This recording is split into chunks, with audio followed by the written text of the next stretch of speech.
Good morning, everyone. We're back again for day 3 of the BRN board meeting, and I am Vice President Neelu Patel. I will be filling in for President Dolores Trujillo, who couldn't be here today because she had an unforeseen emergency, and our Executive Officer, Loretta Melby, is also not here during this board meeting because she has also an issue that she can't attend personally.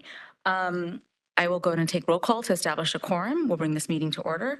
Again, Vice President Neelu Patel, we have our Jovita Dominguez, Jovita Dominguez, present. Allison Cormack, Board Member Cormack here. David Lawler, Lawler present. Board Member Tricia Nguyen, Nguyen, present. and Vicki Granowitz, who's on screen. Granowitz present. Okay, and do you want to, and our legal counsel. Good morning, Reza Pejhash, Board Legal Counsel. Thank you. Okay, so today we will cover our last item of the agenda, and that will be item number 4.0, and we will be discussing the strategic plan. We have here today Solid, who will be discussing that for us. Could we ask?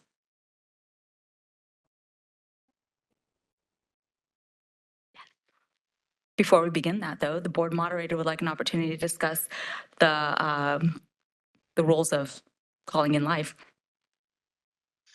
Good morning and welcome, and nice fill in there, Mrs. Vice President or Vice President.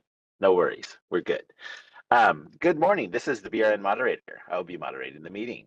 To facilitate public comment, we will be utilizing the WebEx question and answer feature. When the board reaches a point in the agenda at which public comment is appropriate, the question and answer feature will be turned on, and members of the public can indicate that they would like to make a comment by inserting the phrase, "I would like to make a comment," in the question box, which is typically in the lower right of your screen. I will then call on the individual and unmute their microphone. The individual will have 2 minutes to make their comments. I will not give a warning as your time approaches. I will mute your microphone and will announce that your time has exceeded the time allotted. I will then proceed to the next member of the public who has a comment. We will also query our in-person location there at BRN HQ. Please note that the question and answer feature is being used only as a means for the members of the public to represent that they would like to make a verbal comment. When your turn comes, you will be prompted to unmute. If your question can be answered, the board will respond accordingly. When making your comment, speak about anything you believe to be important for the members to know. Remember, board members cannot address any item not on the agenda. Items not on the agenda at that point, items that you would like to add to a future meeting, or items that will be discussed later on in the agenda will be discussed at their correct times during the meeting. I'll provide a brief reminder of this approach at the start of each public comment item. Finally, when board members or BRN staff are not speaking, I would like to remind them to mute their microphone. If I detect background noise during the meeting as a result of unmuted microphones, I will mute your microphone automatically. Thank you, and good morning again. Thank you, board moderator. And again, this item is 4.0, and we will be discussing the strategic plan, and this will be provided by Solid. Thank you.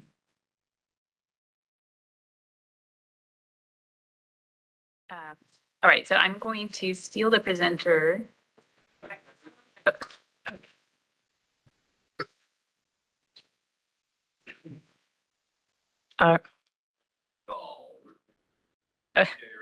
DCA right. Okay. All right, so if I could have the BRN moderator make me presenter, I can go ahead and share my screen.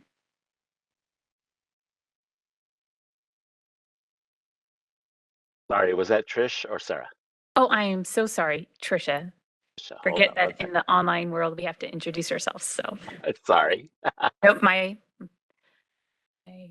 mistake. All right. Okay, thank you so much.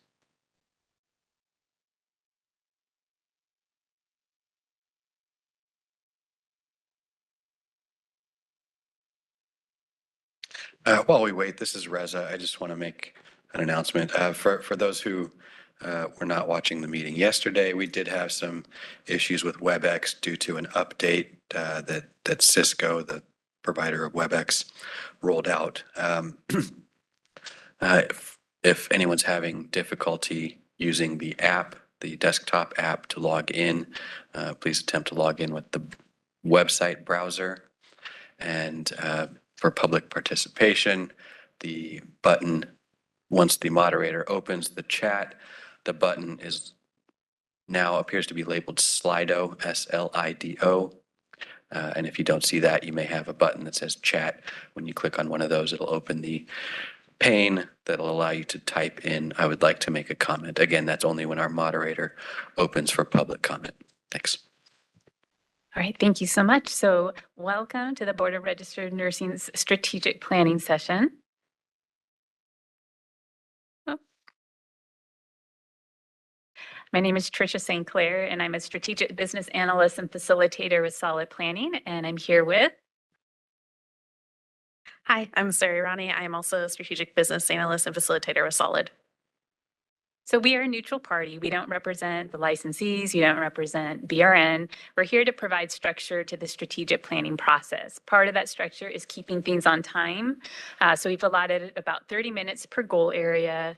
If people get off on a tangent, we will gently try to herd people back to the topic at hand.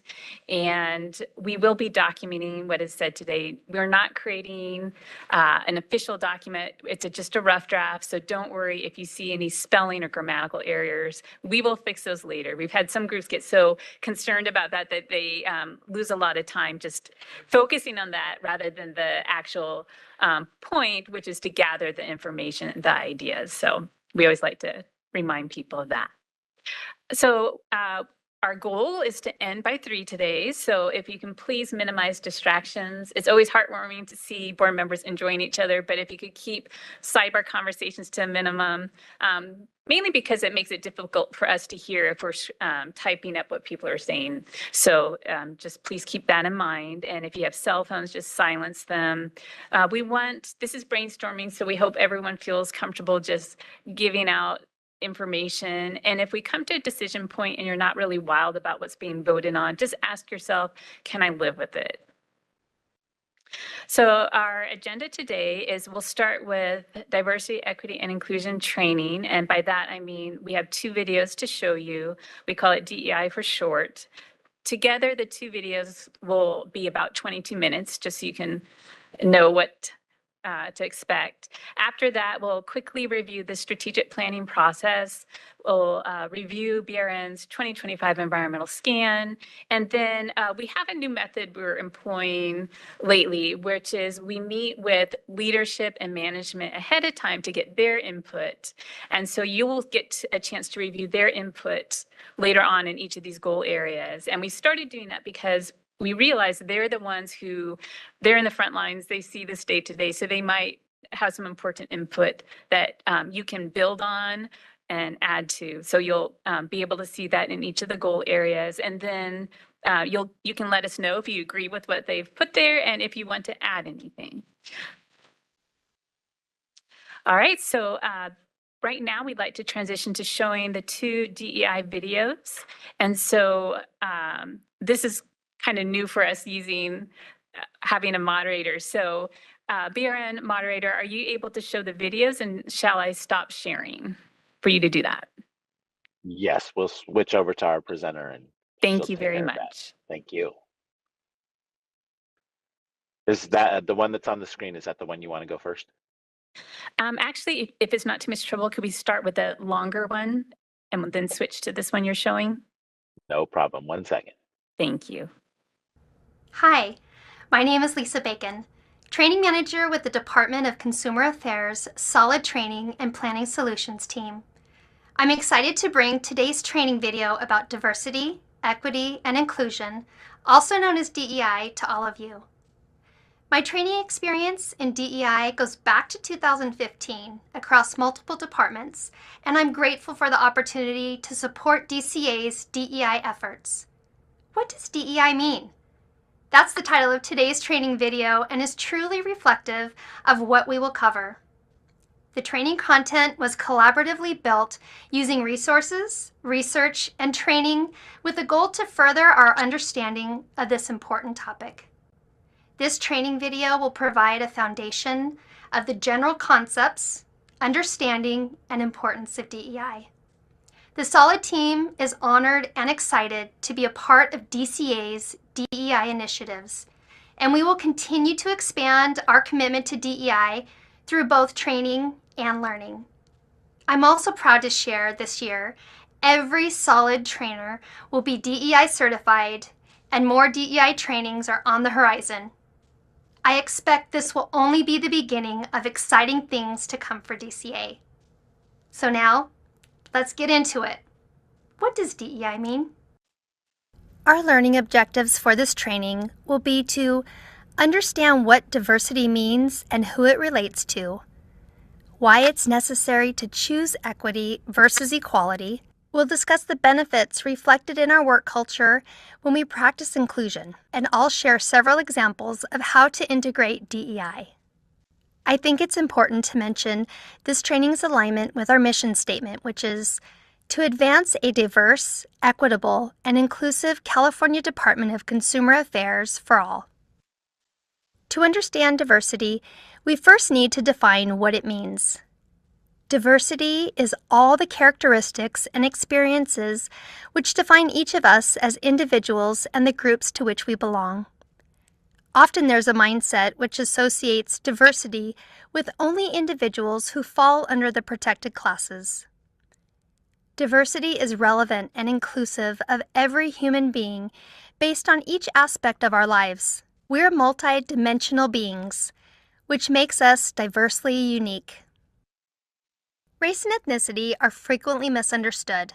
People don't always recognize or identify themselves with one simplistic and usually limited category listed on a demographic questionnaire. To shed some light on this, here are the definitions. Race is biological and refers to groups of people often based on physical characteristics such as the color of their skin.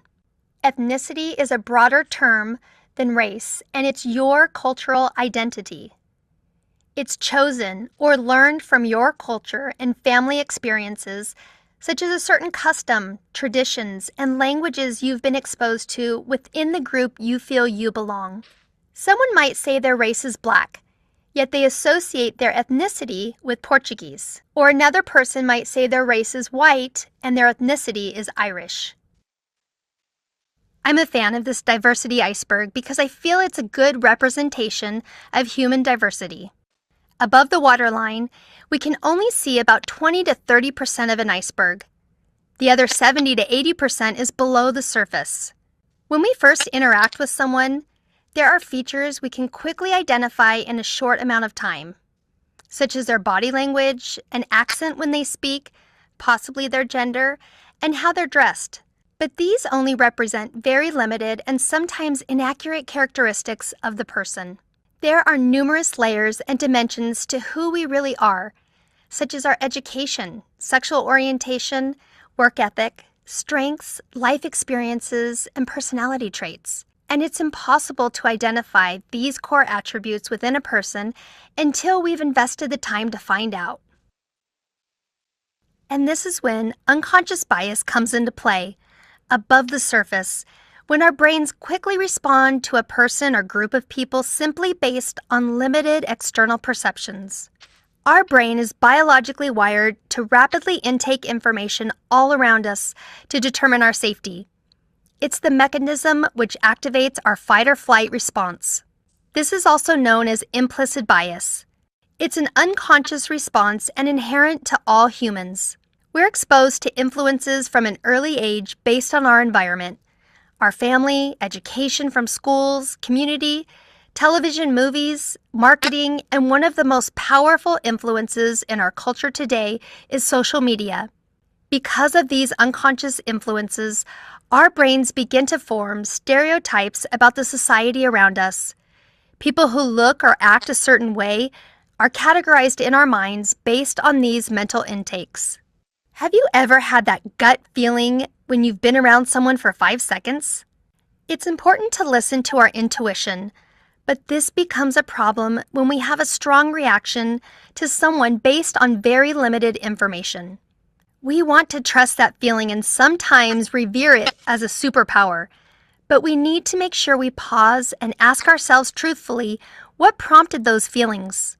This is why unconscious bias tends to have a negative connotation. It is how our brains work, but we have to hold ourselves accountable for how we respond, especially when it's based on an unfair judgment. If we're brave enough to ask and listen to how we've impacted the people around us, we can become more aware of our own biases and reprogram our brain's response system. Viktor Frankl says, between stimulus and response, there is a space. In that space is our power to choose our response. In our response lies our growth and our freedom. Now I want to talk about the E in DEI and the difference between equality versus equity. Equality happens when we provide the same, equal treatment to everyone, and it can feel fair. When we choose to give equity, we create pathways to equal outcomes by recognizing that some people and communities have unequal starting points. This picture reflects what it looks like when we give everyone equal resources. Our intentions may be good, but when we check in and ask people how they're doing, we'll find out not everyone was able to participate. If we check in with people first and find out what they need, it levels the playing field for everyone to succeed. Equality is often related to what most of us know as the golden rule. Treat others the way that you want to be treated. But what you need to succeed can look very different from the people around you. Equity is a verb and a choice. We should all practice the Platinum Equity Rule, which is ask people what they need, then choose to give it so they feel respected. We all deserve respect. Aretha Franklin sang it best. RESPECT, find out what it means to me. I love this quote from Maya Angelou. She says, I've learned that people will forget what you said. People will forget what you did, but people will never forget how you made them feel. And this is when inclusion comes in. Inclusion is the practice it takes to create a positive work environment where the differences of every team member is recognized, understood, and valued. Inclusion is about building trust within our working relationships. One attempt isn't going to automatically change everything, and it's not always easy because we don't automatically know what everyone needs or how people prefer to engage. Inclusion takes time and practice. The key is we need to be curious, ask, listen, and invite the people you serve to provide input. Don't just ask for their feedback after the project is said and done. Give everyone involved a voice and a seat at the table. When we practice inclusion, it lifts morale. Retention increases because people like coming to work. When people feel valued and heard, they're innovative, which inspires collaboration within teams, and DCA becomes a destination employer. Simon Sinek believes the role of a leader is not to come up with all the great ideas. The role of a leader is to create an environment in which great ideas can happen. How can we create inclusive engagement? Hold meetings regularly, then give people options for how to communicate and provide input. In work groups, extroverts tend to speak up and sometimes dominate conversations. If an introvert or analytical person who needs a little more time to problem solve isn't given an opportunity, great ideas and insight can be lost. Groupthink, also known as conformity bias, can quickly contaminate a group when everyone's voice isn't heard and understood. When a special assignment or project is given, make sure the goals and expectations are clear. Give everyone on the team an opportunity to learn and grow from a special assignment. Create a mentoring opportunity by pairing someone more experienced with someone who's new to the project. This knowledge transfer is ideal for succession planning. There is a DEI section in the Strategic Planning Environmental Scan. It will centralize input on DEI matters and contain demographic information collected. This section can help further inform the board as it considers impacts of policy decision.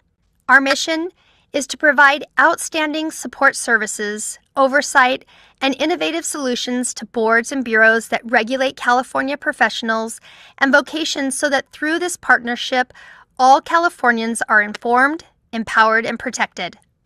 Our vision, together protecting California consumers. Our values: accountability, communication, diversity, employees, integrity, leadership, service, and transparency. As a board, you should ensure that your mission, vision, and values supports change and evolves to meet the needs of all Californians. We want all Californians to feel accepted in seeking services we provide. As board members, you are the leaders of the industry you regulate. In this next section, we will discuss actionable areas to incorporate DEI in 4 areas: policy, licensing, enforcement, and outreach. In policy, we need to ask ourselves if the decisions we are considering will lead to the success of everyone involved. Reflect on who will benefit from or be burdened by the proposal or decision being considered. Are the needs of one demographic different from another geographic group? Think equity. What data or metrics will you use to evaluate the impacts of your decisions? Leverage methods that increase public input and engagement, such as workshops, surveys, and multilingual communications.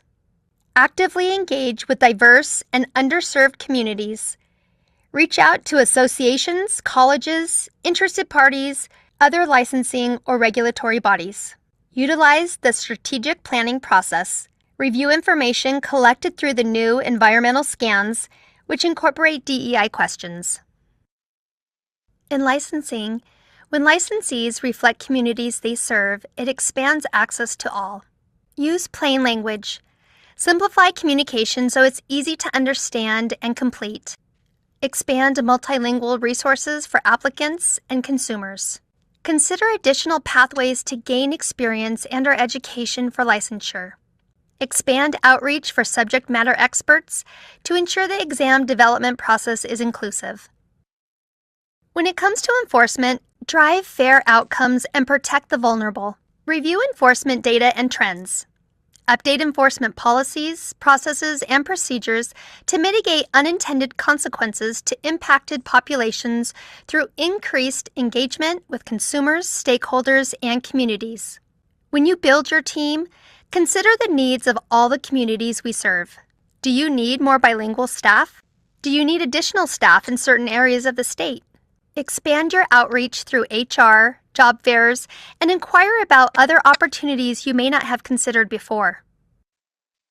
As you begin to integrate DEI, remember you can't take the bias from the person, but you can remove the bias from the process.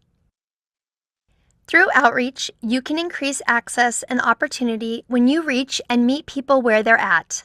Do you know what the second most common language in California is? Spanish. So, when you translate resource materials based on the people you serve, you expand language access. Develop multilingual communications for social media posts, applications, forms, and other resources you provide. Publish written and video testimonials from your diverse consumers, which reflect their age, race, gender, and cultural differences. As you begin to integrate DEI, remember to leverage all the resources available to you at DCA. The Equal Employment Opportunity Office administers the American Sign Language and Real-Time Captioning Services contract. The EEO office conducts the department-wide language survey to identify the public it serves, the languages spoken, and the bilingual resources available at DCA to ensure equal access is provided for all consumers. The Consumer Information Center administers a contract that provides phone language services to consumers in over 200 languages. The Office of Human Resources administers the Bilingual Pay Program, including the establishment of bilingual positions. The Office of Publications, Design, and Editing coordinates requests for the translation of written materials. The Solid Training and Planning Solutions offers DEI-related trainings, surveys, meeting facilitation, and development of strategic plans. The Office of Professional Examination Services offers examination translation and adaptation services. I want to share one of the many examples of how the Board of Barbering and Cosmetology has integrated DEI. The California Board of Barbering and Cosmetology celebrates the ever-changing diversity of California's consumers and licensees, so we can establish a quorum, which is why the board has made a concerted effort to expand on its language accessibility. Here are some of our achievements. Please enter 1 for Spanish and 2 for all other languages. Upon request, each individual that visits the board in person is given the opportunity to access an interpreter via the Language Line phone service if the individual does not feel they are able to effectively communicate with board staff. Let's take a look.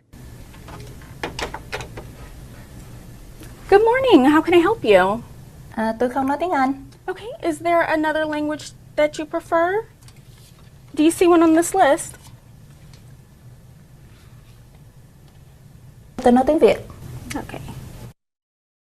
A unit within the Department of Consumer Affairs called the Consumer Information Center, or CIC, provides phone agents who assist consumers and licensees in English, Spanish, and more than 240 other languages with the assistance of a third-party vendor via the toll-free number 1-800-952-5210. Phone agents usually serve as the public's first point of contact. They provide many services to both consumers and licensees.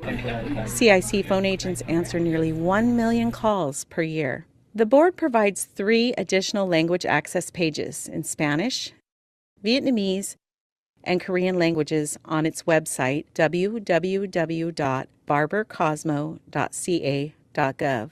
The English homepage has the option for Google Translate. Almost every publication, form, bulletin, and trifold the board provides is translated into Spanish, Vietnamese, and Korean. Items such as the self-inspection worksheet and the What to Expect When You're Inspected trifold are available in these languages. Select videos such as foot spa cleaning and disinfecting have been translated into the Vietnamese language and posted to the board's website. Hi, my name is Kai with the State Board. I'm here doing inspection. When inspecting salons with Vietnamese-speaking individuals where violations have been found, inspectors utilize a translated violation cover sheet, which contains a simplified, translated explanation of select common violations. Citations that are issued to nail salons are provided in both the English and Vietnamese languages to the establishment owner.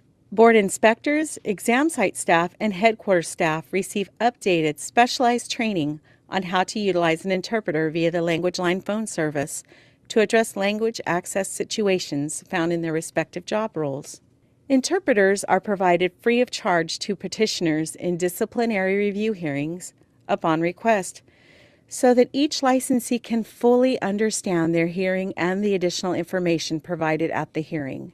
The California Board of Barbering and Cosmetology is dedicated to providing all individuals with meaningful access to the board's services, programs, and activities. We are working hard to expand our language access, and will continue to do so. When we think about DEI, remember diversity is a fact, equity is a choice, inclusion is an action, and the outcome is belonging. UC Berkeley's Others and Belonging Institute states, belonging describes values and practices where no person is left out of the circle of concern. Belonging means more than having just access. It means having a meaningful voice and the opportunity to participate. We need to make sure our efforts aren't just transactional. They need to be transformative, and it will take time. So remember, DEI is a journey, not a destination.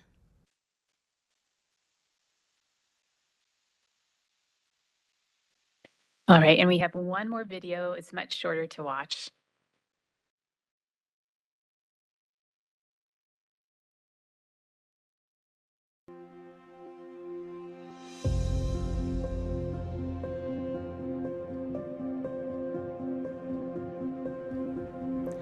In 2022, Governor Newsom issued an executive order directing state agencies and departments to build upon the state's efforts to advance equity by taking new concrete actions to address disparities and expand opportunity for all Californians. The governor's executive order builds upon and strengthens the state's commitment to a California for all. We all have an important role in this effort. As you develop your board's strategic plan, building in and embedding diversity, equity, and inclusion into the goals and objectives is one of the most effective ways we can make progress and produce results with long-lasting impacts. The work that the boards and bureaus do touches the lives of every Californian. That is why it is so important to take into account every Californian when building out the board's mission, vision, values, and goals. The department's Diversity, Equity, and Inclusion Steering Committee and the SOLID team are available as a resource to help you in meeting those goals. Thank you for being a part of making our department a diverse, equitable, and inclusive California Department of Consumer Affairs for all.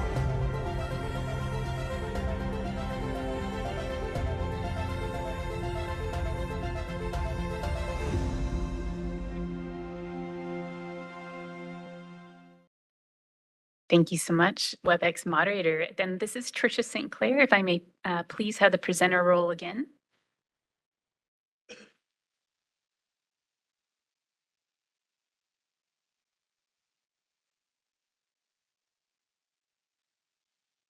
Thank you.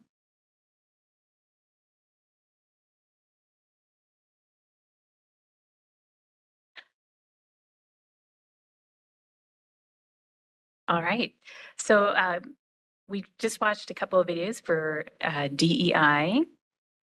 And as we move through each of the goal areas, we hope that you'll look for ways to include DEI into the goal area objectives. It may not always be possible, but we hope that we can at least attempt it. So again, as the video suggested, keep in mind who benefits or burdens from the objective that's being proposed. Look for different needs of the different groups, and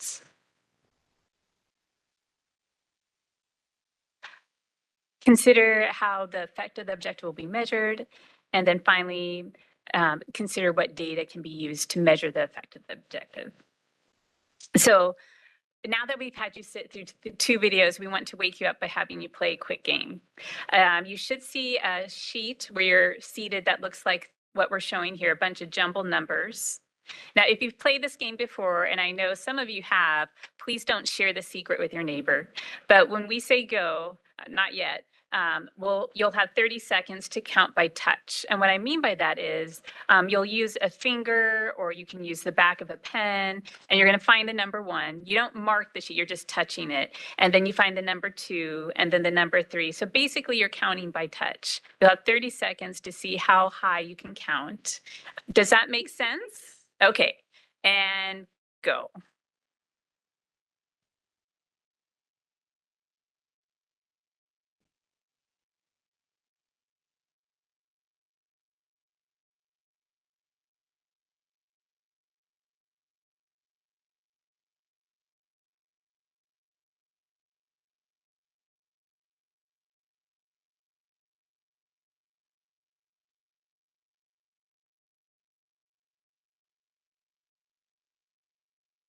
And stop. All right, does anyone feel brave enough to share how high they counted? 7, okay, see 7. 6, but I saw 7. Oh, okay. 11, okay. All right. Oh, and what about our online board member, board member Granowitz?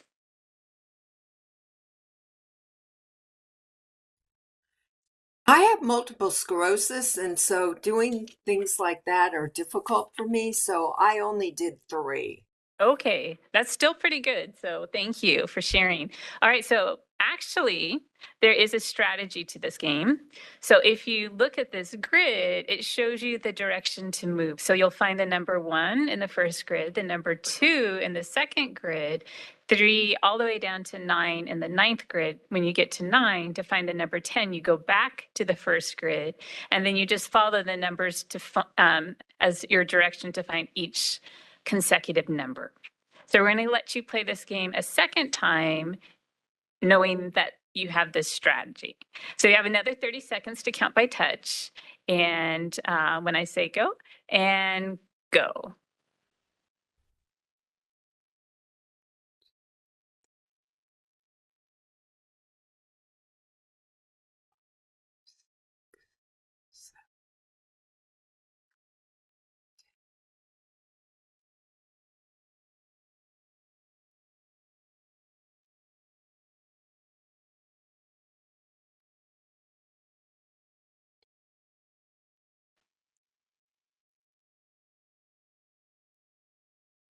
All right, and stop.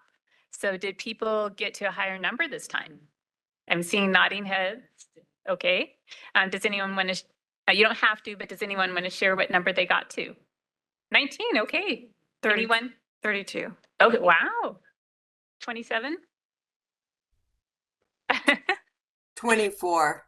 20, wow, 24, very nice. So the point is that if you have a strategy, you could be much more effective with your time and resources than without one. And that's the whole point of having a strategic plan, is to help BRN use its resources in the most effective way. Otherwise, without a plan, you spend your time putting out fires and you possibly never get to achieve any of your objectives. So that's what we're doing today.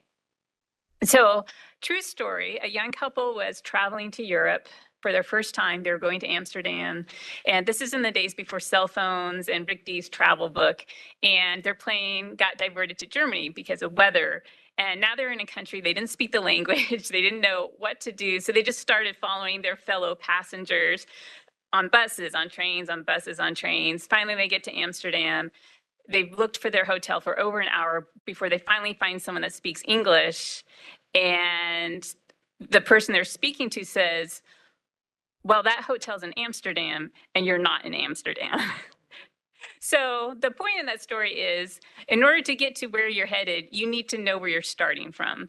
And that's the point of strategic planning. It answers where you are now, and it takes you where you're going, and then it considers how you want to get there. So where you are now is answered by BRN's mission statement, which explains the purpose of BRN, the values, which explains the core values of BRN, and the environmental scan, which we hope you had a chance to at least look at briefly before coming today, which tells you what stakeholders believe should be BRN's current priorities.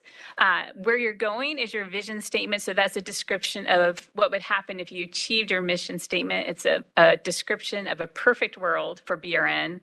Goals represent BRN's day-to-day activities, such as licensing and enforcement. And objectives are what you'd like to achieve within those goal areas. Action planning comes after you have a completed strategic plan that you've voted on. That won't be happening today, but action planning is where you break down objectives into steps, assign those steps to staff with due dates and a success measure. So that is what strategic planning does. Another way to think of mission, vision, and values is as the foundation of a house. Obviously, that's not something that changes. It's something very solid. Next, you have the goals, your day-to-day functions, which can represent walls. Again, those aren't going to change very much. And then the objectives, which is what you want to achieve in those goal areas, can be things like paint or furniture. And those are going to change every 3 to 5 years, which is the typical lifespan of a strategic plan. So when we did the pre-strategic planning session with board leadership and managers, they discussed many different versions of a mission statement. In fact, so many that we sent a survey out to determine the most popular. And when it came down to it, the most popular mission statement was what you already have.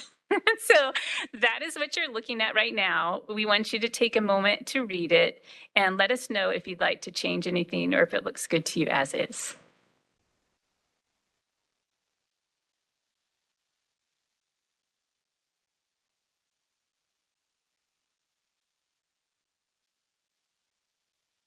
All right, so how do you feel about it? You feel okay? All right, and Board Member Granowitz, I want to make sure I don't forget you since you're joining us online. Do you feel good about the mission statement? I'm okay with it. Okay, great, wonderful. Next, we have values, and you'll see 2 of the values are bolded. That's because they're new. They were added by board leadership and management. So I'll give you a chance to look at these values. Again, values represent BRN's core beliefs, the work culture they want to have, and how they want to treat stakeholders. So look at this list and let us know if it looks good. I have a question about what service-driven means. All right. We have board leadership here. Does someone, board leadership, want to jump in with that? I can't remember exactly who suggested that, but it was that we want to have that to be customer service driven. We want to make sure that we are providing the service to our stakeholders, internal and external.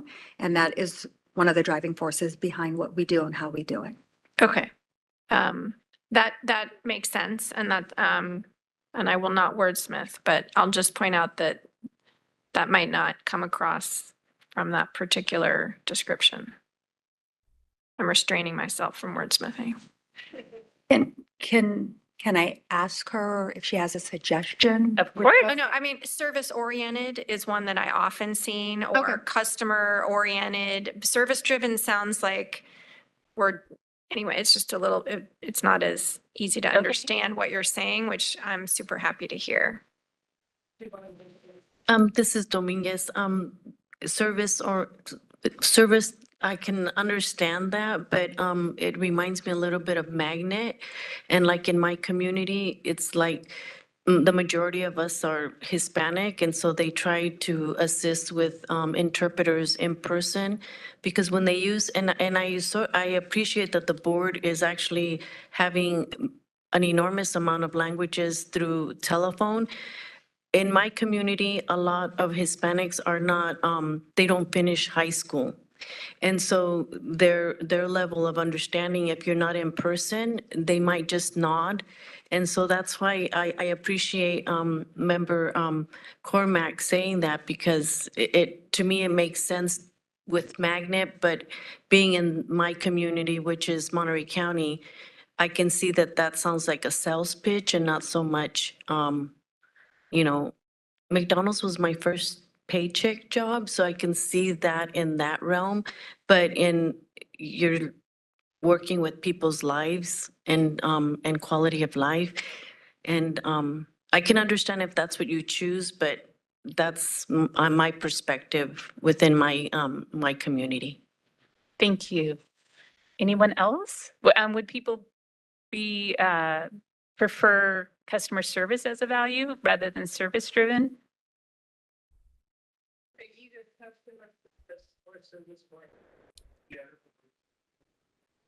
All made sense. Yeah, sorry. I said we should either do customer service or service oriented. Okay. I agree the driven is a different kind of a word. Would customer service focused? I took the AI training and they really pushed simple, plain language. So I was just kind of put it in AI to see if there was, or just customer service focused. I mean, I wrote down on this, use plain language, and frankly, none of these words really are plain language. Transparency, collaboration, they're all not at a 5th or 8th grade level. So that's a whole nother, angle, we could go down. I don't know that it matters as much for our values as it will in the actual communications that BRN does. But usually anything shorter is better.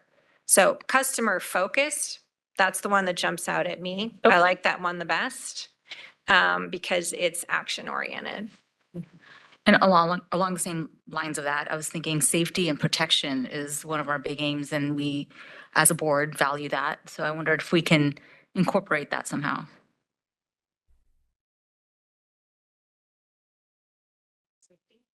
Okay. These are values for the BRN as an organization? That's correct. Okay. Yep. So we had a suggestion to add safety. And I'm sorry, what was the other one? Protection. All right, We and put then, consumer protection, because that is our mission, is consumer protection. all right, how do people feel about adding consumer? Okay. All right. We won't go down the rabbit hole of consumers for medical care. We'll leave that aside for now. Okay, so now you have 9 values. Typically, for an organization, they say between 3 to 10 values. More than that, it just gets unwieldy. So how do people feel about the current list? And I highlighted the winner of the suggestions in green. If we want fewer, the word effectiveness, I think, is just an implied goal a norm that doesn't need to be highlighted as this is a value. Okay. Like that well, I agree, and it's subsumed in professionalism, which is, more comprehensive. I agree also. I would also say safety and consumer protection could be one category, and I don't want to wordsmith it, but I mean, basically, we want to make sure that our communities are safe. All right. So between consumer protection and safety, do you have a favorite? If you want plain language, probably safeties. I think consumer protection captures both. Okay. Tricia, can I ask a question, just kind of unrelated to this general procedural thing? As you're leading us through this, just being mindful that we are technically in a public meeting, do you guys like build in time to check in with the public in case they want to comment? Yes, we'll be doing that after each goal area. If you wanted us to do it at the end of the mission, vision, values, we could do it as well. But Okay. typically it's just after each goal area, at the end of each goal area. Okay, that's helpful, I think, for anyone who's tuning in to know that we will have those checks. I think it'll also be helpful maybe after this, and I say that because, again, we did have some difficulties with public comment yesterday. So I want to ensure that in case anyone didn't have a chance to comment yesterday, not to distract us too much from the strategic planning that we're doing today, but if anyone does have any comments about anything that they were unable to make those comments yesterday or the day before, I think it would be best to allow any comment on any topic just to ensure that everyone gets a chance to participate. And again, just to remind anyone, in case you are having trouble with WebEx, if you're attempting to use a desktop application that you downloaded to your computer, that might be having problems and you might be prompted. And if you're not, you should try to use the web browser version of the application and make sure to click on the link on our agenda corresponding to Friday and not the Wednesday or Thursday links. And if anyone does continue to have trouble making public comment, we're going to have an email address for our assistant executive officer put up on a slide when we get to public comment. So if you're not able to make a comment via WebEx, you'll have that opportunity to at least email in and let us know what your comment is or that you're trying to make a comment. Thank you. Sorry for the interruption.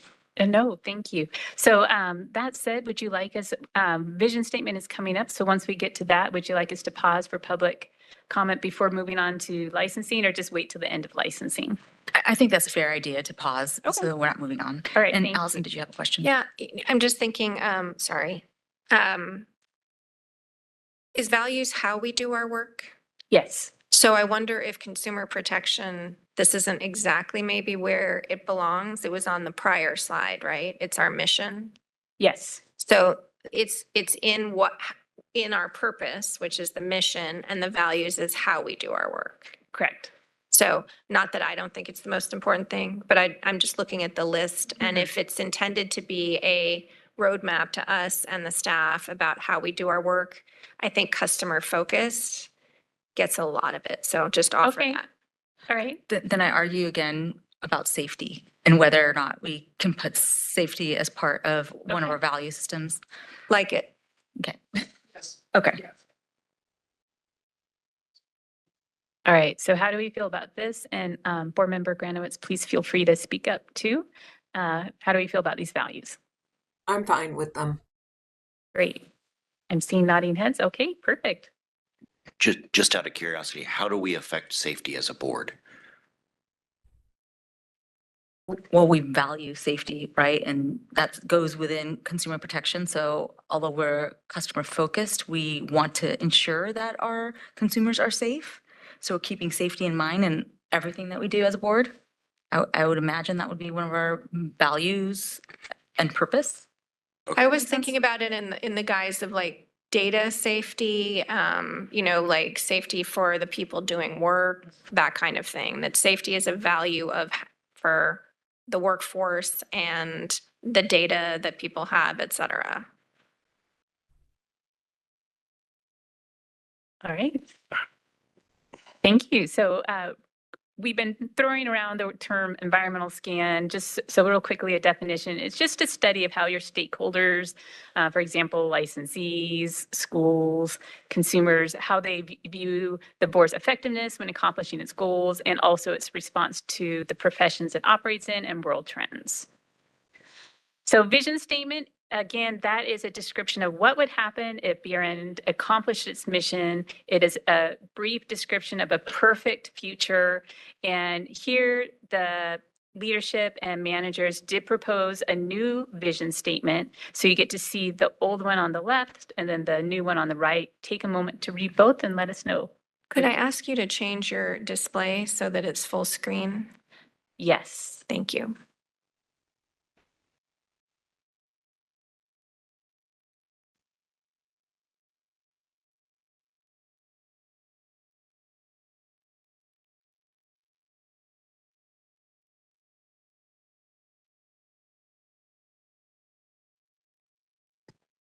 Well, I certainly think that the proposed change is so much more succinct and does include the other terms that we have included in either our mission or vision. So, you know, there's just to reduce repetition. I think the more streamlined vision statement is, I think, superior. Okay. I don't like losing equitable and accessible. And if you can remind me if that was in the mission. Let's go back. There we go.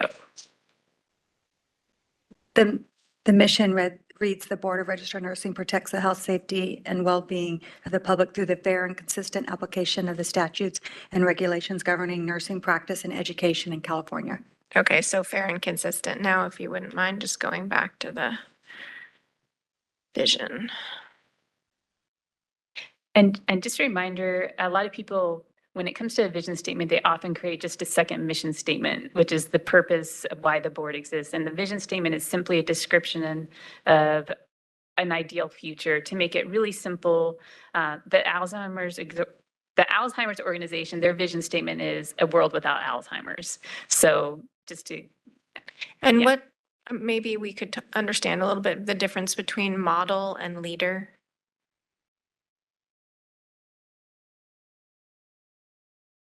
I feel like leaders should be models, but maybe that's just me. All right, so it could say a leader in the oversight of nursing practice and education, just assuming that a leader would be a model. How do people feel about that? I have a question. This is Vicki. I don't understand why being a leader is our most important vision.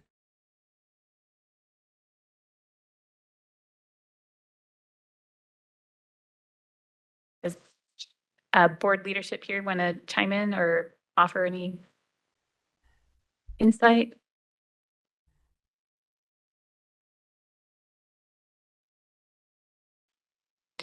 I will say that. I guess I'm thinking about like, you know, we are the largest board and, you know, we have different nursing ratios, which is not under us, but, you know, there are things that because of our size would mean that, you know, people might look to us to have more scope to pilot things, presumably better technology in California. See, I thought of a vision to me is that we provide excellence in providing services to our target population. I mean, that's not the right language, but it seems to me it's not about people who look to us, but about what we provide to our constituents and the public.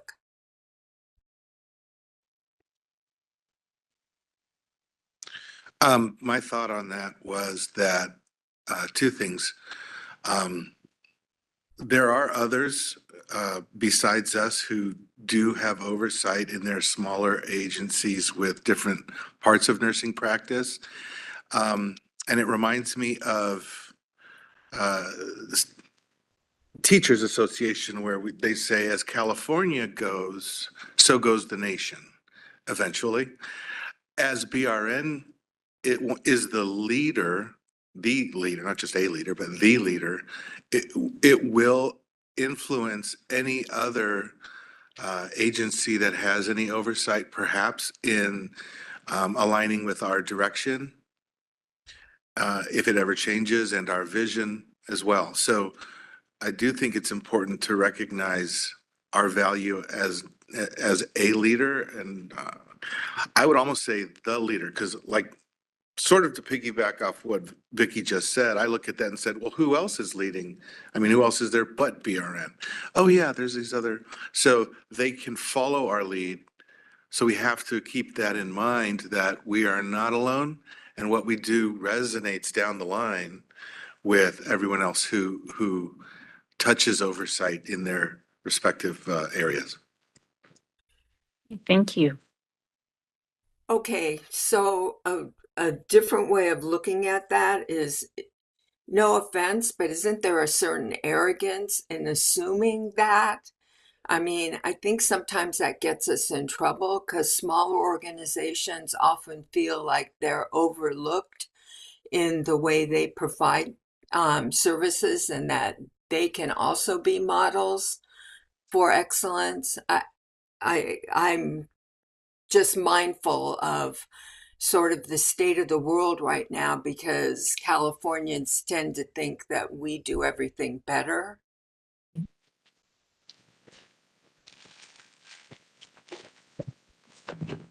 Well, I agree with you, that arrogance, but I think we should strive to be that leader. That doesn't mean we are the leader, but that should be something that in a perfect world we would be. So I'm not offended by the word leader, and I think it's an aspirational term. So I would be comfortable. I don't know if we should say a model leader or the leader, and I'm not going to wordsmith, but I'm not offended by having the word leader in our vision statement. I'm not offended either, and a model is more, I'm more comfortable with that than saying we are the leader. Okay. Can I just read a definition of a model leader is a leader who exemplifies the highest standards of leadership. They not only lead, but they set the bar for integrity, vision, and inspiration. A model leader is someone who people admire and seek to emulate because they consistently demonstrate strong ethics, clear communication, and a genuine commitment to the well-being of their team or community. So I think that's one reason why we were trying to incorporate that we are a leader, but we also want to set the bar. And we want to do that by leading by example. So I think that was some of the support in behind management's putting a model leader. And then I'm sorry, the AIA training has got me looking everything up. In our strategic plan, a vision is a clear aspirational statement that defines a long-term desired future of an organization or initiative. It serves as a guiding star articulating where the organization wants to go and what it hopes to achieve in the future. A strong vision inspires stakeholders, aligns efforts, and sets the foundation for strategic goals and decision-making. All right, so with that input, would people like to keep the proposed, change it, get rid of model? What do people think? I apologize for taking a 90-degree turn here, but what about something to the aspect of or shaping the future of nursing? Perhaps guiding rather than indicating we are the only? So would it have the same beginning? Because usually vision statement is stated as something that's something that already happened. Okay. Propose shaping the profession of nursing and providing oversight to the practice and educate. No, that something trying to incorporate the two. But if this is going way off left field, then we can just scratch it all. But just to try to incorporate the two ideas, basically. Mm-hmm. I can live with it as it exists now. Okay. I can too. Listening to what Vice Chair Patel is talking about, I think that it's really the oversight that we do, which is not actually the responsibility for the profession as a whole. Mhm. So I know that's a duality we're always working with, but in the I can live with it. Okay. Okay. All right, so we'll move on. And just know that what we're doing today is a draft. You will get a chance to revisit this again, so. All right, so we mentioned goals. BRN has 8 goals. Like I said, we're going to try to limit the time to 30 minutes per goal area, which should be doable. I'm so sorry. Were we going to do public comment now? Yes, we were. So so now is the time. I'll give it over to the BRN WebEx moderator to take public comment for mission, vision, and values. I'm sorry, there was a request to take a 5-minute break. Could we take a break real quick? Okay, yes, we can take a 5-minute break, and when we come back, we'll go over the mission, the mission, the vision, and the values, and we'll open it up to public comment. So we'll be back in 5 minutes, and that will be at 10:07. Thank you. Thank you.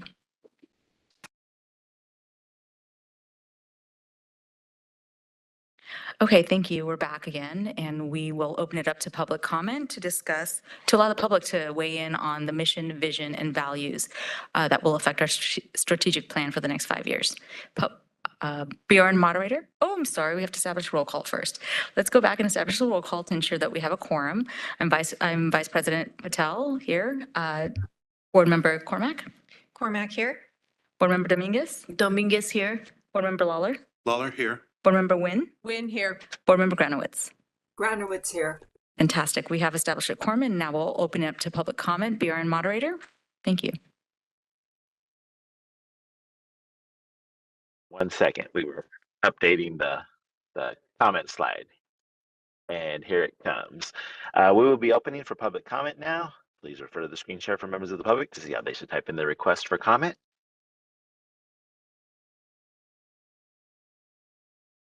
I've activated the question and answer feature. Members of the public can indicate they would like to make a comment by typing into the question box, I would like to make a comment. Please remember you will have 2 minutes to make your comments. I will not give a reminder as your time approaches. I do not want to interrupt you nor cause you to lose your train of thought. I will mute your microphone and inform you that your time has expired, and we will move on to the next member of the public. I'll pause for a moment for members of the public to type in I would like to make a comment.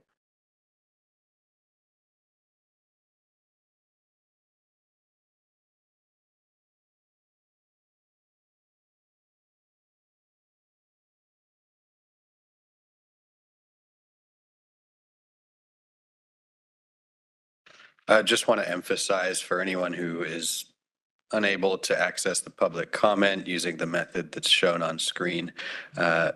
On screen at the bottom, there is an email address. So if you're having technical difficulties with public comment, please email Yvonne Leonard. Thank you. Thank you. Board Vice President Patel, there are no public requests for comments on the WebEx. Do we have any in-person requests for comments there in BRN HQ? It does not appear we have anyone in HQ. Thank you, BRN moderator. You can close this window. I'll turn it back to solid. Thank you. All right. All right, so as we go through the different goal areas, keep in mind that it's generally good to aim for 3 to 6 objectives per goal area, just to make it manageable, because we have to remember staff are the ones carrying out these objectives. If you can have less or you can have more, but just keep in mind that you want to aim for 3 to 6. And just keep in mind that the mandate for BRN is consumer protection, and BRN has only so much resources, and by that I mean time and people to carry out those objectives. And we like to put this in because we had one program come up with 69 objectives. And right, I hear gaps. So we don't want to go there. So just throwing that out there. All right. So again, three to six goal areas, or 3 to 6 objectives per goal area. We'll ask you for the issue or topic that you'd like to address, why address it, what's your desired outcome, and how the board can solve or resolve it. And just a reminder again that we already had this pre-filled because we already met with leadership and management. So that'll be a place to jump off from. And for each goal area, we'll show you what has already been come up first. Then we'll go all through that and then come back and then you can start commenting. So first goal area is licensing. The definition of licensing is provided by BRN. You can see it below. Let us know if you like that definition or if you would like to make any edit.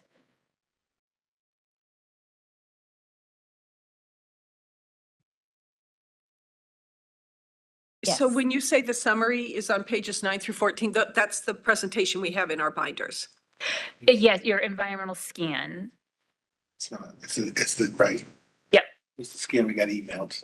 Oh, okay, okay. Yeah, thank you, thank you.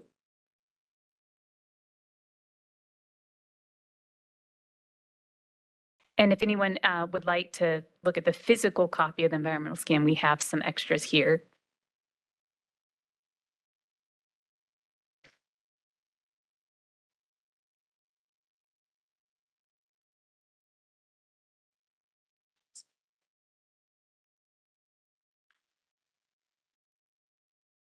So are people good with the definition of licensing? If so, okay.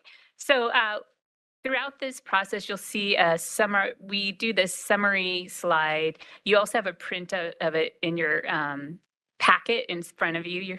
And this is just a really brief summary of what's in the environmental scan, what stakeholders believe should be the priorities of the licensing or priorities that licensing should address. And then on the right, and this will be the same for each of these summary slides, you'll see external opportunities and external threats, and they may or may not apply to this goal area. I'll just note the environmental scan is in the online meeting materials also under day 3.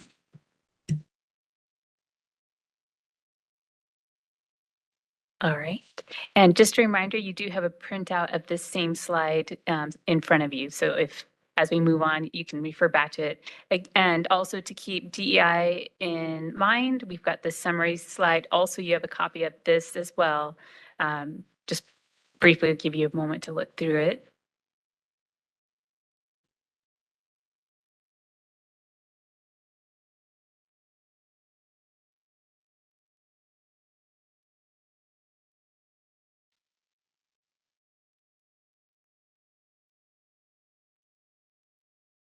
All right, so now we're going to go through what the leadership and managers came up with as issues to be addressed and why they wanted to address it.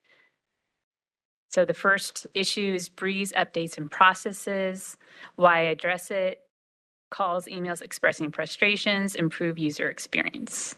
Second issue or topic, and we're just going to go through these and then we'll go back to them.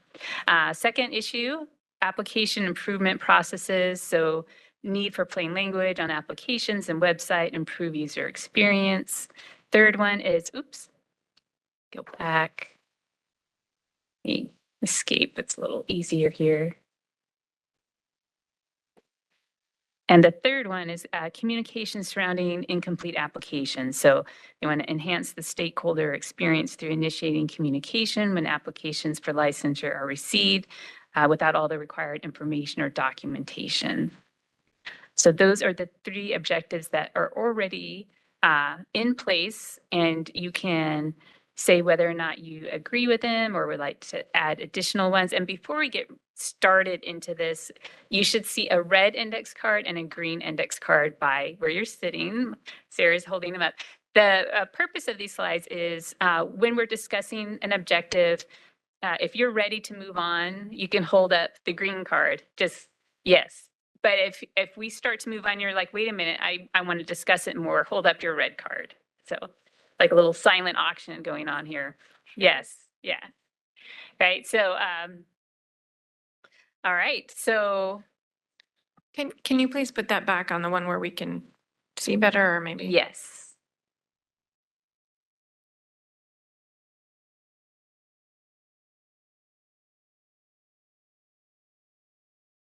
And you want us to add goals or you want us to fill in things? I'm not sure what we're supposed to be doing. Okay, so this is what leadership and management came up with as issues that they would like to address in the area of licensing. So what we'd like you to let us know is, do you agree with these? or disagree. If you agree with them, then we could fill in what would be the desired outcome and some ideas for how the board can achieve it. And then after agreeing or saying, well, actually, we don't agree with this objective, then you have the opportunity to add additional objectives if you think they need to be added. Does that make sense? Okay. All right. But I had two, issue areas for improvement that are not on this list. Okay. And one of them was, we kept seeing, a desire for a physical card. And I don't know if that's something that you've ever contemplated or if that makes sense, but I'm sure there's something that would be nice about, I mean, I belong to the Bar Association. I have a physical card and I got it a long time ago, but it's still kind of nice to have it. And so, I mean, I just wondered about that, just to throw it out there. And then, of course, we kept saying the costs, and of course, this board is sensitive to costs. And so I just thought of, is there any way to streamline any of our processes where maybe we could address costs? Because it's great if a nurse has a really great job and he or she are making a lot of money, and then the costs are less, imposing, but a lot of nurses don't have really great paying jobs. They're working in other facilities, and then the costs really become enormous. So anyway, those were two that I did not cover, and I don't know if they should be added. I would just love to hear what other people think. Thank you, Tricia. I've had a card that I got 25 years ago, and it has not come out of my little, box that I kept it in when I got my card when I passed my NCLEX. I think along those same lines of, we use our smartphones and everybody always has a smartphone on us all the time, and the DMV has the license or our license that can be on the smartphone, maybe a consideration of that in order to show a card if it was needed. But it is pretty easy to go on the BRN website anyway and bring up the license that shows active versus inactive. But an app would maybe be something that we can think of. I don't know what the cost would be like for something like that. The other thing in terms of cost is the APRN license requires a separate cost. And so the national boards or the national associations tend to maintain, at least for CRNAs. I know it's a little different for nurse practitioners and the midwives and the CNSs, but to a certain degree, they maintain standards for the advanced practice licensee. So the BRN, I'm looking at to see what our role is and why an additional cost is necessary. So perhaps maybe streamlining that to be one cost, maybe at a even lower rate at this point, because we do pay for two licensees.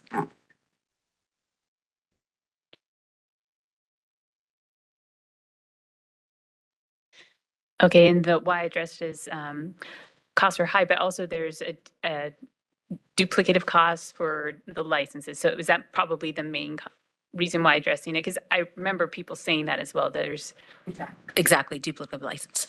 I would add the two areas of improvement that I was going to address are already on here, which is great. But one of them, I think, deals with that. I had it under processing times, and that was to streamline the renewal process for those with multiple license type. Maybe part of streamlining the renewal process is one flat fee regardless of how many licenses you have. okay.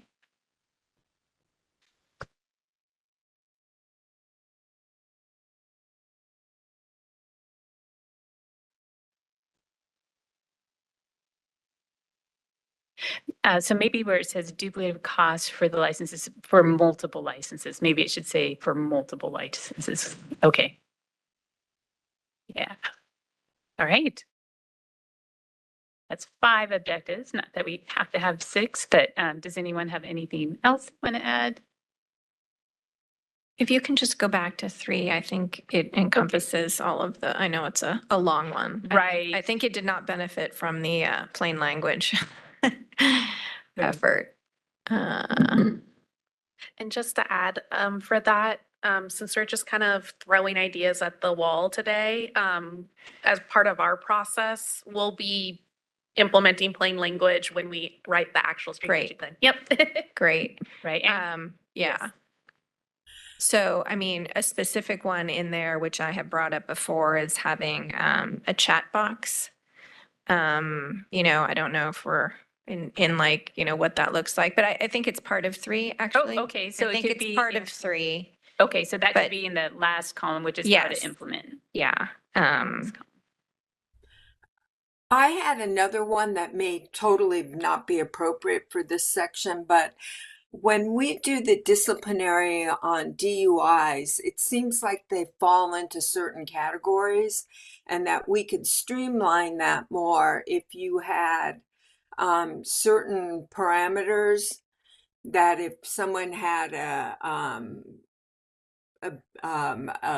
alcohol level at certain levels and didn't have injuries, that it would just automatically fall into certain categories.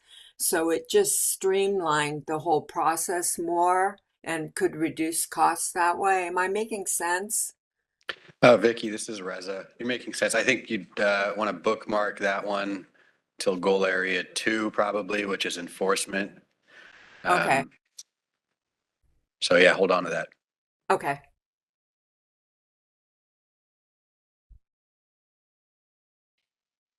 All right. So if people like the pre-generated objectives for the first one, we can just go through it systematically. For the first one, Breeze updates and processes, we have the why, address it, desired outcome. Does anyone want to throw out a desired outcome? Oh, okay, okay. Yeah, yeah, that's fine. I mean, typically we would like at least something in the desired outcome. I'm sure it's something more like. I think we already, we have something I think held over from the old one, which is reduce, whatever that unmet goal is, reduce phone calls or waiting times by 50%. There's some goal that we haven't met. So we just need to be careful because in the last strategic plan, some of the items were, and this is just an example, reduce phone calls by 25%. We have no control over the number of phone calls we receive. We have control over how we respond to the calls we receive, but we just, I'm asking if everyone can be mindful on the goals that we can achieve must be within our control.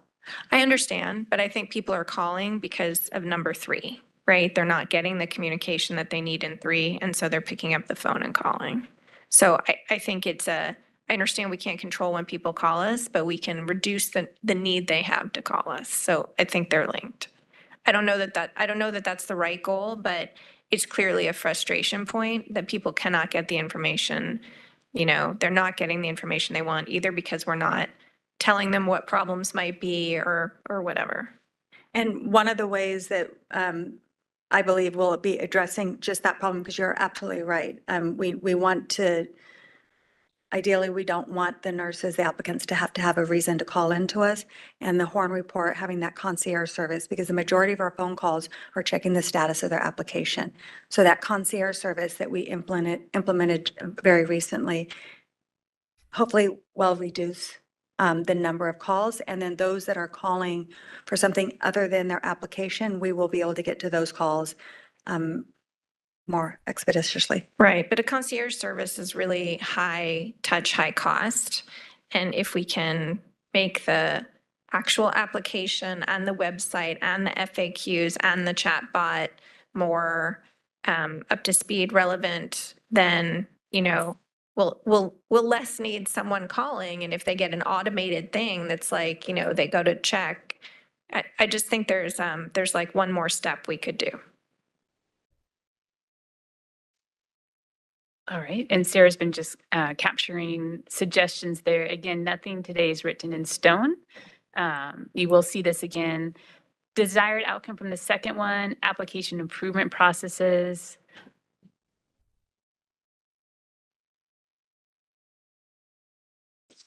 I mean, we could rewrite it to, 5th or 8th grade level, whatever DCA thinks is appropriate.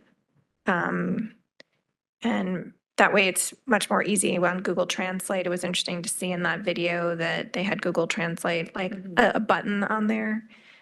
So I think, not just implemented, but like, not just plain language, but like pick an actual grade level and run it through. I think this is the category where I have, as a desired outcome, it will reduce the need to submit duplicative supporting documents. Okay. It seems like, and it's just the nature of any bureaucratic beast, there's always duplicative documents to be filled out. Mhm. And in paper, that used to be done in triplicate back when I was a kid.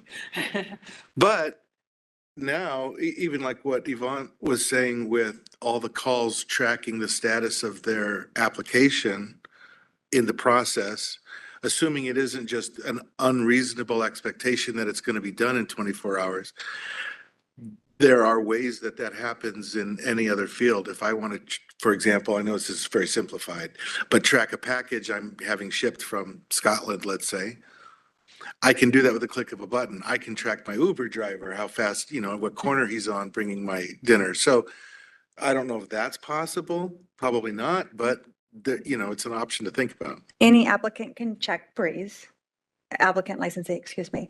But we also launched a couple years ago the application and detail status page, which is a faster way of checking your application versus logging into Breeze. So we do have that. Is it as fast as checking your Uber driver will be here in 32 seconds? No, it is not that level, but we do have an additional tool. So they don't have to log into Breeze. They just can go to the application and detail status page. All right. And just know go ahead. Oh, Okay. sorry. Can I ask a question, Yvonne? So when somebody submits their application, do they automatically get that back so that they know how they can check the status? So I'm sorry, I stepped out, so I don't know if I'm addressing this correctly. But when they submit their application, they will receive an email that it's been, at the end of their submission, they get a summary of what they've done. And then when somebody goes into their application and does something, they get an email that tells them somebody went in and something happened, and then they can go and check it. And at any time, they can go in and check Breeze. The majority of the phone calls that we get in our public information unit regarding licensing is, I applied on a Friday, my job starts Monday, and I need it done today.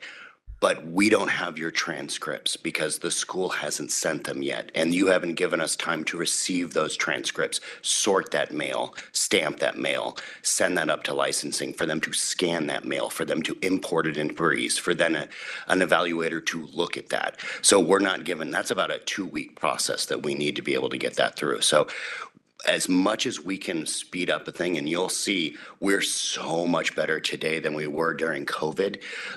Licensing has done an excellent job, and they are on top of it. So are there applications that slip through the cracks? Absolutely. It's a numbers game. We do 10,000 applications, 2 may get dropped, and they may be picked up by our public information unit when they call, and we will take care of that. But where we were 2 years ago for COVID, when people were calling and saying, I've sent all this and we're processing those applications, PIU was at the point of contact was licensing between, I think, 6,000 and 8,000 endorsement applications. So yes, they were definitely picking up the ball. Today, most of our calls in the PIU are, I need it expedited, or how do I get a fingerprint card, or how do I do this? It's not, I've been waiting for weeks and you have my transcripts. It's on me. I didn't apply in time because I didn't know I was going to get the job, and I didn't want to spend the money until I knew I had the job.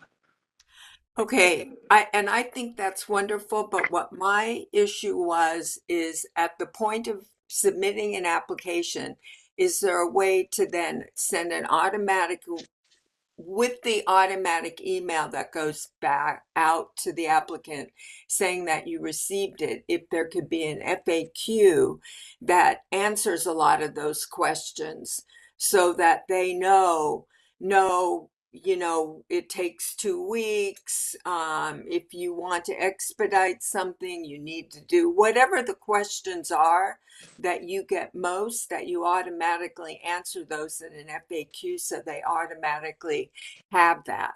Does that make sense? It does. We can work on that. We can do a automatic email notification that would do something like that.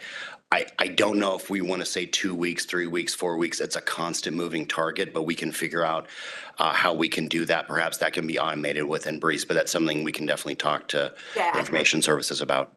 No, I'm not telling you what it needs to say. You guys are the experts and know what it needs to say. I'm just saying whatever are the most likely questions to answer them ahead of time. Yes, Vicki, we can definitely look into revising the emails, and the initial email we send saying we received your application. We can also look into putting in, if you want to check the status, you can go into your Breeze account or you can go into the application and detail status page. We do have FAQs on our website, but we do recognize our website is not the most customer service friendly website, and we have been working on it. And I know somewhere I saw create a chat box, and that is something that we have talked with OIS, but we have to clean up our website because the chat box pulls from the website. And so that's a domino effect. As we're trying to improve our website, we will eventually get to where we could hopefully implement a chat box. I mean, But short term, we could adjust the emails to provide information in the beginning. Yeah, what I'm thinking about is you guys, and not just making it easier for applicants, but also what makes it easier for staff. The other thing I'm thinking about with respect to applicants is to the extent that they're, you know, completing their nursing education in their 20s, email is a little bit antiquated. And I know some 20-year-olds who don't check it as often as they should. So are people allowed to choose text as a way to get information? Not at this time. That is something we're looking into, but not at this time. Okay. There's challenges with All that. right. So that I think is a perfect example of something that needs to be on this list. In the next 5 years, we have to be able to text people, you know. Yeah. And Sarah just added that to the notes. And again, how can the board address it? These are all just suggestions. They don't have to, but it's good to capture them. And just remember that in today's process, the two most important columns are what issue needs to be addressed and the why. If you can say the desired outcome, great. The how, it's like, well, if you have some ideas for how, great. If not, that's okay, because that comes later with the action planning. So I know if we stick to a half hour per goal area, we should have been done by 10:15 with this one. So just awareness of time. So for the third one, it looks pretty complete, but let us know before we move on to the fourth objective here.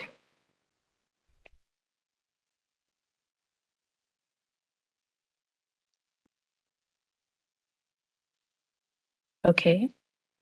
See some. Oh. Okay, we see green cards, so we're moving on to the fourth suggested one. That was costs.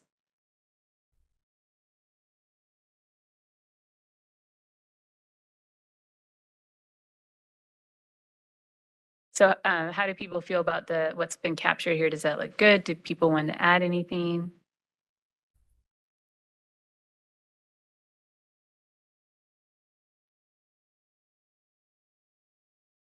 Okay. Do we need to come up with something for column 4? If you have a suggestion, great, but you don't have to. Okay, I mean, review our processes. I mean, I'm not sure we can achieve that, but I think it's worth examining. Okay.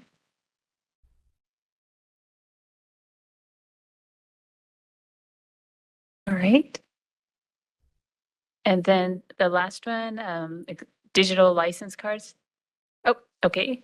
I see green there. Any other suggestions for that one? Okay. And Board Member Granowitz, are you okay with objectives 4 and 5 as they are? I had to find something green. Thank you. We appreciate it. For keeping us on time. Sure.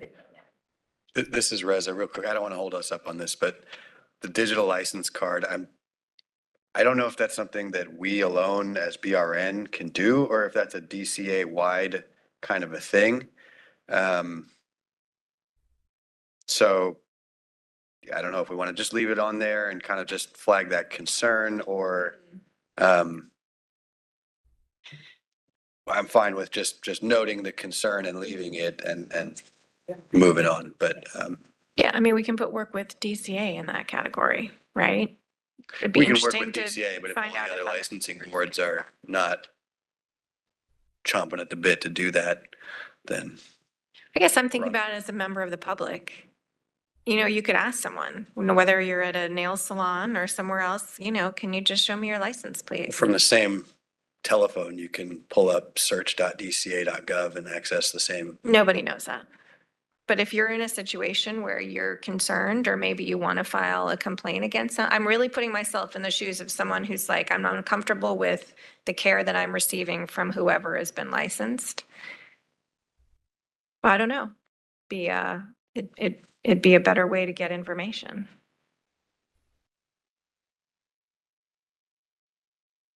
And we can always write the objective as explore creating a digital license card. I do know from working, because we work with all the boards and bureaus, people have been requesting a physical card, and even today, like, that's something that's across the board. So the idea of a digital card, you might find that many of the healing arts boards would like it too, and might go in. But again, this is just something that could be explore. And this is a draft today, so you'll get another chance to look at this, so. This is Dominguez. I like your idea because I grew up with the card. And so that was something that I had to understand, that there was no more cards. But yeah, I'd like that, what you just said. Okay, thank you. All right, so with that, we've got 5 objectives and we're ready for public comment. If the WebEx moderator can open that.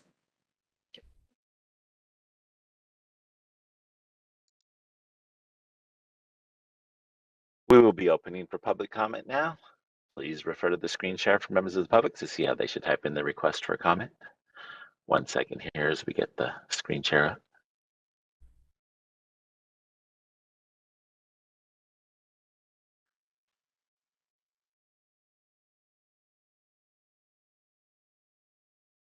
I've activated the question and answer feature. Members of the public can indicate that they would like to make a comment by typing into the question box, I would like to make a comment. Please remember you will have 2 minutes to make your comments. I will not give a reminder as your time approaches. I do not want to interrupt you nor cause you to lose your train of thought. I will mute your microphone and inform you that your time has expired, and we'll move on to the next member of the public. I'll pause for a moment for members of the public to type in, I would like to make a comment.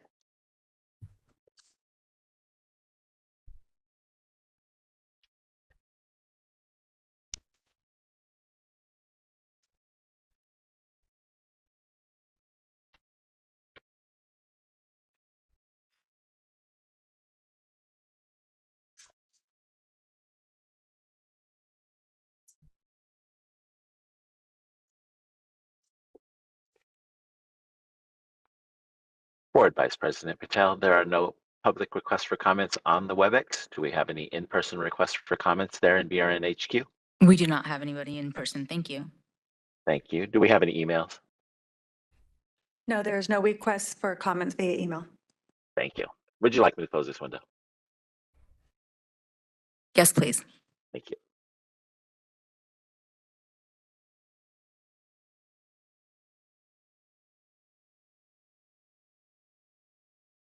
All right, so our next goal area is enforcement. We'll move on to that. Again, we'll give you a chance to read the definition. Let us know if that definition looks good to you.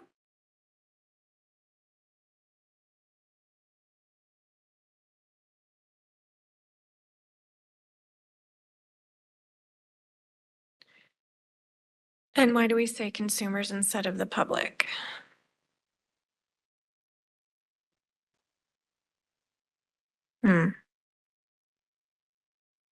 Board Member Lawler is saying Department of Consumer Affairs. I don't think your thing is on. Oh, I just think that's our word yeah. as DCA. Well, plus the whole public doesn't necessarily access the services of nurses. So it's really consumers of healthcare that are, coming into, I mean, I don't think we need to protect the whole public. I think we need to protect people who are coming into contact with nurses. So they would be consumers of healthcare. Okay. We'll say our statute uses the word public, so if there was an interest in changing it, there'd be a reason.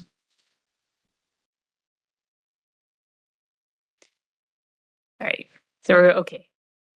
So it looks like we're okay with this definition. We'll move on to the summary of weaknesses, which again, you have a handout on. The summary collection of weaknesses you have is printed on both sides of the paper. So you can reference that. Also, you can reference the DEI summaries.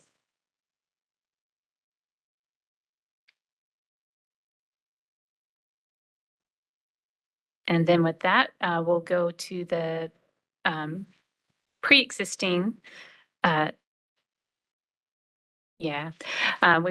of them are a bit verbose, so they get cut off. But the first one is processing times is the issue. Why address it? Because of the mandate of a time frame from DCA. Efficient case processing can lead to rehabilitation or removal of unsafe nurses sooner. Next issue or topic is outreach to explain the enforcement process. And that would be to enforcement process isn't clear to the public and many don't understand why the enforcement process takes as long as it does. And then that third objective, we might have to change how we're viewing it. Align enforcement activities with other boards to assist DCA in creating consistency between boards and bureaus. And then we've got two more.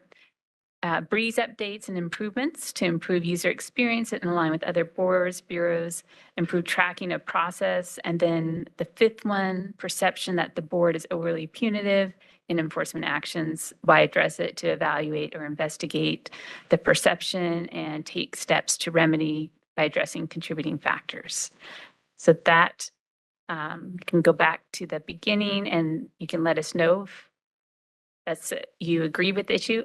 Please. Well, number 2, outreach to explain. I had down communication as one of the things, and I mean, they are the same thing. Better communication solves a lot more problems. So, and I do think our enforcement processes are clunky, but it's better to go slow and be right than go fast and be wrong. But we hear the frustration all the times. And I do think staff, it should be a goal. It should be something that we spend time on. Okay. And does anyone want to add anything for the desired outcome or how the board can do it? I would like to see something to the effect of having a checklist, for instance. Okay. 2 thoughts that come to mind are IV hydration clinics and like injections, that aesthetics. And I don't think nurses are aware of the criteria required for them to fulfill that role. And if they're stretching outside of that role. Okay. So we're seeing a lot of that in enforcement. So if we can have some sort of checklist to ensure that they're staying within the realms of their scope. Okay, great. So I just want to say that the board is participating in the MedSpa IV Hydration Task Force and getting out that education for us and the other boards that are affected by med spas and IV hydration. So I don't know that that would be necessarily on enforcement. We do have a communication outreach goal that's later on.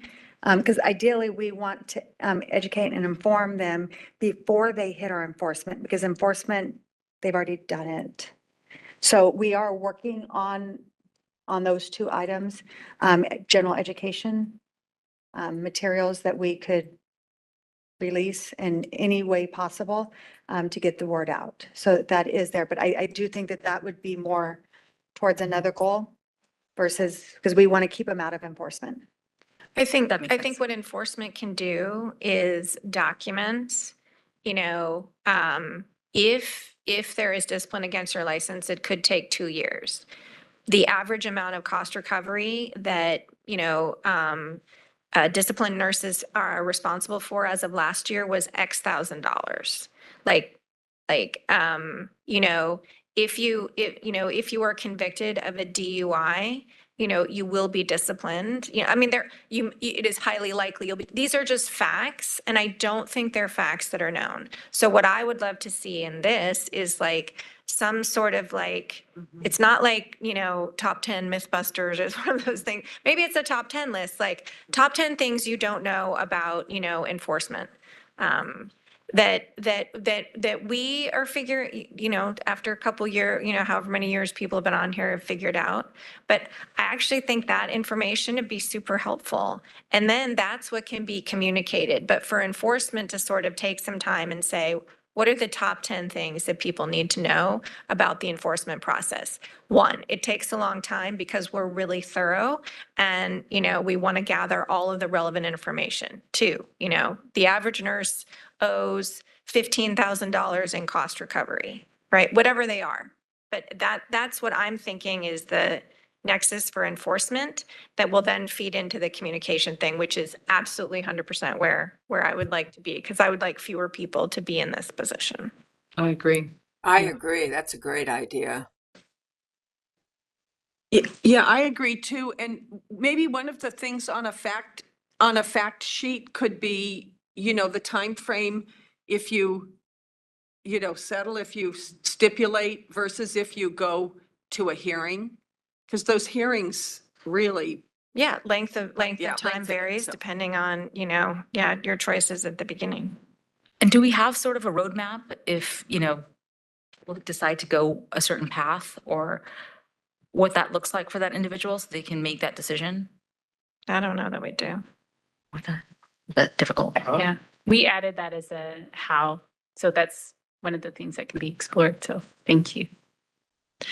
What I love about this is actually is in the realm of equity, right? Because it's about, there's information that we need to provide so everyone understands, right, is on a level playing field. Yeah, I'm okay. Thanks. I have two desired outcome ideas. Okay. It's for 2 or 3 or. No, first one's for number 3. Okay. And this may be getting too far ahead of the game, but the idea of aligning the enforcement activities with the other boards, I can see, and I don't know if this is their goal, but under DCA, everyone in a standardized, I can say identical, system process. So where if I use Breeze here, it's the exact same way I use it as a barber or as a whatever other board there is here. As well as number 5, the punishments, so the top 10 sentences as well, because the idea of us being overly punitive, if every board in the entire DCA has the same type of rubrics, which maybe they already do, I don't know. The desired outcome in my head is dealing with equity. That is an unbiased system. And we've done a lot in the BRN, and we have absolutely progressed in solving some big problems in the last year. You could argue it makes it more unbiased because the bias it looked like that we were going with was every nurse was in a major city with a drug lab on every corner like Starbucks, when in fact most of them work somewhere out in the desert next to an orchard. So that fix that we've done has, I think, helped us move forward out of our bias or the systematic bias, institutional bias. And if that happened agency-wide throughout the DCA, I think that's, a visionary idea. Great. Thank you. Do we need to go back to the third objective for anyone, or are we okay with this one going on to 4 and 5? Seeing green cards, so 4 and 5 it is. So let us know if you have a desired outcome or how to add to 4 or 5. If not, let us know if you'd like to add an additional objective or if you're fine with these 5. Okay. And so now we'll switch up who's talking. So but we'll take public comment first. Thank you. Thank you. So May we have public comment, Mr. WebEx board moderator?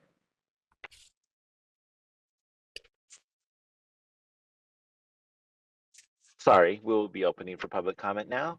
Please refer to the screen share for members of the public to see how they should type in the request for comment. As soon as the screen comes up, sorry.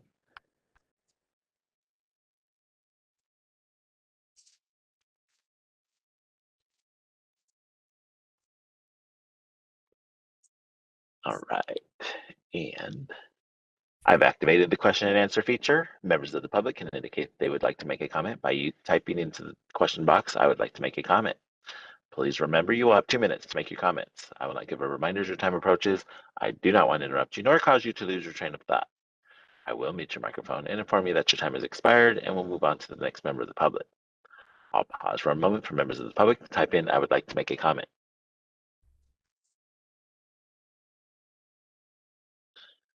Bingo would like to make a comment. 1 second, please.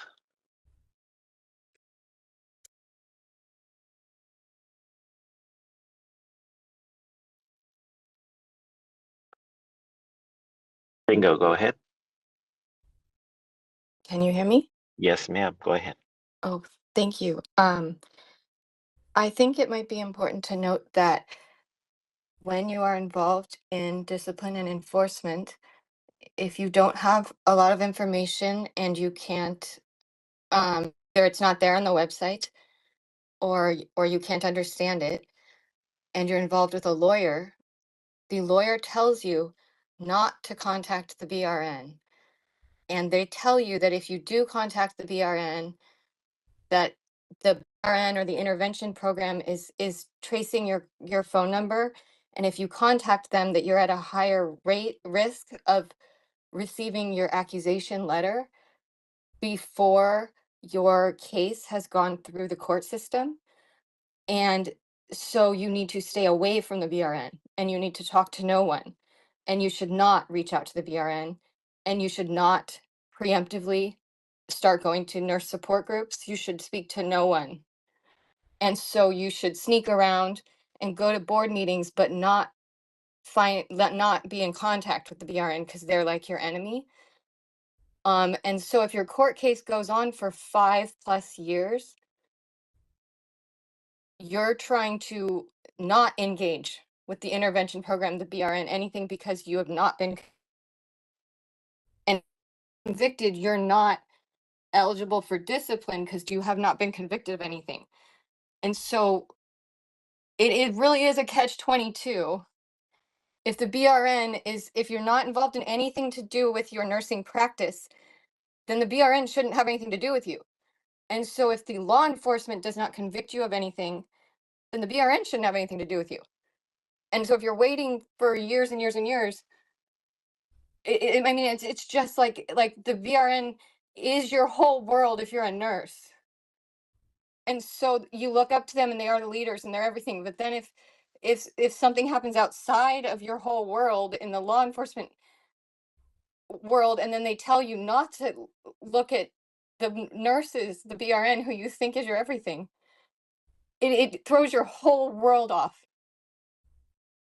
I'm sorry, I'm not, and I couldn't get in yesterday, and I couldn't figure it out, and I'm sorry. So, anyways, thank you for letting me.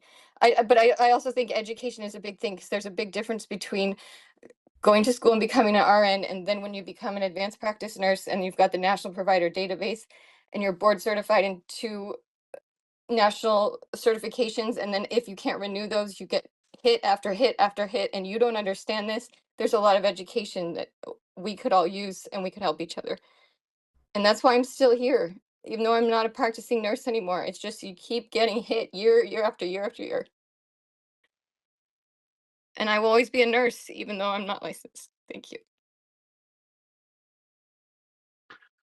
Thank you for your comment.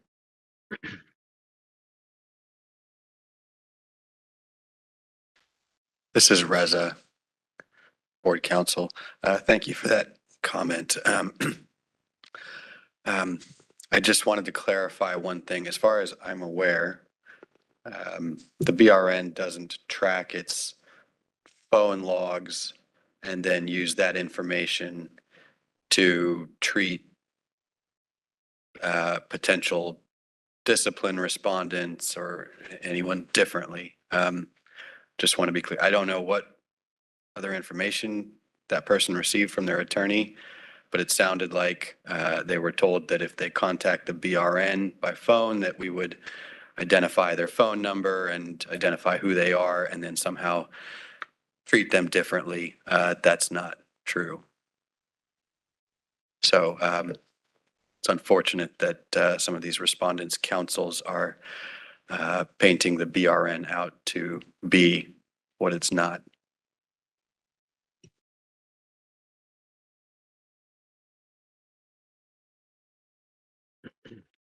Board Vice President Patel, there are no other public requests for comments on the WebEx. Do we have any in-person requests for comments there in BRN HQ? We do not. Thank you, moderator, and you can close this window. Thanks. Thank you. And no emails, correct?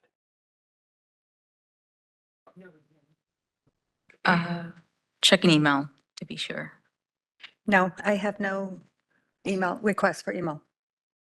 Request for public comment via email. I apologize. Thank you. All right, and as Tricia mentioned earlier, we're going to switch off every 2 or 3 goal areas just to kind of keep things interesting so you don't have to keep listening to one voice, and also to give Tricia a little bit of a break. All right, so we're going to move on to goal area 3, alternative to discipline. This is the goal area description. Do we have any changes that we would like to make to this description? Rehabilitation of what?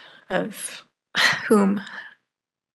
Rehabilitation, I think it's supposed to be rehabilitation of and return to the practice of nursing. So rehabilitation of is. Would be of people though, usually.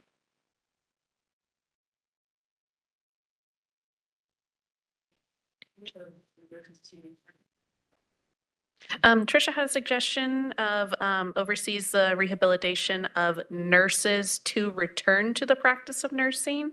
Does that sound like something that might be a little bit more clear? I mean, fundamentally, the intervention program is for nurses with mental health and addiction problems. I'm trying to think of the shortest way to describe it, and addiction might not be the right word.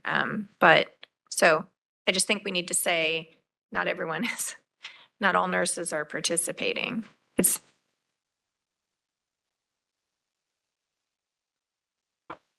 I see. You know, in the one that you had, that you gave us on paper, it's much longer. I believe that's It has the 2 original. sentences, yeah. So registered nurses whose competency may be impaired due to abuse of alcohol and or other drugs or mental illness. So we could say the goal, the intervention program oversees the rehabilitation of registered nurses whose competency may be impaired due to substance abuse or mental illness.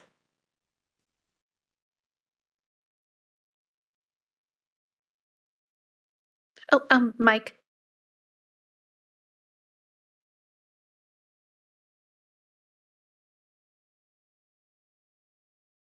Okay, I think that's a little bit more understandable to people who don't spend a lot of time in this.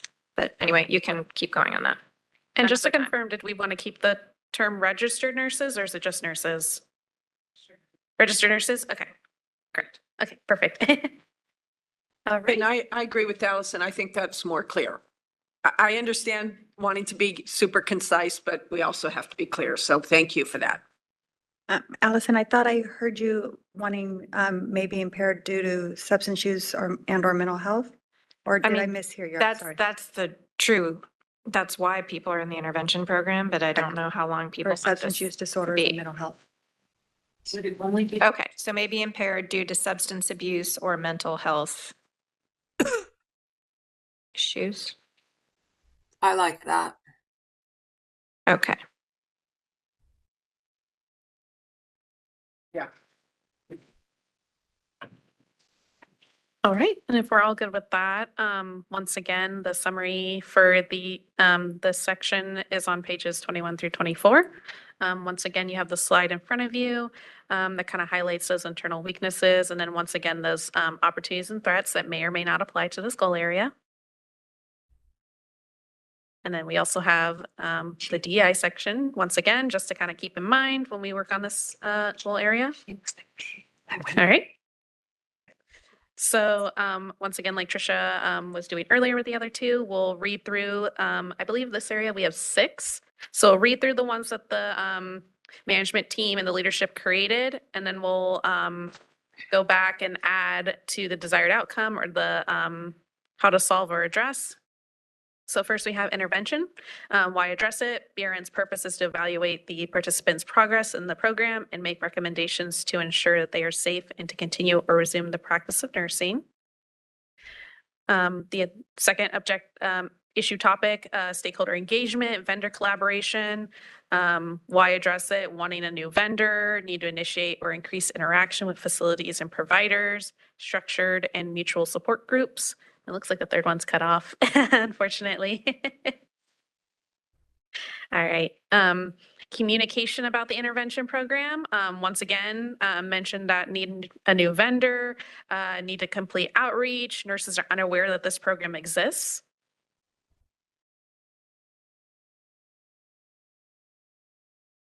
Communication about the program clearly.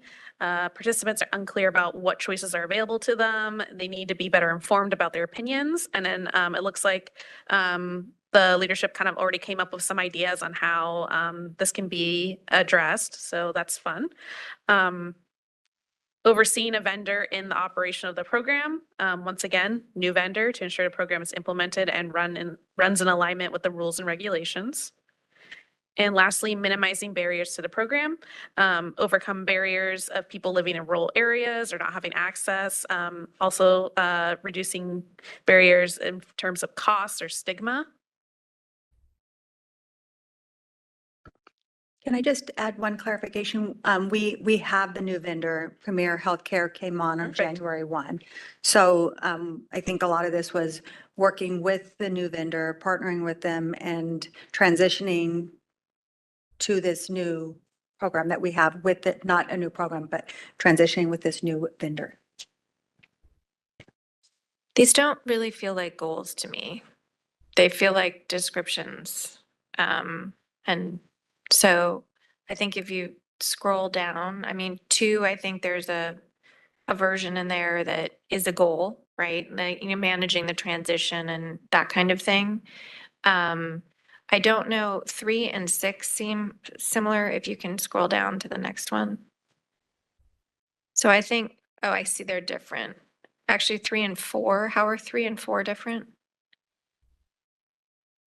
As I was reading them, they sounded very similar as well. I think 5 and 2 are, or 5 and, I think 5, I know I can't see both of them at the same time. 5 and 2, I think are, manage the transition, create a professional program. Those seem combined. Yeah,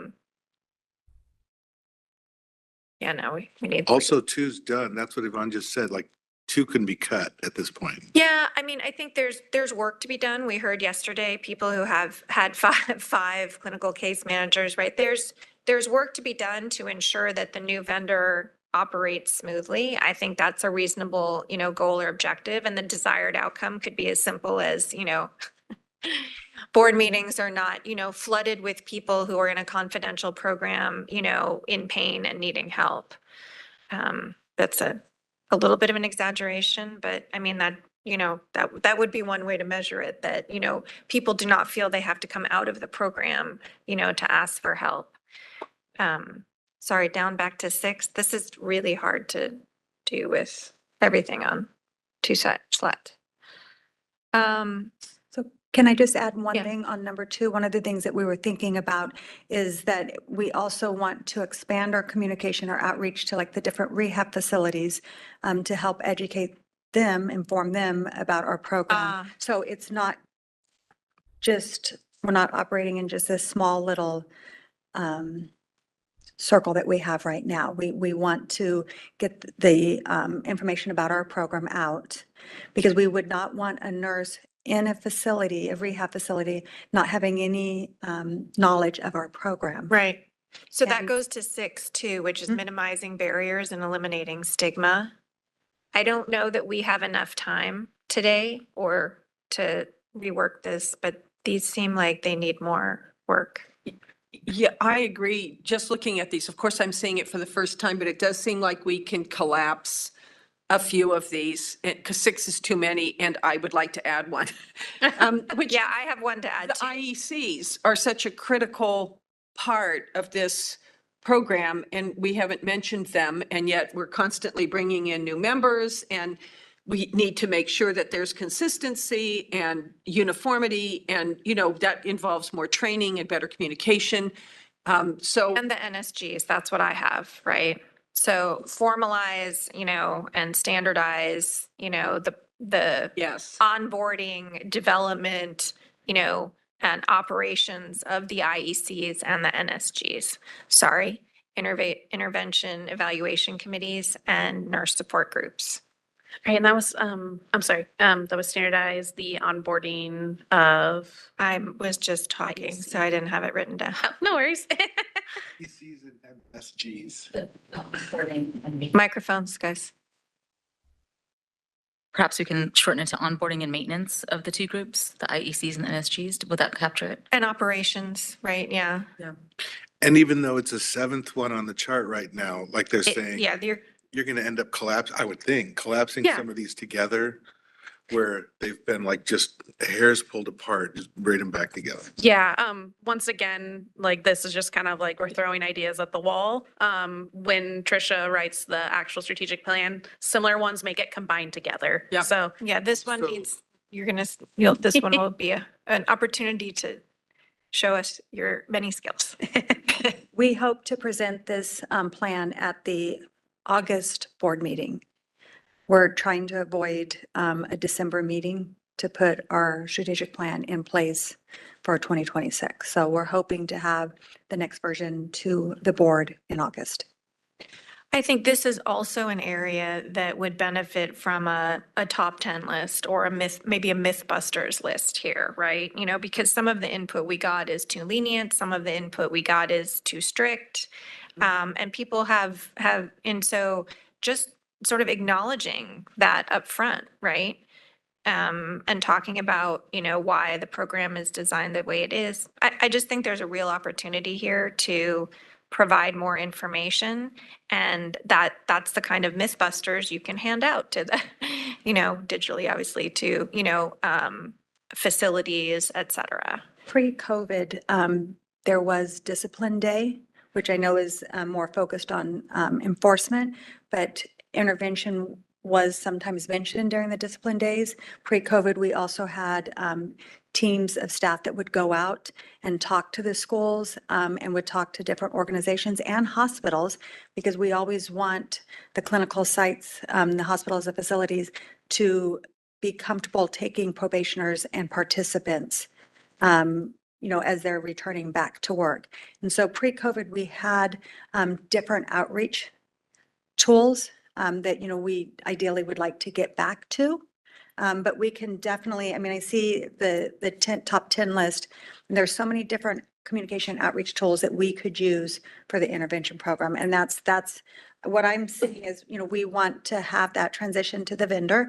We want to have better communication and outreach, and then the training. And all that would include our nurse support groups, our IECs, and then the participants and people even just considering, so people understand what the intervention program is. Right. Yeah.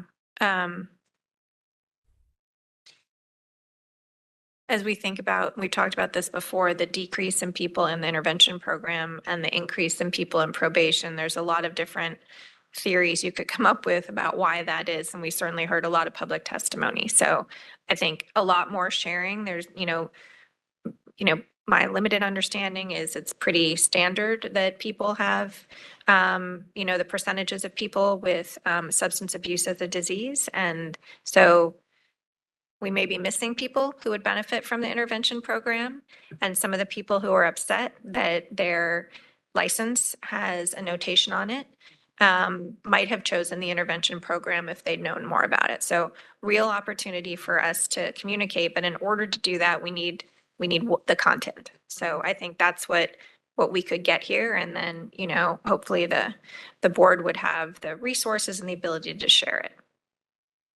The other item I just would hope that the board would consider as an option is having staff attend the conferences such as the NOPA, which is the alternative to discipline, the national level of alternative to discipline programs. And we get to hear, you know, other states' best practices, the mistakes maybe they made and the lessons they learned. So let's and put that's that something in we a have not been able to attend for a while. fourth column somewhere about, you know, professional development, sufficient professional development budget for BRN staff. I would feel much more comfortable with your approach than Yvonne's, only because I'm not sure the board should be, you know, I think that's more an EO duty than a board duty. Absolutely. And, Yeah. and I think, I just, that would be a possible desired Yeah, and I outcome. would love to see that. So don't get me wrong. I think that's important.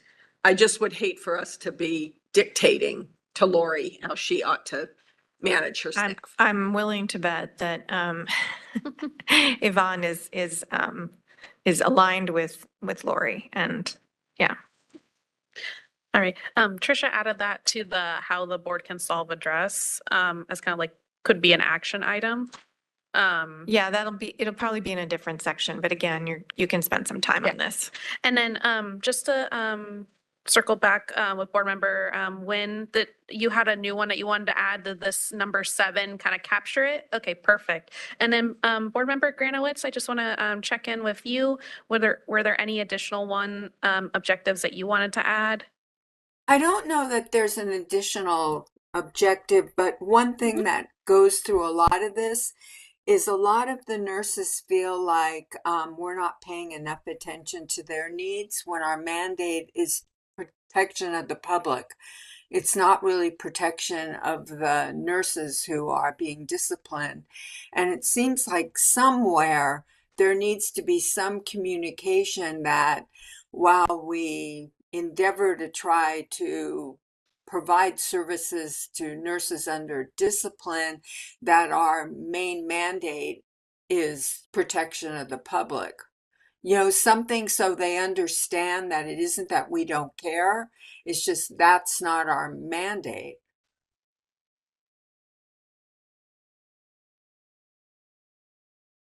All right.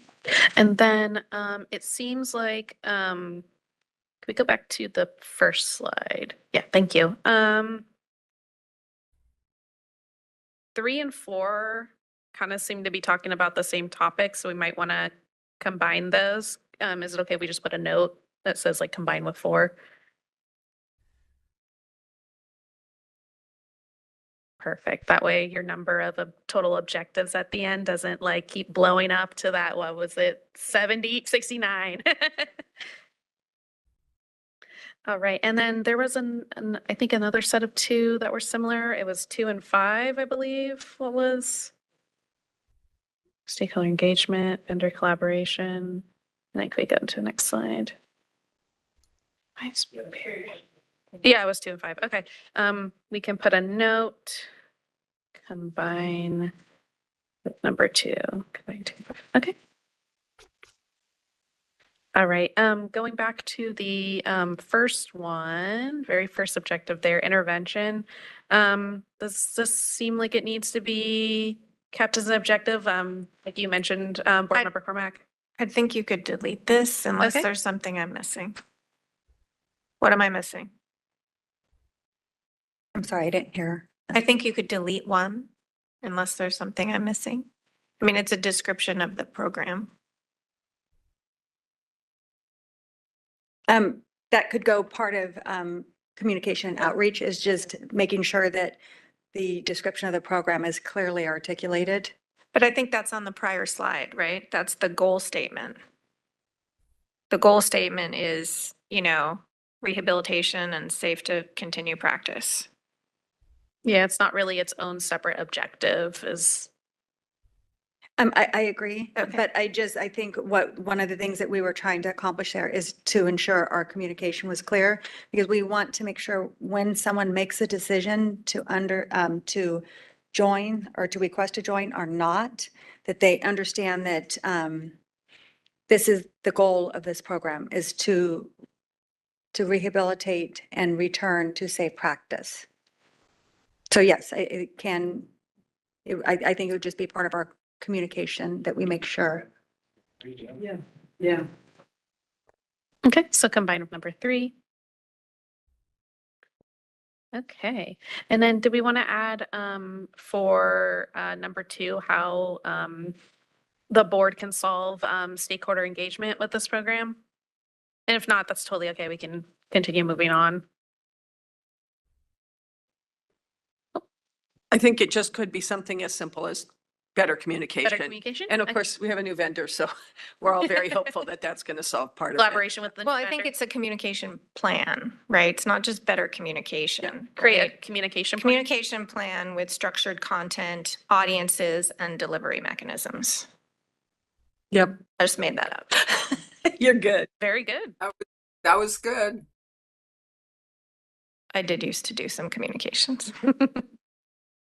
All right. Can we scroll down to number 3 real fast? That one combined number 4. Okay. All right. Did we want to add anything to number 6 at all? I think this is an area where we actually need some more information or data. It's really hard to know if this is a problem for 2 people or 20 people or 200 people or 2,000 people. And and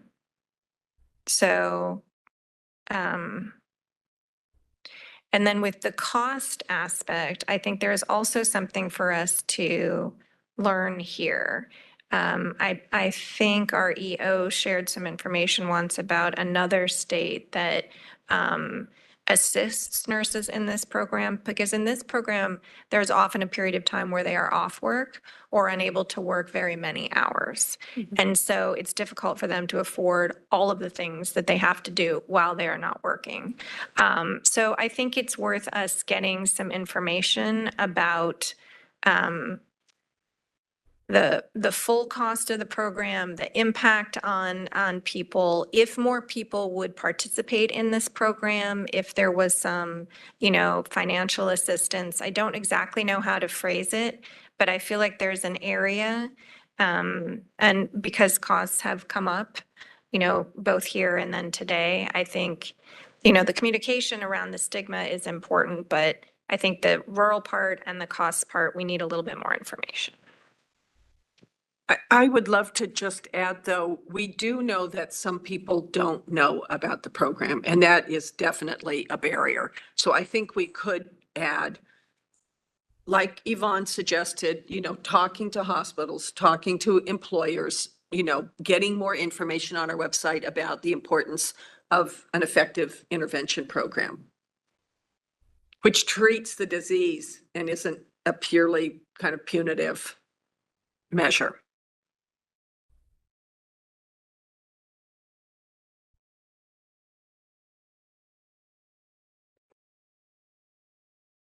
All right. Anything else we want to add? Are we ready to move on, or do we still need to add? Oh, sorry, I meant before we went to public comment. But, all right. Okay, so now we can go to public comment. We will be opening for public comment now. Please refer to the screen share for members of the public to see how they should type in their request for comment.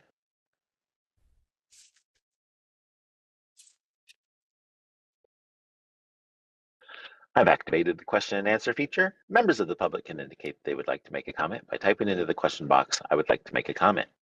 Please remember you will have 2 minutes to make your comments. I would like to give a reminder as your time approaches. I do not want to interrupt you nor cause you to lose your train of thought. I will mute your microphone and inform you that your time has expired, and we'll move on to the next member of the public. I'll pause for a moment for members of the public to type in, "I would like to make a comment."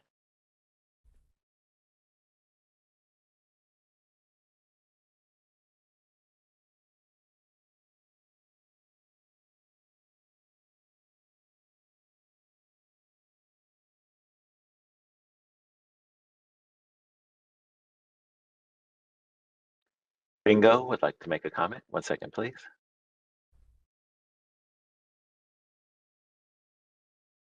Oh, hi. Thank you. I think my comment is, I believe a lot of people are speaking up in our meetings versus other DCA meetings, particularly Board of Medicine meetings, because I feel like there are some inconsistencies concerning discipline between Board of Medicine and Board of Nursing.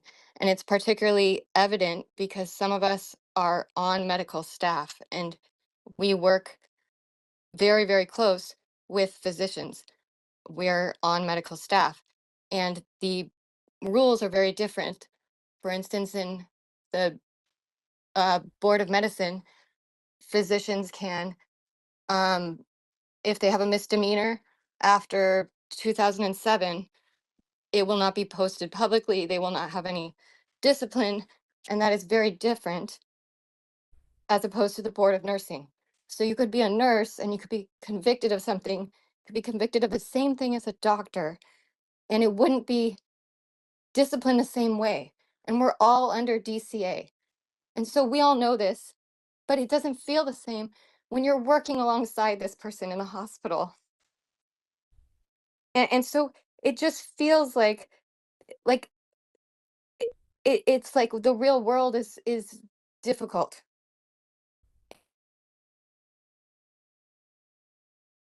And it's just so that's why people speak up, because you guys just I feel like you need to hear it from us to understand what's really going on, because the intervention program does not have a way for advanced practice nurses to actually do the intervention program the way that it was described when people have to make their decisions.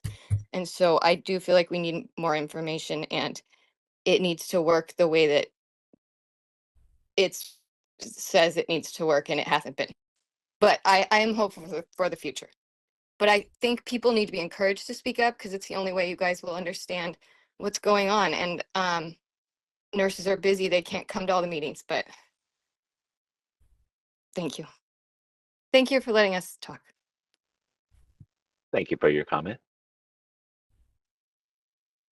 Board Vice President Patel, there are no other public requests or comments on the WebEx. Do we have any in-person requests or comments there in BRN HQ? Board Moderator, we do not, and we do not have any emails also. Thank you. You can close the window. Thank you. All right, we're ready to move on to our next goal area. All right. So next we have continuing education, goal area 4. Here is our description for that one. Do we want to make any changes to this description?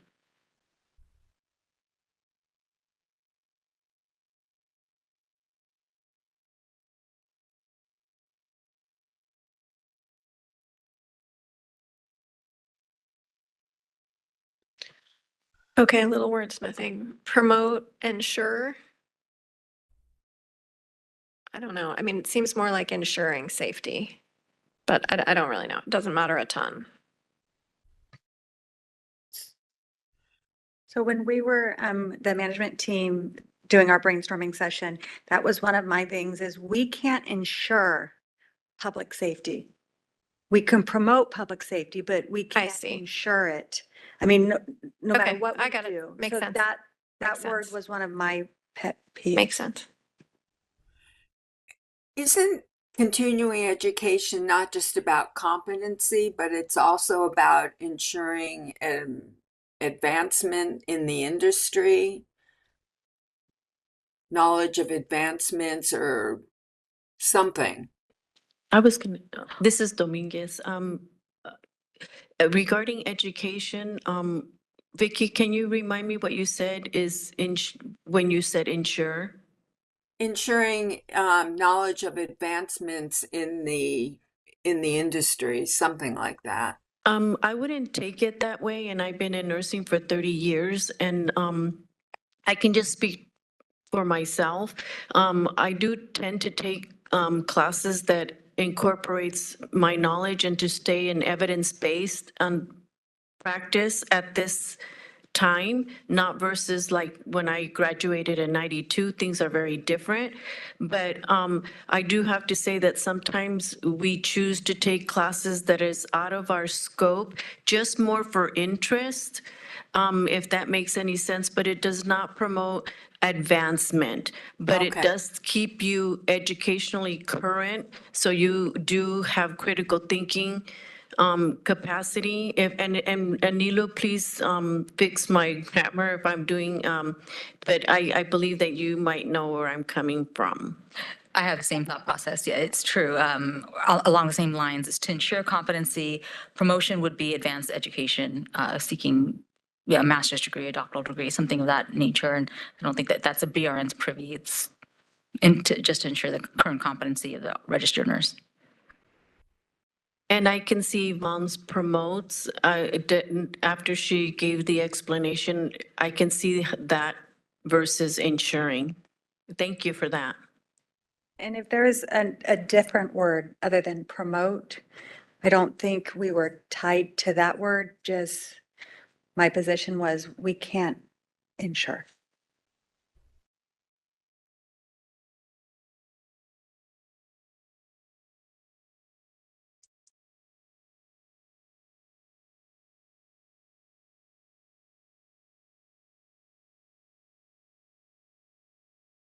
Oh, yeah, so it looks like we're good with this definition.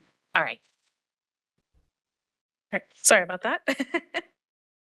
All right, so once again, here are the internal weaknesses for the continuing education goal area. Once again, if you have the environmental scan in front of you, those are pages 25 through 29 for those summaries. And then once again, those DEI sections that may or may not apply to this goal area. All right, and then we have 5 that the management team came up with for this one. So I'll go ahead and read them and then we'll bounce back up to number 1. So the first one, creating a database of approved CE courses. Why address it? Help RN find, registered nurses find specific CE courses, address items in the that are listed in the environmental scan. Next issue, streamline auditing process. This is to ensure compliance with CE renewal requirements. Another issue topic, storage of those CE documents. Why address it? To create a one-stop shop for managing the continuing education, allowing them to store their CE documents. And we'll scroll to the next slide. All right. Expanding the CE approval and audit process. Why address it? Need to implement the learn and make continuous improvements. New legislation for NP-specific CEs. And the last one, address quality of CE courses. There's a lot of complaints about poor quality CE. This would add value to the CE requirements and increase nurse competency. So we'll jump back to number 1. Does this one sound like something that we want to keep? Well, Go ahead. as I read this section, I thought, wow, this is one thing we haven't really spent time on. I've been on this board for 4 years and we haven't talked about continuing education. So I kept thinking, oh, we must be doing it pretty well because we hear a lot of public comment and we don't hear complaints about this. But I did read the materials and so I do know that there are some issues and looking at these 5, goals, they look like good goals generally, but I have to say I just haven't heard, the complaints that people, I read them, but I haven't heard them about the complaints that people have with continuing education. I think the database idea is a fantastic idea. Not all CEs are created equal. Not all educators are created equal. I can speak for the CRNA profession. Certain CEs don't meet the standard for us maintaining units for our continuing education. So how do we ensure that there are CEs that are meeting the standard? And where, I don't know where that would be, if that's an additional goal, perhaps. Yeah, that might be number 5, which is the quality of CE courses. Can I ask about that? Like at the end of you taking a course, are they all online or any of them in person? It depends on what we choose, but there are some online. Okay. At the end of it, do you do a survey and then are there essentially ratings at the end? So the next person can be like, this instructor was terrible, or I didn't learn anything, or this was fantastic, would highly recommend. In order to complete the CE and earn the actual units, we do have to finish a survey that incorporates that. And is that data then visible to you the next time you go to choose a course? Okay, so that's the flaw. Oh, it's the provider. Well, but in order, I mean, I'm just brainstorming. I have no idea what the interface looks like, but if you go in to choose, do you choose on the BRN website or you go somewhere else? For RNs, they'll choose on the BRN website, but there are some unions that provide education. There's other avenues that RNs can get CE that would qualify. If we were managing the database, we could say you have to provide your, you know, the past 3 years of survey results and show that. I mean, you don't choose a restaurant without knowing what the ratings are. I like how you think.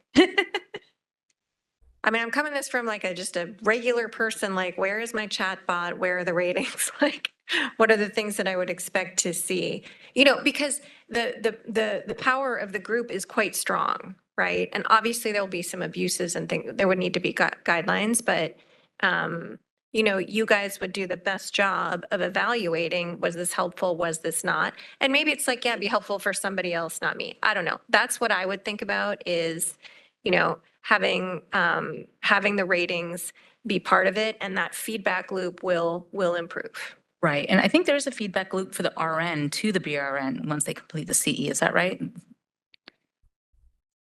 I don't believe so.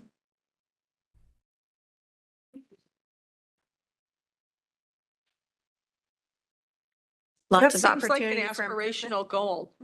You know, if we really want continuing education to be meaningful, we should direct people toward more meaningful classes.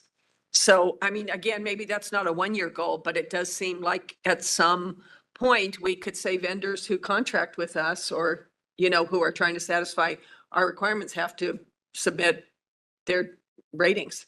I mean, the reality is this will be work, right? Managing a database is work. And so that'll be something else to think about. I guess the other one that I wanted to talk about, and I'm not sure if it's captured in here, but people talked about being able to upload their completion. Is that the data storage one? I believe so, yes. Okay, well, maybe we could phrase that in a way that makes sense to a licensee as opposed to an IT person. Maybe somewhere for them to upload their documents.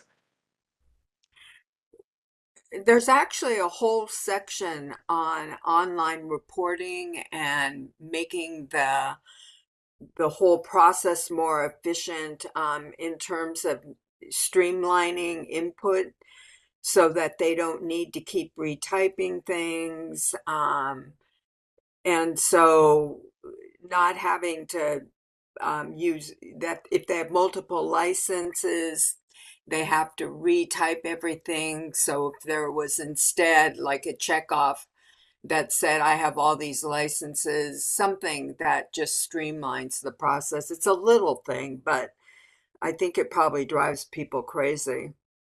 And this is annual, right? No. 2 years. Every 2 years. Biannual. Okay. When we look at someone, an RN's continuing education, we're looking at the previous 2 years. 2-year cycle. Okay. So this is going to be a wonderful opportunity to be customer focused, right? Yeah. To sit in the shoes and the chair of a nurse somewhere who may actually be doing it on their phone, even not on a computer, because, you know, and figure out what would it look like from their side and, you know, address these problems, because it's a great touch point. Right? Hopefully most nurses only have positive touch points with the BRN, right? You get licensed and, you know, you renew and, you know, et cetera. It's a great opportunity. Yeah, I was just going to add, for what it's worth, this is a complaint we get on the renewal application all the time, is the having to put in their CE units, and the 2 nurses on the board can probably talk about this. The CEs aren't clean either. It's not like 3 units and I did it 10 times. It's usually like 0.25, and they enter in the information, 0.25, and they enter their information. And then they go and try to find additional information, and then Breeze will time out. And then they have to do it all over again.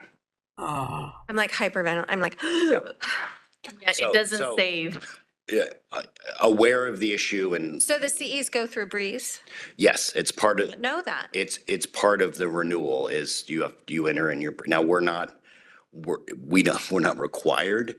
They can skip it, but we're moving towards requiring it in Breeze.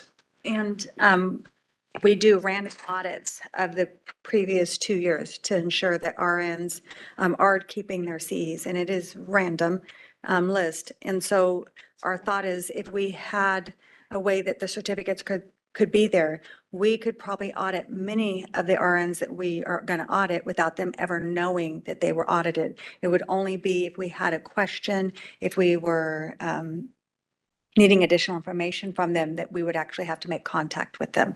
Not that making contact is bad, but we just would like to make it a seamless process for as many RNs as we can. So, And that would potentially involve working with the providers. So when the provider has verified, that, the instructor that, okay, these 10 nurses completed this particular 2.5 thing, they can upload that, right? No. No, but they could. Eventually, yes. Yeah. I The requirement right now is they have to hold on to those CEs for 4 years, and they have to present it to us, the If BRN, asked. when we're asked. And then Reza, I don't know if you want to touch on this, because this is a question that I asked you in an email a couple months ago about saving those CEs to Breeze, but we don't currently have the legal requirement to do it.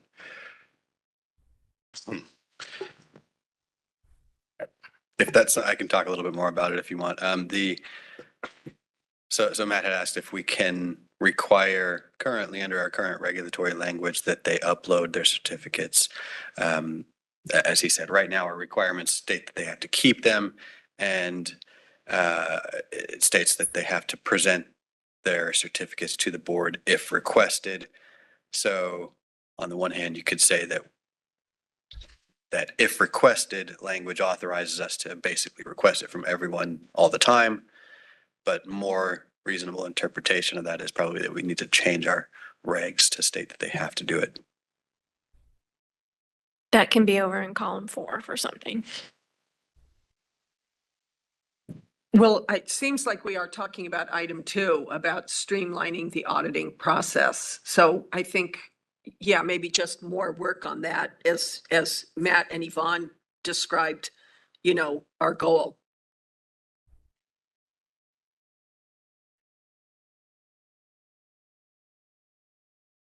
And I just want to add a little clarification. Somebody had mentioned when we contract with the provider of the continuing education. No, I didn't mean you, the BRN contracting. No, Thank no. you. But, yeah.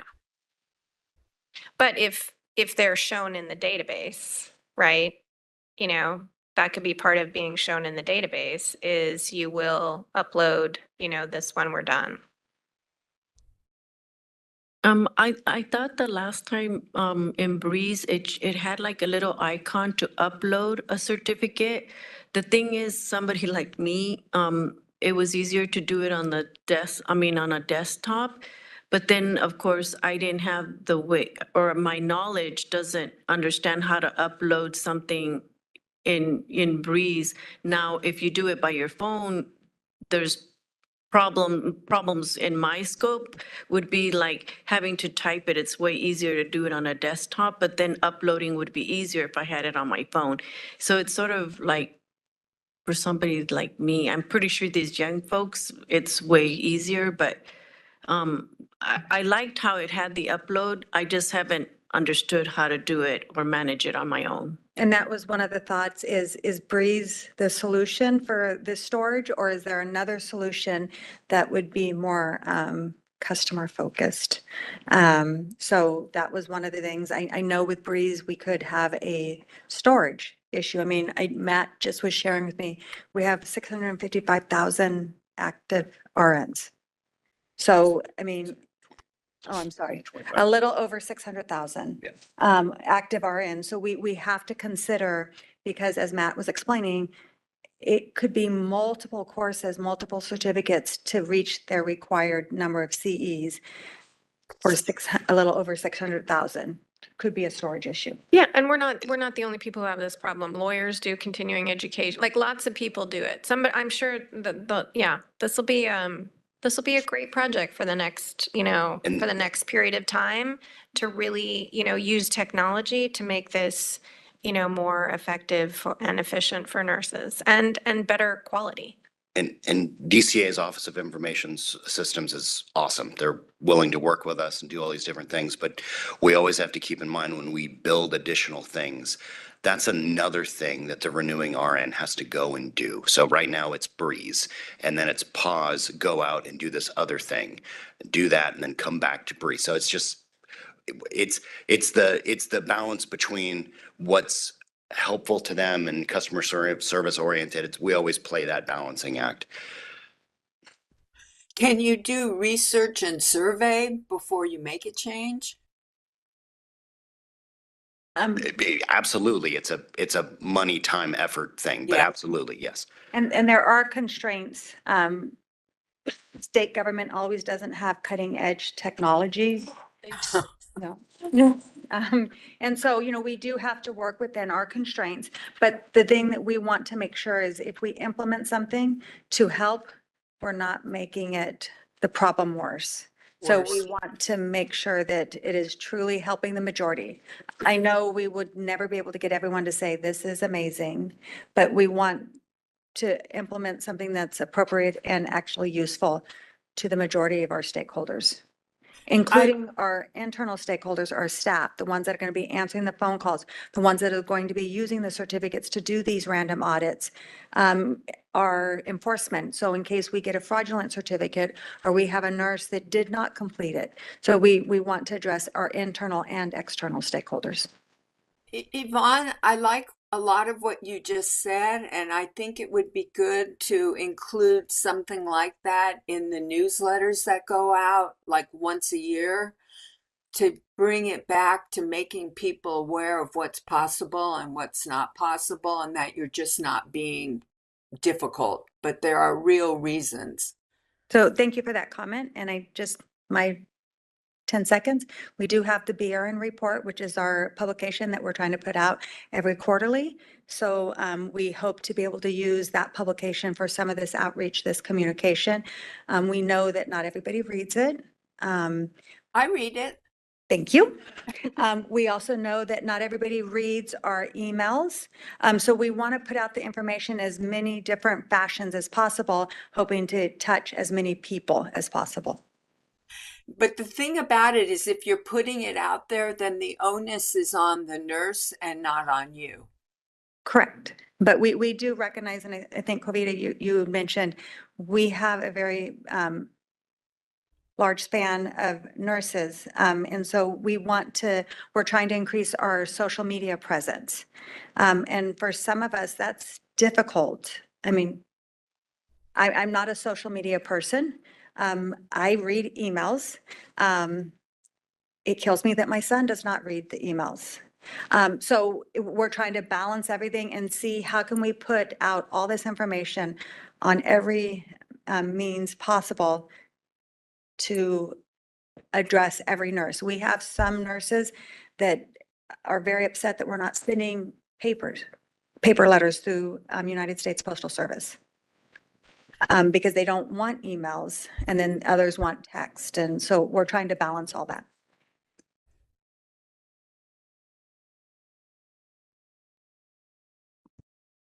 All right.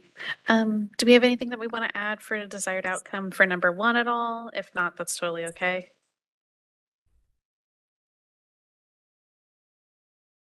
Okay. How about number 2? Do we have any, how the board can solve or address this or a desired outcome?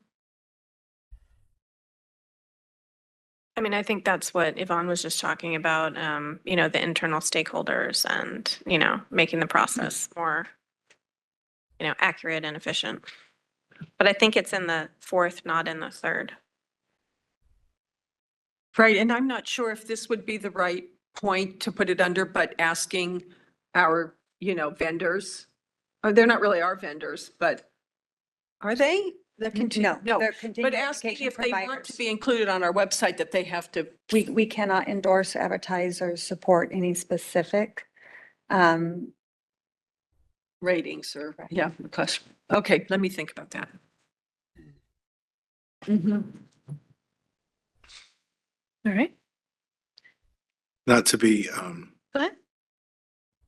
cynical, but This reminds me of the rubrics we used to write as teachers. Your answer to the desired outcome has already been written under why address it. Reword it, there's your desired outcome. Yeah, they're usually a bit similar. Part of it is so the board members have something to add. As part of the process. Yeah.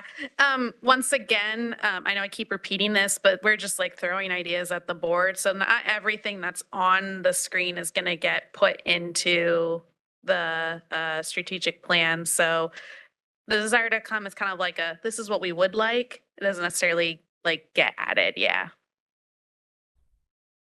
All right. If we're done with these three, we can move to the last two. Any kind of like how the board can solve or address this for number 4?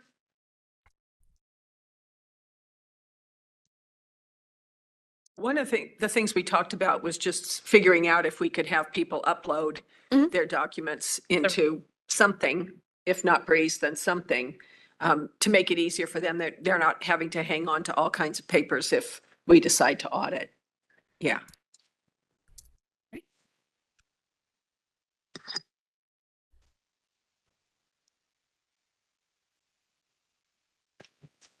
Introduce yourself. Oh, good. Hi. Hi. Hi, everyone. I'm Macaulay Fuzarens. I'm the Chief of Licensing Division.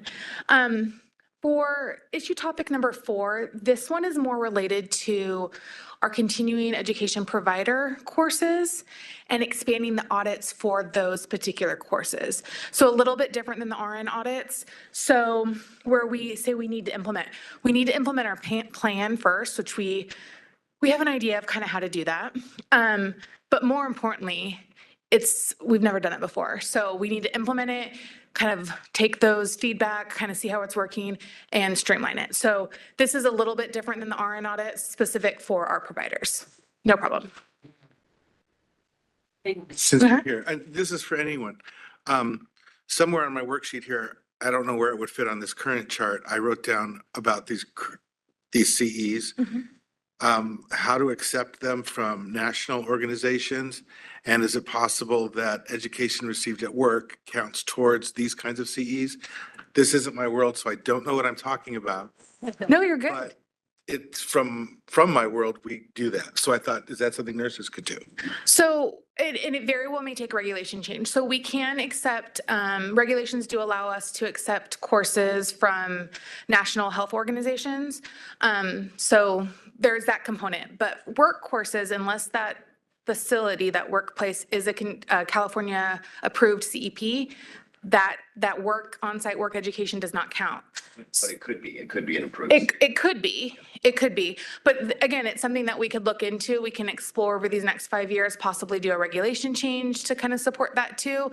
I know I have heard from RNs that they would love, because again, that's direct,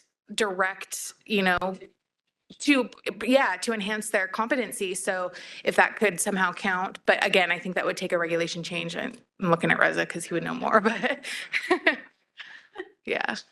And just to provide a little clarity, we have 2 types of continuing education. We have the RN continuing education that they have to submit every 2 years with their renewal. But then we also have, as Macaulay just mentioned, the continuing education provider audit, to where we're looking at the provider and the courses that they are offering.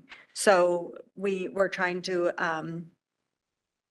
use lessons learned on both of them to enhance the other. And it would be nice, again, if we had the certificates uploaded for the RN audits, because that could help us indicate or to show any trends in the actual providers. If we have a provider that's submitting a variety of courses, then we haven't looked at all of them, and we have complaints from those people, maybe that's somebody we want to look at more in depth during the provider, continuing education provider audit. So there's two different sides of our continuing education.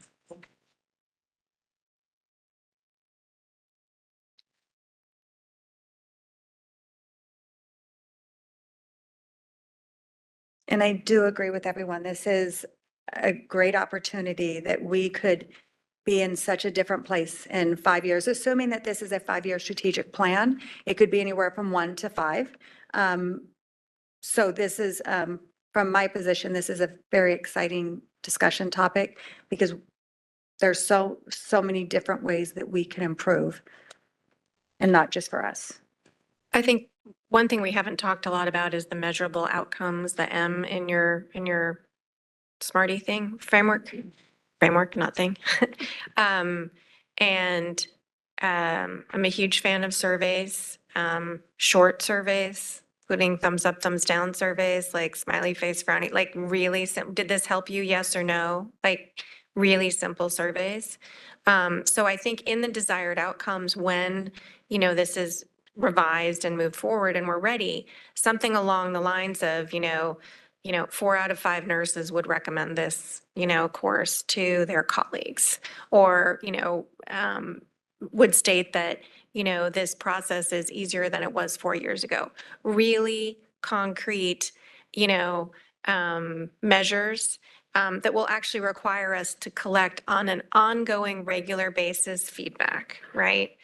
And so that's the kind of directional, measurable outcome that, I think would be the data that would help us know 5 years from now, did we make progress? Did we choose the wrong thing? Maybe we, that kind of thing. So I think I just wanted to throw that in here. I don't know that that's essentially as relevant for the enforcement or licensing, and I'm missing one of the ones we've already done. Discipline, did we already? Alternative to discipline. Alternative to discipline.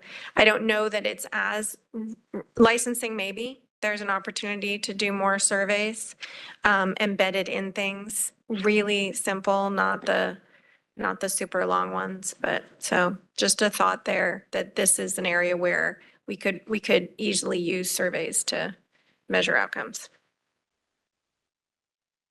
All right. So Tricia added that to the how the board can self-address this. And we'll make a note to kind of include that in the licensing enforcement sections as well. But as far as the continuing education goal area, were there any other comments from the board members that we want to add? Also checking in with board member Granowitz.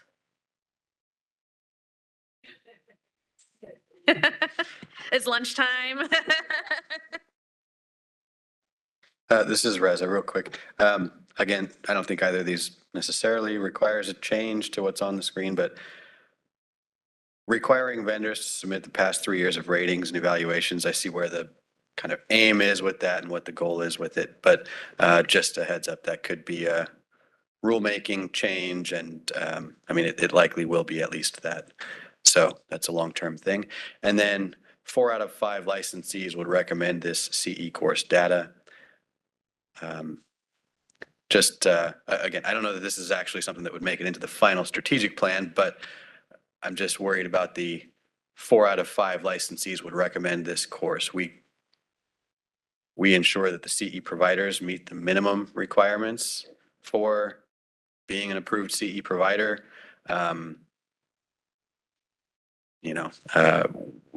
Beyond that, we can't control the quality of it. And even if a CE provider is, only getting the approval of 20% of their students, if they've met our minimum qualifications, maybe they're just boring or dull or whatever. There could be a lot of reasons why they wouldn't get high approvals. I don't really want the BRN to take on the full, burden of the quality of CE providers and courses out there, even though we play a role. The only hang up I have is just if that statistic or threshold, 4 out of 5 licensees were to somehow make it into the plan. Oh yeah, no, we're brainstorming, right? Sure. This is what we're talking about. I don't know that that's right. It comes from those ridiculous, like sugarless gum commercials that only a few of us in the room will remember.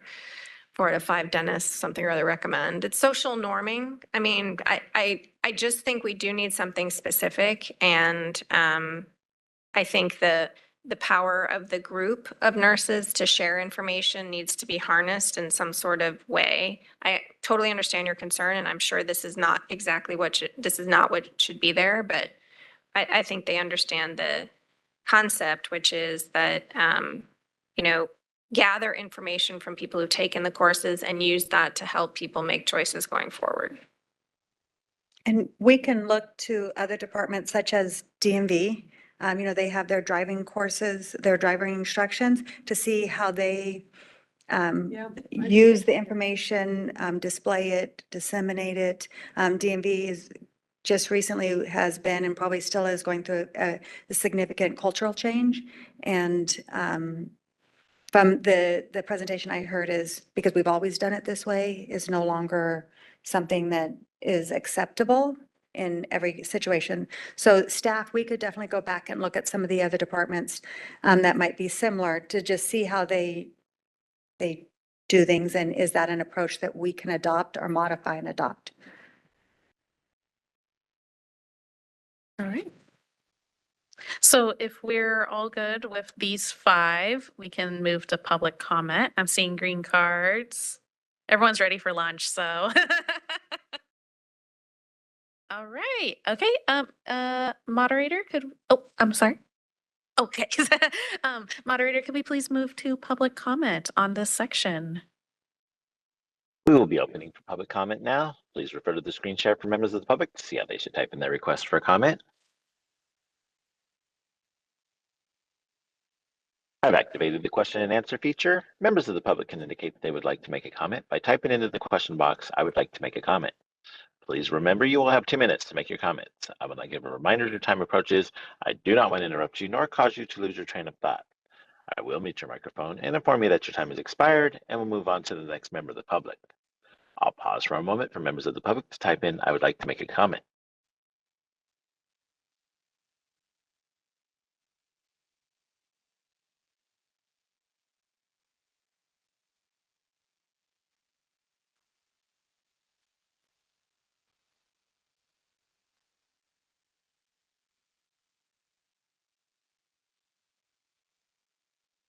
Board Vice President Patel, there are no public requests for comments on the WebEx. Do we have any in-person requests for comments there in BRN HQ?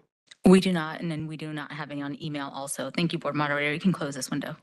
Thank you. All right. So we are halfway through, and we are still on time. So great job. We'll go ahead and break for lunch, and we've agreed upon a 30-minute lunch. Will be a working lunch for us, but apologies, 45 minutes, I believe. okay. 45-minute lunch, and we will resume back at 12:45. Thank you. Thank you. Welcome back, everyone. We will resume the second part of our day. And before we do that, we'll establish a quorum. Vice President Patel here. Board Member Cormack. Cormack present. Board Member Jovita Dominguez. Dominguez present. Board Member David Lawler. Lawler present. Board Member Vicky Granowitz. Granowitz present. And Board Member Patricia Nguyen. Nguyen present. Great. We have established a quorum, and I'll turn it back over to Solid. Thank you.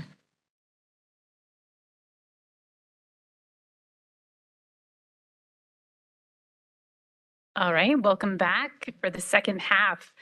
So we have 4 more goal areas to get through. And for the sake of time, just because we really want to make sure that we meet your expectations of ending at 3, when we review the pre-written or suggested objectives, we're no longer going to ask for the desired outcome and how to, but if you have ideas, please offer them. But yes, just for the sake of time, because that's, yes. So our 5th goal area is educational oversight. And if you can just look at the definition and let us know if it looks good. Do we have the insurer problem again?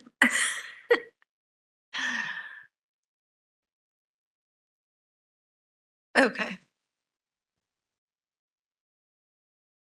All right, I'm seeing heads nodding. I mean, just to not get in the weeds, but insure may pose some sort of an issue. However, we can perhaps say something to provide quality education and consumer protection. Well, we don't provide it though. Okay. Good point. It's not just quality, isn't it also consistency? Okay. Let's see what Yeah, we're just thinking about whether or not we should add the word consistency here. Okay. So we'll give staff a minute to think about whether or not that makes sense. I was just thinking when we went through the DEI stuff and when we talked about earlier on, there were some phrases around things being consistent. So I don't know if that adds to it, but I know we spent a lot of time making sure that things are meet the same standards.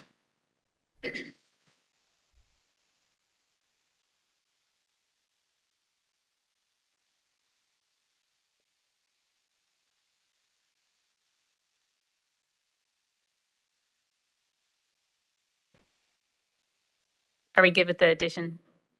Okay, perfect. I get, sorry, the and now is weird. Okay. Okay, let's see. And to promote, establishes nursing standards that promote anyway, the consumer protection part doesn't really fit there. So either we have to add something more or we have to take that out.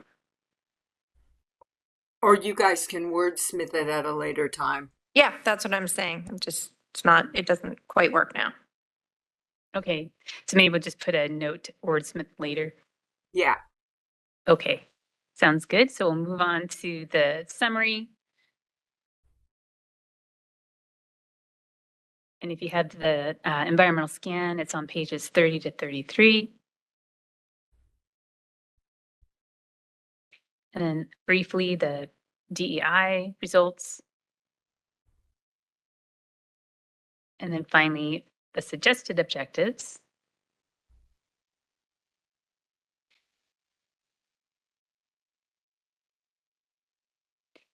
So the first one, identify and support efforts to promote equitable clinical placements, and that's to help more students attend schools, shortage of clinical placements that meet objectives, and clinical practice gap. That's the why. And then the second issue, promote educational opportunities for program directors and academic administration, and that is program directors and academic administrators or administration need more consistent, frequent education on BRN's approval requirements. Third objective suggestion is align with national accreditation, degree granting organizations and regulatory entities involved in the delivering of nursing programs. And that is to decrease redundancies, monitor program performance outcomes, and ensure the program prepares new nurses to practice safely by upholding the standards required for program approval. And we have three more. So revamp related complaint processes, including clinical payment violations, and then that's to create the why is to create a dashboard and train NECs in BREEZE, consider the school site and fine process, facilitate investigators' process with NECs, and investigators may need to seek additional authority. Fifth one is quality indicator standards and warning signs, and that would be to improve decision-making, may need to look at regulations, make sure that students get the program that they're paying for, and then to focus on quality programs and outcomes, need to set standards for quality indicators. And then lastly, it's hard to get the ones that are almost off the slide. So theory practice gap, educational preparation needs to meet the quality required for nurses to practice effectively and safely. So we could go back to the first one, and you can just let us know if it sounds good to you. The first one, yeah.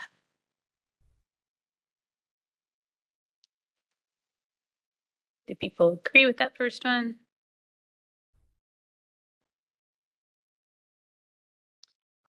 So I sit on this committee with Jovita and Dolores, and it seems like we do these things. The nursing education consultants spend so much time with the nurses. They seem to, with the schools, they seem to have incredible knowledge about the ins and outs. They understand the clinical placements.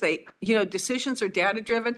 I was actually kind of surprised when I read this section of the work, how many like weaknesses were pointed out. I mean, not that I don't believe them, I do, but that's just not the way the committee, information is presented to committees. We really scour the documents and ask a lot of questions. So anyway, I mean, I think these are all kind of fine, lofty goals, but I don't necessarily recognize them as problems. So that's just one person's opinion. Okay. I agree. Okay. I think one is actually the one that we hear the most, right? The bottleneck to getting more well-prepared nursing students into the workforce is sufficient clinical placements.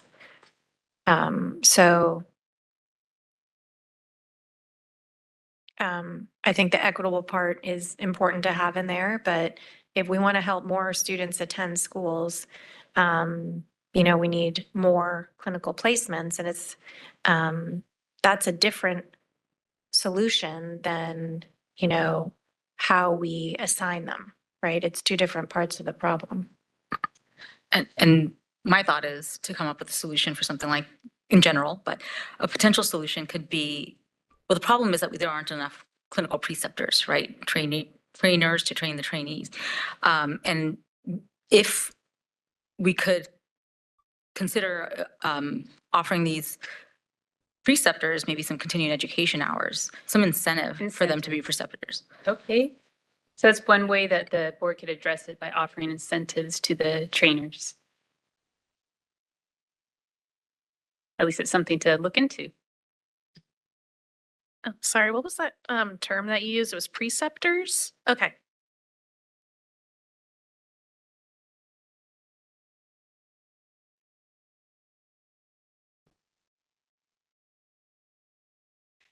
And number 2, does that look like a good one to keep?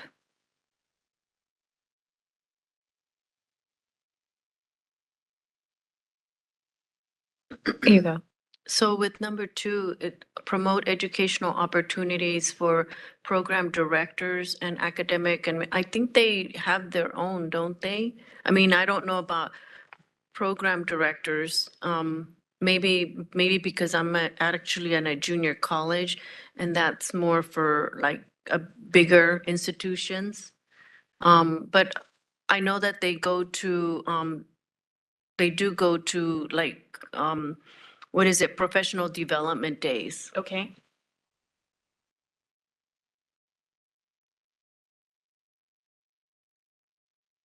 Is staff aware of this as a problem? Is that why this is on here?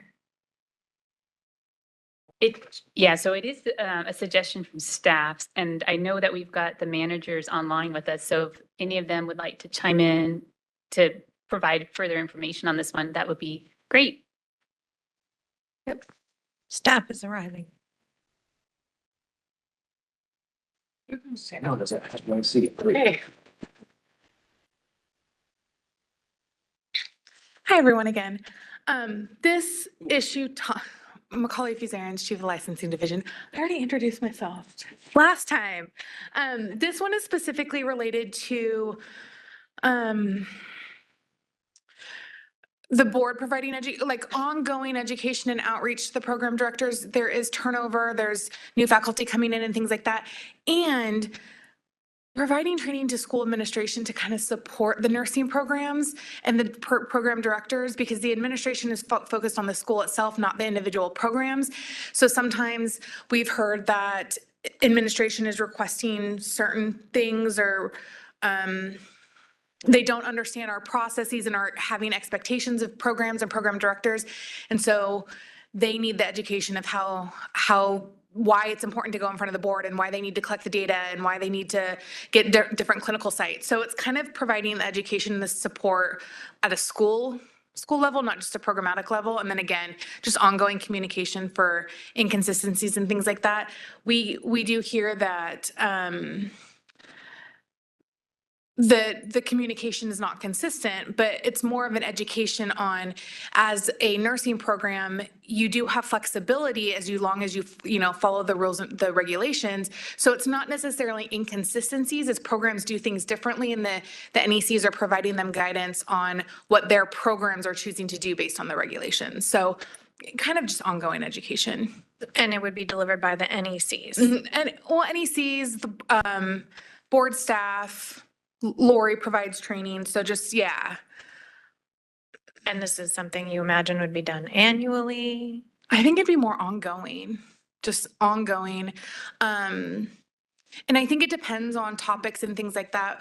For example, when we released the clinical facility authorization that we talked about earlier in the board meeting, yesterday or the day before, that was new for our program directors, new for our faculty. So we're having ongoing trainings with program directors as well as facility sites that myself, Matt, and Lori are doing those trainings. So again, when things change, when we hear from stakeholders that there are concerns or we need more clarification, doing mass trainings with all program directors, doing information sessions, doing FAQ documents, different things like that.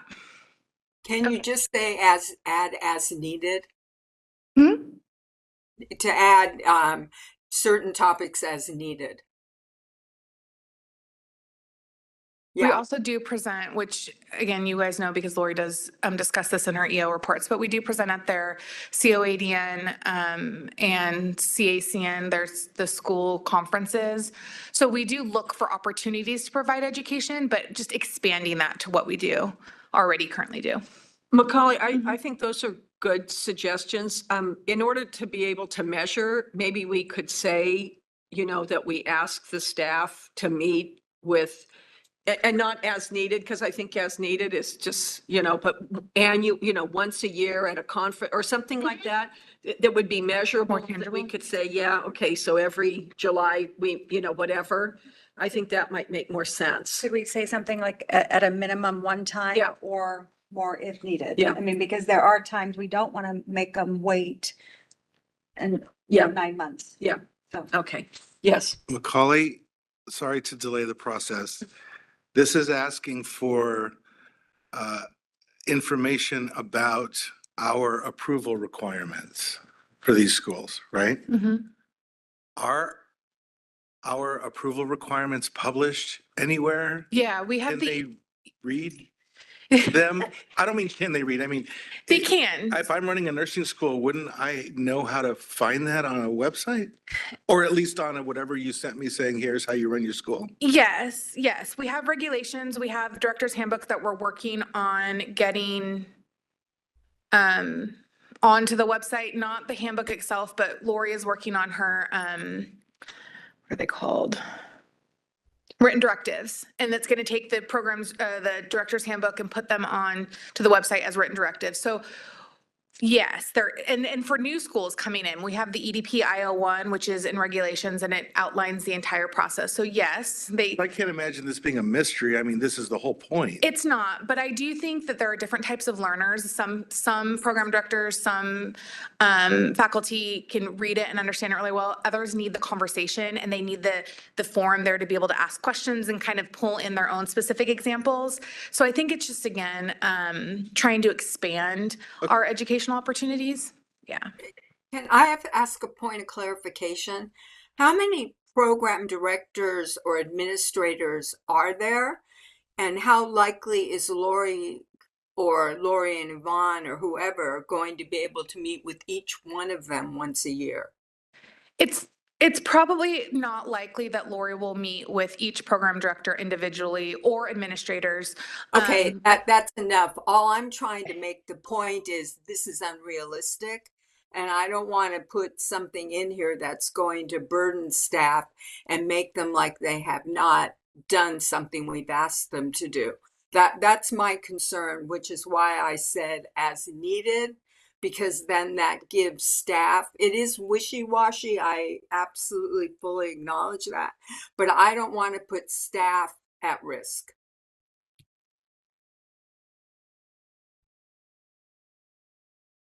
And saying minimum of one time is a lot.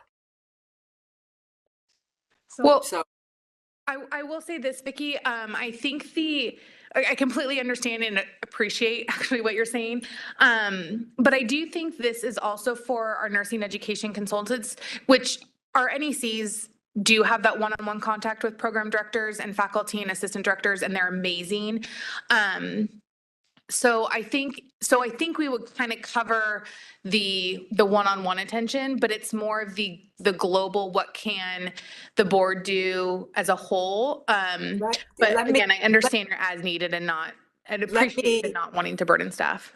Okay, let me just put it in perspective. Fix it however you want.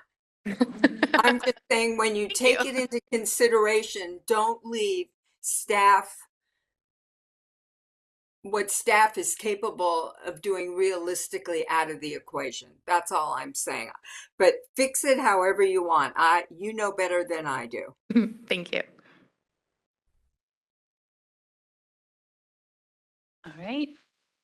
So if there's no other questions or comments on 2, we could look at 3 and let us know if you'd like to keep that one.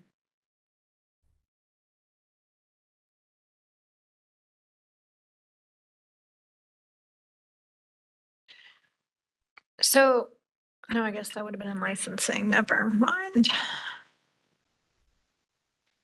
I'm not 100% sure. I'm imagining there's something underneath this that isn't entirely clear or obvious. So what does align with mean? We're not aligned now? And what is the decreased redundancies for the schools? Well, we do know that there are some areas that we can streamline.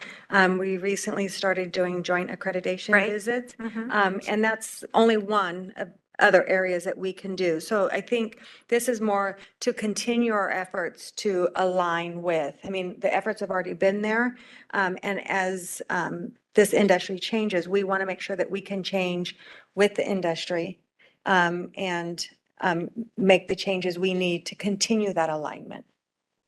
Okay. So it's not a big change. It's just ongoing. Okay. Now that I'm seeing it for the second time since I got to go through this with the management, align with national accreditors is just standing out to me, just because it implies, maybe it's just me, but that we are kind of following rather than, I mean, it's clarified in the second column that we're decreasing redundancies and all that, and that's what we're actually doing. But would it be Do you better? want to say partner? Or to understand. I mean, if we understand what they're That's doing, about then partner. we adjust ours to reduce those redundancies. Collaborate. So if we change a line to partner or collaborate with national accreditors, does that work better? Is there any concern by saying we're going to partner with these nationals or national organizations, excuse me, or just collaborate with them? I love collaborate. Yeah, collaborate. I think the gist of what we're trying to say we're doing is that we're going to be aware of what the national accreditors are doing and possibly adjust what we do accordingly. We're not partnering. We're, in my mind, not necessarily even directly collaborating, but I'm fine with the word, but that's, I think, the gist of it. Okay, great. So we'll move on to 4. Yep, gotta hit that save. Okay. How do people feel about 4?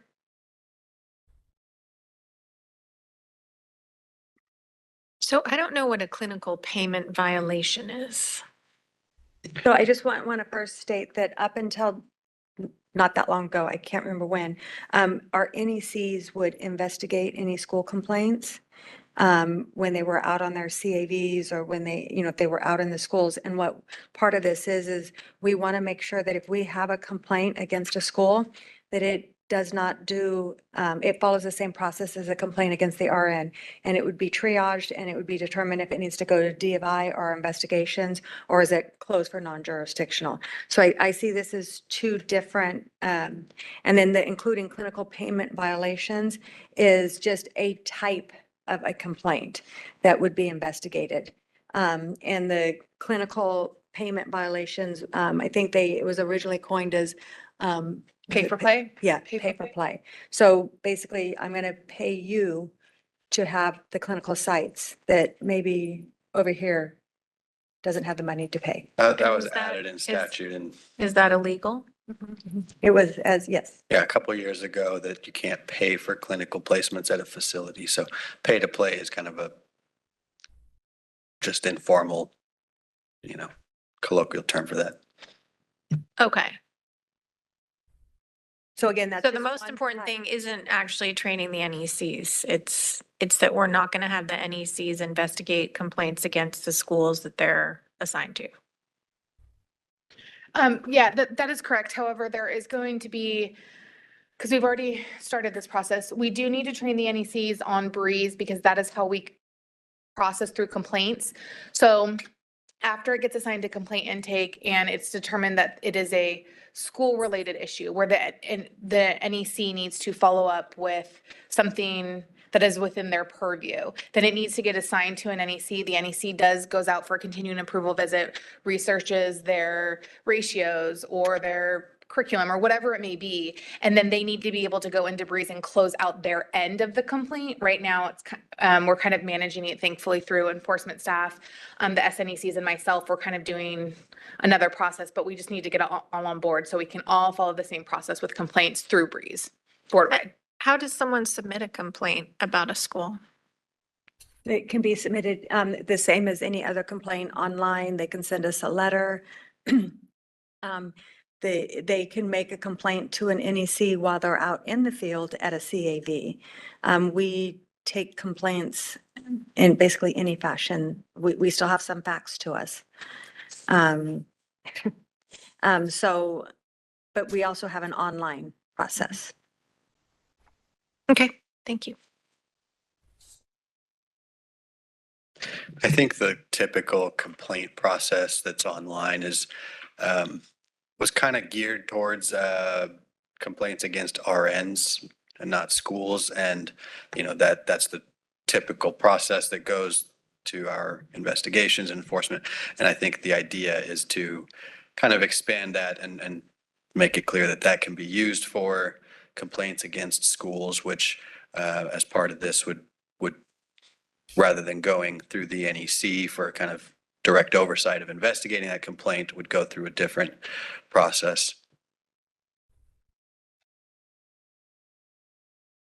All right, and number 5, we have quality indicator standards and work warning signs. How do people feel about that objective or issue?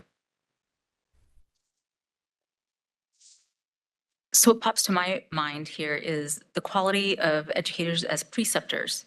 So the schools may be benefiting, right, from students and their tuition dollars. The holdup is oftentimes the clinical placement sites. And nurses are not taught to be educators. Speaking as an educator myself, I've had to learn how to be an educator. So I feel as though even though the BRN may be supportive in some sense by offering maybe some continuing education units, the school should have a certain level of responsibility as well for sending their students out to particular training sites. And I don't want to get into the gray area of like pay to play in a sense, but to ensure that those preceptors are meeting the quality standards as well, because a lot of the training is done at the bedside. So I feel as though perhaps a school should have some sort of, skin in the game. Okay.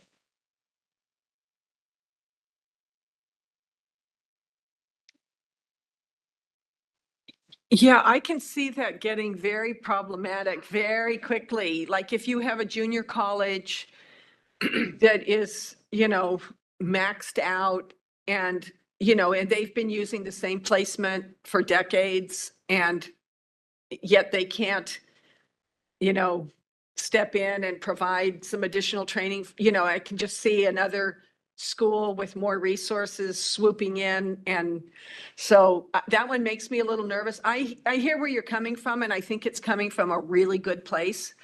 It's just, it could be disadvantaging other programs that don't have the resources. And we definitely see the wide range of resources in these programs. This one also is tied to, as it kind of says, the quality indicator and the warning signs. NCSBN does have quality indicator standards and warning signs for programs. So we kind of want to look at those and see how we can, and it mentions regulations, but see how we can model some of those warning signs and quality indicators to assist schools earlier on in the process.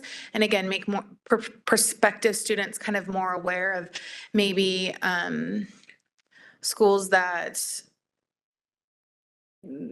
I wouldn't want to say they're struggling, but that may have some of those indicators present or not. So it's kind of using the national model and modifying it a little bit for us. Yeah, well, I mean, so hopefully we're going to participate in that survey. And so, you know, that can be part of this plan, right? Take the information that we learned from that and share it with all the schools. So yes. All right, and then the sixth one, theory practice gap. How do people feel about that issue? Can you scroll that up a little to read the bottom? Sure. Slide? Try that again. It's tricky when it goes up. it's tricky, yeah. Yeah, that's what I said. Yep. Is this basically more clinical training? Is this getting at the weakness that they're lacking critical thinking in real life clinical skills? That I'm Yeah, reading? I will say I don't understand this one. I think it's high level. So Yvonne, do you or Macaulay, do you remember?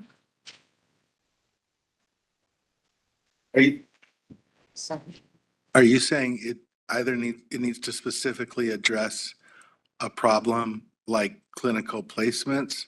Educational preparation needs to meet the quality, that's all I can read. And at the moment, it's too vague. I'm trying to match the internal weakness, the second to last bullet on there with this and imagine that this is about that, but it needs to be connected I'm somehow. guessing oversight needs to increase is one of the weaknesses addressing this. The two challenges we've always had is the BRN has absolutely no authority or oversight over the hospitals. And they're the other half of the equation in the clinical placement challenge that we can't control. But it appears as if, like Tricia was saying, that if there are schools with more resources, naturally, they're finding ways to guarantee placements for their students. And so my issue more is with the line in number 5, even though I also don't understand number 6, which is make sure students get the program they're paying for, because what they're paying retail out of pocket, let's say, at a junior college or certain Cal States, which have wonderful programs, is 1/10 of what they're paying at other schools, which, no offense to any school or anybody, but I can't imagine any program actually being worth what some of them are charging. So if we're talking about clinical placement in number 6, we should say that out loud. If we're talking about just a general quality that we have authority to oversee, then we should say that more clearly. And I could be misinterpreting 6, but I thought 6 was addressing, because it did come up in the environmental scan, nursing students that graduate lacking the training they need to do their jobs. They're just, that's why I thought that number 6 was supposed to be addressing. Yeah, and I think the implication is what that means is what they're lacking is the bedside practicum, the critical thinking skills achieved through clinical. Yeah, am I right? Yeah. Okay. So, yeah. Do you guys have anything to add on that? So I'm going to do my best. I wish Lori was here because she would explain this perfectly, but this is trying to address it. And David, what you were saying, it is trying to address and ensure that our students are the best prepared on their education level so they can step into that nursing level immediately. A lot of that does have to do with their actual clinical experiences. Are they getting the clinical experiences needed to be in the position that they're going for. But it's also making sure that our educational standards, which again, California is top in the nation of our educational standards, best prepare our students to enter that workforce. Yeah. Yeah, this is Reza. I think clinicals is a big part of addressing theory practice gap, but I don't think it's necessarily encompasses all of it. It could relate to stuff that we do have control over through our, regulation of the curriculum requirements or other pieces of it. And I agree. Lori speaks really well on that, but I think Macaulay did a good job. Thank you. Thank you. Thank you. Right. So, did anyone have any other? Thank you. Did anyone have any other issues that they'd like to address with educational oversight? I'm seeing green cards, so we can. Yes. And let me not forget. Oh,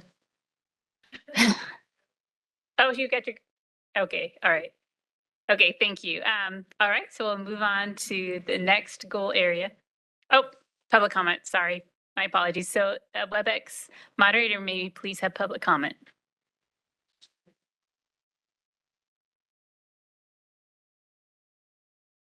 We will be opening for public comment now. Please refer to the screen share for members of the public to see how they should type in their request for comment.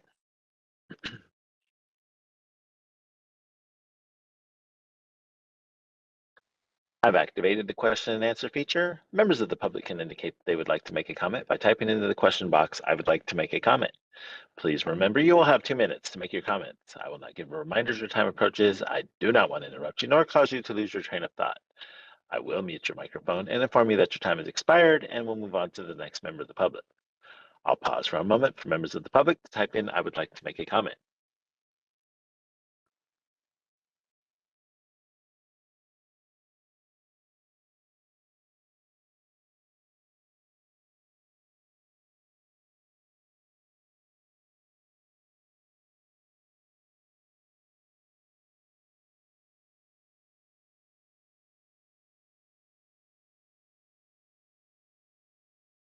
Board Vice President Patel, there are no public requests for comments on the WebEx. Do we have any in-person requests for comments there in BRN HQ? Thank you. We do not, nor do we have any on email. You can close this window. Thank you. Thank you. All right, so moving on to goal area 6, laws and regulations. We'll give you a chance to read the definition and let us know if you'd like to make any edits.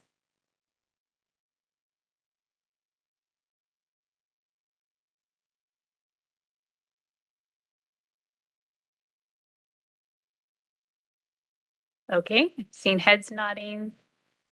Okay, so in that case, we'll move on to the summary of weaknesses, which you also have a handout for.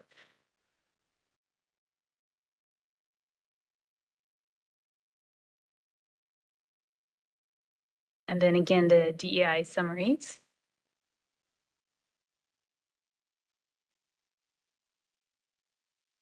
All right. And for this one, we also have 6 pre-objectives, so we'll go through them. First one is that skipping around. Okay, we're trying to adjust it so they show better. Okay, so the first one is update regulations for advanced practice RNs to develop new regulations or clarify existing regulations. Second issue is enforcement and investigations and intervention regulations need updating. And this is for uniform standards, for disciplinary guidelines, citations, enforcement and intervention regulations need to be updated. Fine facilities for failing to produce records on time, like the medical board, inspection authority. Third one, implement 2026 sunset bill. And this is to prepare for what may be coming from the sunset bill. And then 4, continuing education regulations to develop new regulations or clarify existing regulations. 5 is licensing regulations to develop new regulations or clarify existing regulations. And then 6 is nursing education regulations to develop new regulations or clarify existing regulations. So we'll go back to the first one. And just let us know what you think, if you'd like to keep that first one or add anything to it. These all seem a little vague to me, like they're all kind of futuristic, like if we have a problem, we'll develop a regulation. And if we have to respond to sunsetting, it seems difficult to draft, kind of coherent, outcomes when we don't, we're anticipating we'll have problems, and of course we will. But these ones are just a little bit vague. So the sunset is definitely futuristic. But all the other ones, we currently have at least one or more issues with the regulation that we would like, either new regulations or clarifying issues. But they haven't come to us yet. Well, I believe EIIC regulations need updating. Those have come to you as a board. We identified the example.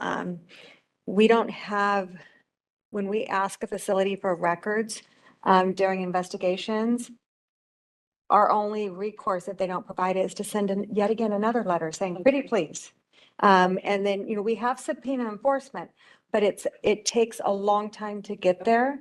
It's very expensive and resource intensive. And so MedBoard has similar language that they can fine a facility for not producing the records.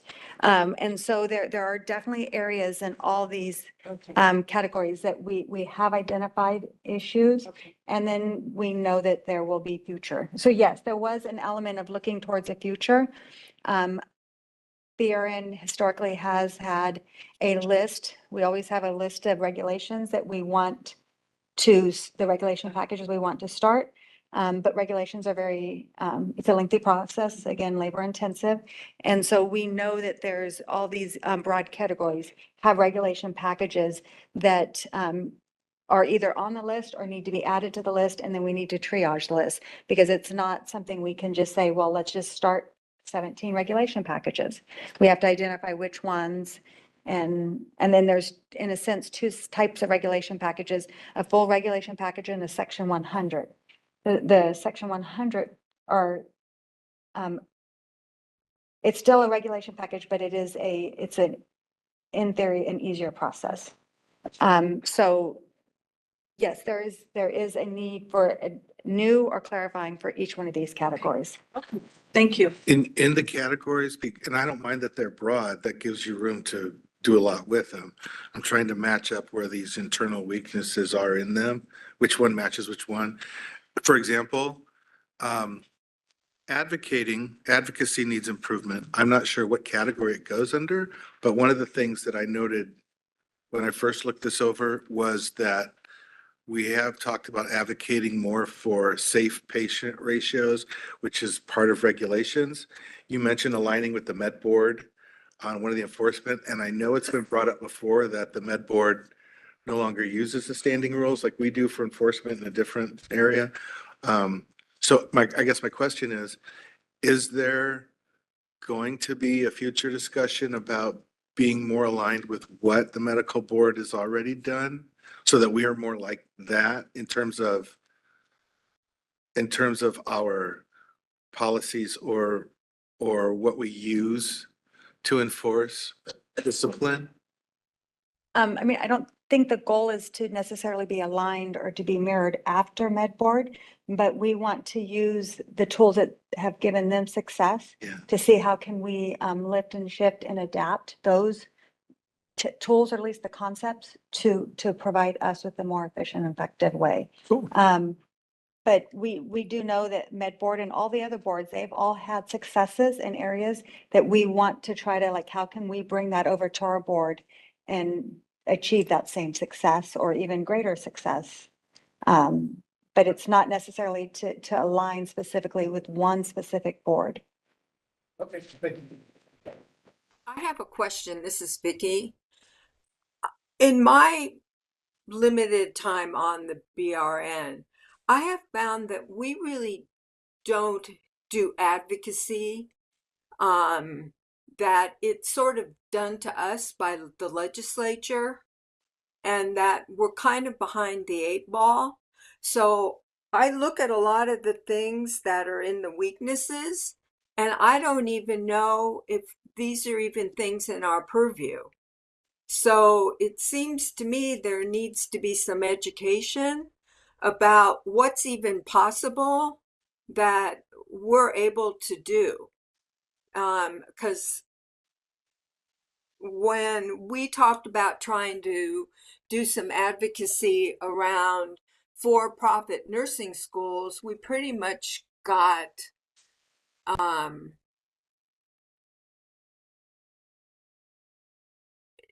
we pretty much didn't get to do that.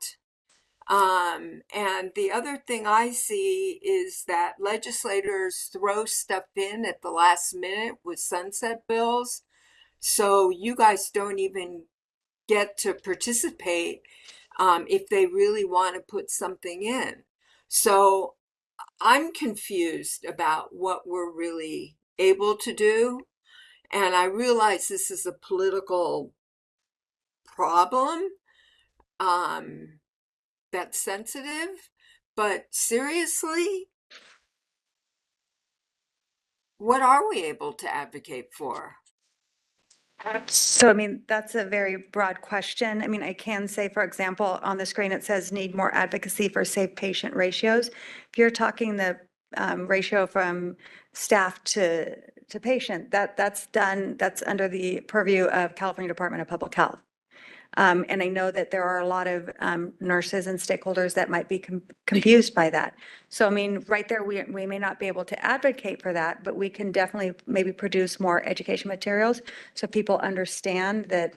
And I know this is just one example, but like patient ratios is under California Department of Public Health. And how could you reach out to Department of Public Health?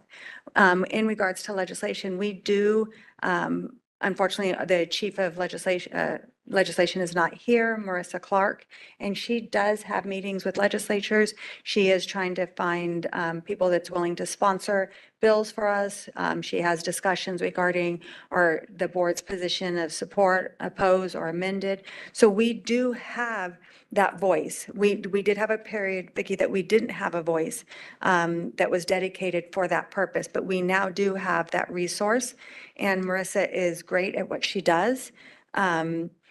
So I think one of the things that I'm hearing is not only educating the public, but I mean, is there more education we can bring to the board about specific legislative topics, about specific nursing topics, and whether or not we do or do not have the purview? And if we don't, who has it, and how then can we release that education? I think that would be really good. I mean, so I think rather than have a topic of advocacy and the specifics of what, like, say, patient ratios, maybe it is more in the education.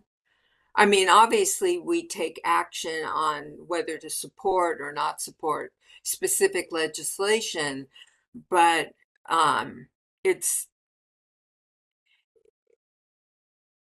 we don't have the staff, nor do we have the capacity to advocate the way lobbyists do. And we don't have a lobbyist.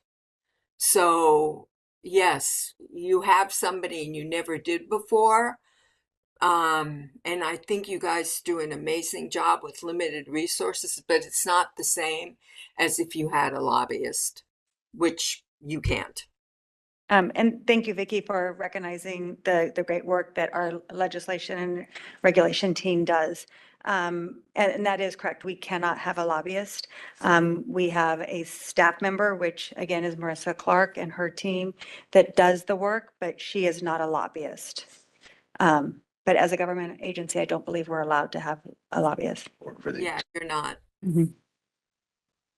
And so I do recognize that the other previous goal areas in this one were focused on regulations, because it oftentimes, although we've always said regulation, promulgating regulations is a very long process, labor intensive, we have more control over doing regulations than we do legislation, because I think, as somebody had mentioned, a bill could be going through and it's this, at the 11th hour, it changes to something else. And we don't have control over that. So we were focused on, is there regulations that we could try to promulgate that will help us.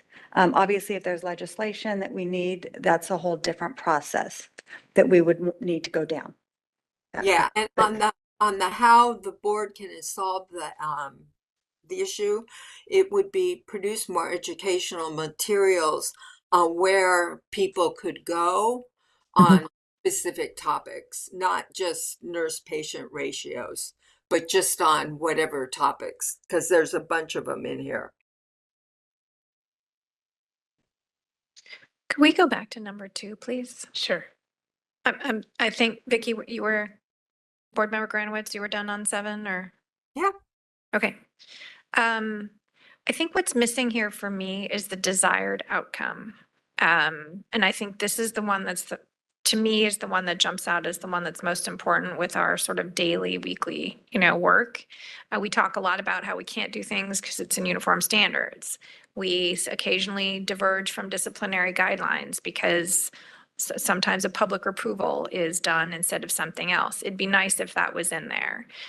So I feel like there's a lot of enforcement related things that we maybe collectively already have a desired outcome for something less, I'm looking for a word that's not positive, less, significant, right? And there's certainly been trends in criminal justice reform in the past 10 years. And we see that with the legislature that are not captured in our uniform standards or our disciplinary guidelines. I don't know exactly how to phrase that, but I do think, for me, there is a desired outcome that we, make the changes that need to be changed, to align with our current practice and, society's beliefs and understandings about some of these infractions. So I don't have any better way to put it, but to me, I think, so many times we get hung up on we can't do this because of uniform standards or disciplinary guidelines. And let's be proactive about what it is that we would like to see changed. So that's some of what I think the management staff was trying to capture is we have, and just using the EIC, we have gaps in our regulations. Yes. And so we want to fill those gaps in. We want to, we don't want it to be so prescriptive that we can't do anything, but we know we have gaps in our regulations and we want to fill those gaps. Okay, so yeah, and presumably at a certain point in time, we have all those little objectives that are the furniture and the paint, and those become what those gaps are. That's when we get to that level of detail. Okay, great. So for what I would like to see for number 1 is to have more opportunities for the subcommittees, especially for the advanced practice groups, to meet annually in order to address some of the regulations. I see 7 distinct regulations, these goals here, APRNs, there's 4 specialties that need regulations. And so that's a lot of work for BRN staff. So, a dedicated group, BRN staff to perhaps each set of regulations, because right now I feel like it's Lori, Yvonne, Marissa, and you're working on everything. And that seems like a lot. And these things take time. And I don't know how effective it would be to get more personnel involved. I know Laura, Vicky touched on it, and obviously costs and things like that with limited resources. But these things are big deals, right, with last minute changes. And I feel like if we're focusing on potentially 11 different types of regulations all at one time, it tends to be a lot. So the subcommittees have a lot of responsibility to help move these things with regulation writing. But they only meet 2 times a year. So we can develop that a little bit more. You're referring to I think you said subcommittees. You're talking about the advisory committees. Thank you, yes. And right now, acquiring additional positions presents challenges. Nothing is ever impossible, but we do have other people working on regulations than just Marissa and Lori and myself. We do have a regulation analyst, and DCA has assigned us a regulation attorney, and then Reza is always involved. So, I mean, we have moved more regulation packages in the last couple of years than, honestly, I've been with the state for over 36 years. I've never seen this much regulation package movement. So, I mean, my hope would just be to continue the momentum. And if we have opportunities to increase that, obviously I want to go for that. But again, we have a list of regulations that we want, and we're constantly reviewing them and triaging them and then reprioritizing them. And then we also will look at, this is a very complex regulation package, and it could take, 500 hours. Here is a less complex, we're thinking it'll take about 75 hours. So sometimes staff, it would be nice to have that complex and a lower, so, we're always balancing the workload too, to see how can we get the most movement without compromising the quality of the work. Right. And it's remarkable. I don't know how you all keep it together, quite honestly. I know you work hard on this amongst all the other responsibilities you have, but how do we get the nurses tied into this? Because it directly affects the nurses as well, right? And so just having them involved more with advisory committees, with, different types of subcommittees, things like that. I think a bit more involvement would be perhaps beneficial to the BRN staff as well, from my perspective. The other thing I've seen in similar situations, like with a capital improvement plan, is you slot one for each year. So just, doing the hard work of saying, here are the 4 advanced practices, and we're going to go in this cycle. We're going to do this one, and it doesn't mean you can't adjust from it, but that way people know, when to participate, and, staff is able to focus. So that's a potential way to structure work over 5 years. I'll just say, number of years that capital improvement plan, you just shifted out a year, every year in finance, it was like the same plan. It was always next year, but that way at least, and no one wants to be the 4th one, but you get your turn and you do it in order. So that's just one thing I'll offer. And I just want to add one thing, with the regulation package, there are public meetings during the process that we would encourage nurses, educators, anybody interested to be able to submit comments, make comments. So it's not, the advisory committee subcommittees is one option or one opportunity to gain public input, but it is not the only opportunity. The regulation process seeks public opinion and comments.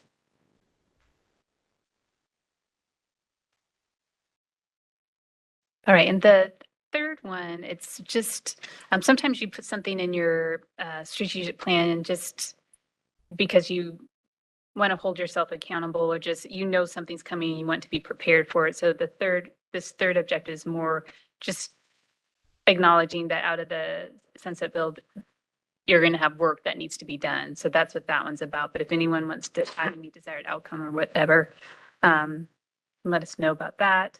And that work from the Sunset Bill could mean a regulation package. It could just mean changes within our policies and procedures. It could be anything, but it could include a regulation package. So if people are okay with that, we'll go on to 4.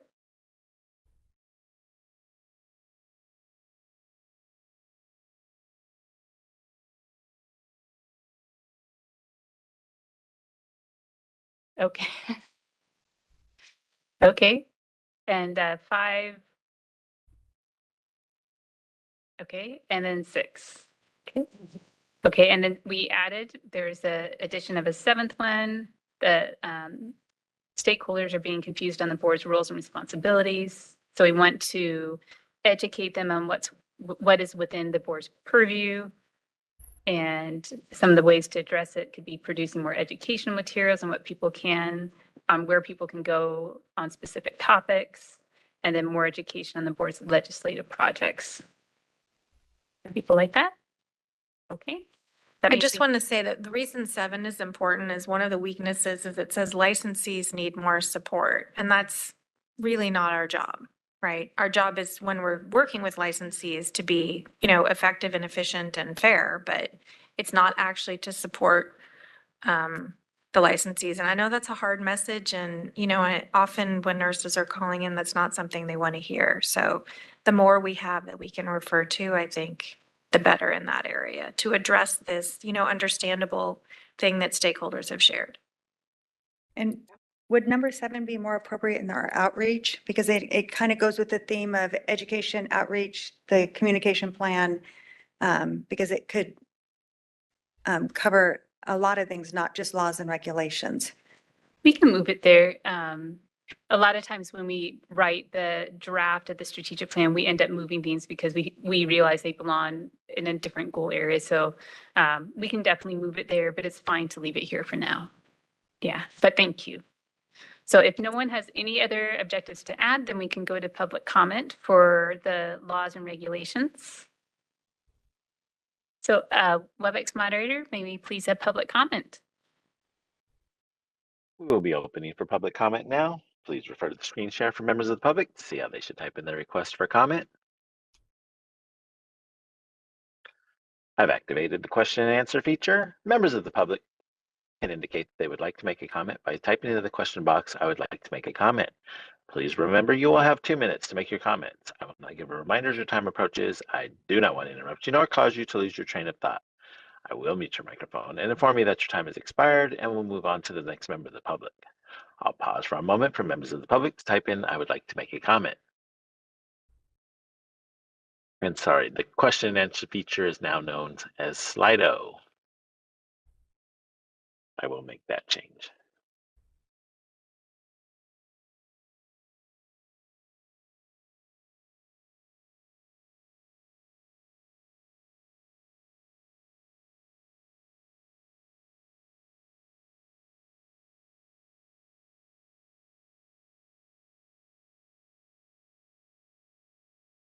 Board Vice President Patel, there are no public requests for comments on the WebEx. Do we have any in-person requests for comments there in BRN HQ? We do not, and we don't have any on email either. We can close this window. Thank you. Thank you. All right, before we move on to our last two, I wanted to quickly ask, did anyone need a quick 5-minute bio break before we? No? Everyone's good? All right, let's power through.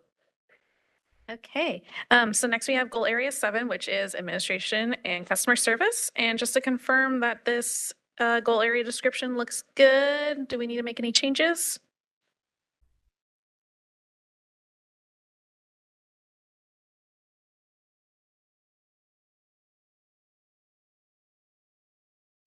Well, I think we've lost customer focus. Serving our internal and external stakeholders. I don't know. I understand this is wordsmithing, but anyone could have this goal.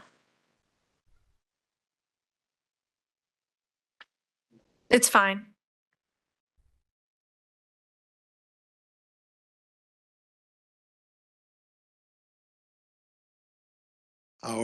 Are our consumers external stakeholders? Is that the implication? Okay. Yeah, they would be considered external, yep. All right, in that case, we're ready to move on. Here's our slide of just a quick summary of that, the weaknesses summary. Once again, if you have the environmental scan in front of you, those are pages 39 through 44.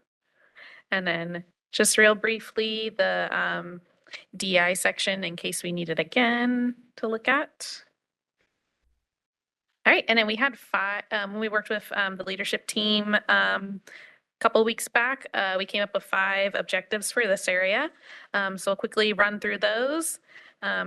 First, we have customer service. It's a concern to external stakeholders. Need to update consumer services survey is one thing that was brought up. The website was another issue. I think that got brought up with some of the other objectives that we created today. Provide clear, concise information, state in plain language, be able to implement an AI assistant. People are not aware of any outreach activities. Third one, direct access to licensing. Why address it? Create a single point of contact approach for licensing. Improve access to enforcement, investigations, and intervention. Once again, another thing to create a single point of contact approach for. And then lastly, enhanced collaboration with the internal and external stakeholders. And this is a request from survey respondents. I was struck in the data that this, page 8, I think I have page 18 written down. If that's right, maybe 8. This was the lowest external score and the largest delta between the internal assessment and the external one. So,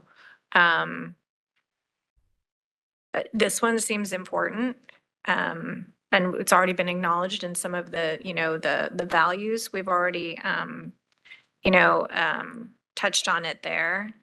So I just want to say that, all the work that's gone into the environmental scan, this is the one that jumped out as the biggest disconnect between how people thought we were doing here and how people outside the organization think we're doing. I felt the same way you did, although I also think when people are unhappy, they tend to be a little bit more vocal about it. And you said earlier, Allison, I mean, I learned today we have 625,000 nurses, and I've been saying 500,000 for several years now. But, most people who touch BRN have a happy experience. They get their license, they're on their way, and they're not coming back. So probably the people who are interacting with us because they've had some problems.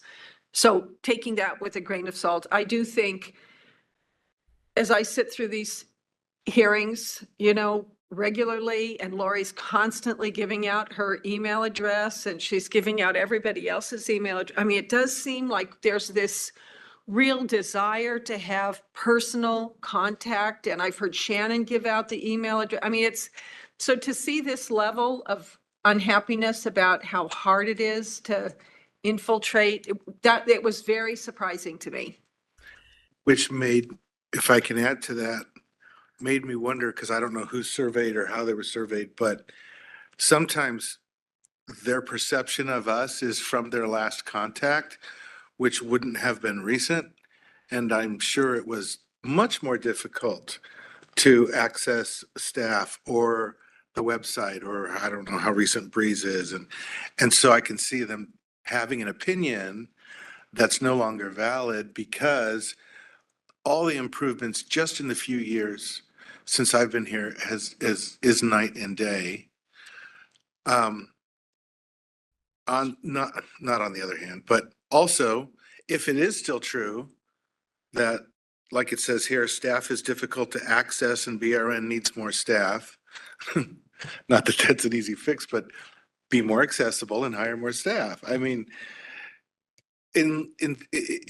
unable to do that, our reality is 625,000 nurses. We don't have 600,000 employees in the BRN. The only other real comment that I would make is as I look over these very general, not in a bad way, but the language is open enough to be put in other places. For example, number 2 looks to me like it belongs in outreach. And I'm not saying we need to move anything right now today, but when you go over this goal area 7, administration and customer service, you might find some of these could go elsewhere.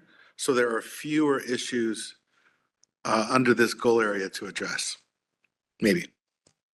I want to piggyback on what David said because I wonder if some of this was done during the whole Maximus debacle, where we had hours of testimony of people that were unhappy, which doesn't happen anymore.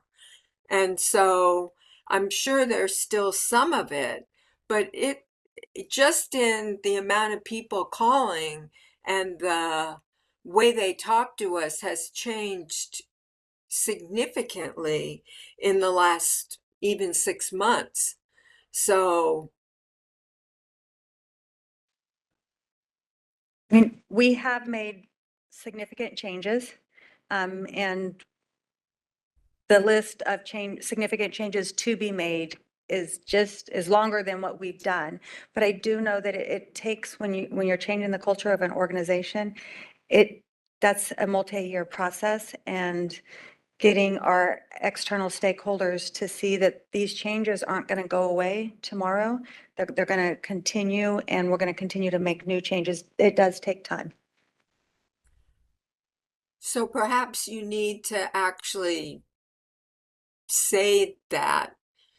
I mean, I realize I keep trying to do attaboys for you guys, but I think it's true. I think there's a couple things that are going against us. One, the renewal window for an RN opens at 120 days. So they get an email, they get a letter, they can go in and they can renew. We get absolutely hammered on holiday weekends. July 4 is the worst. Someone will wait until the last possible minute to renew their license. They can't get it, breezes down, whatever have you. So they call the general line and they think they're going to be able to get a hold of somebody immediately. And then they're told, enter your phone number for a callback. Our average callback is 12 hours. We've had people wait as long as 48 hours to receive a callback, depending on our staff level and the amount of phone calls in the callback queue. Again, you heard when budgets came and did their presentation that we lost 19 positions. 7 of those positions were in our call center. So I don't have the ability to do more staff. That's not going to happen. So we have to be a little more creative on how we want to do this. I am working with Consumer Information Center and DCA, and we're going to try to pilot different ideas. When COVID hit us, we changed our call center, if you will, the public information unit, from a 3 minutes on the phone, get on the next call and do it, to find out what the problem is, help them with their problem. And we train those staff how to license people so that when they called on the point of the contact, they would get help that they needed. And we could tell them on the phone, we found your documents, we've uploaded them for you, you are now licensed, thank you so much, and move on to the next person.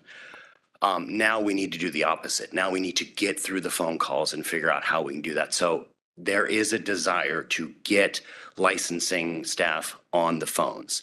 There is a desire to get enforcement staff on the phones.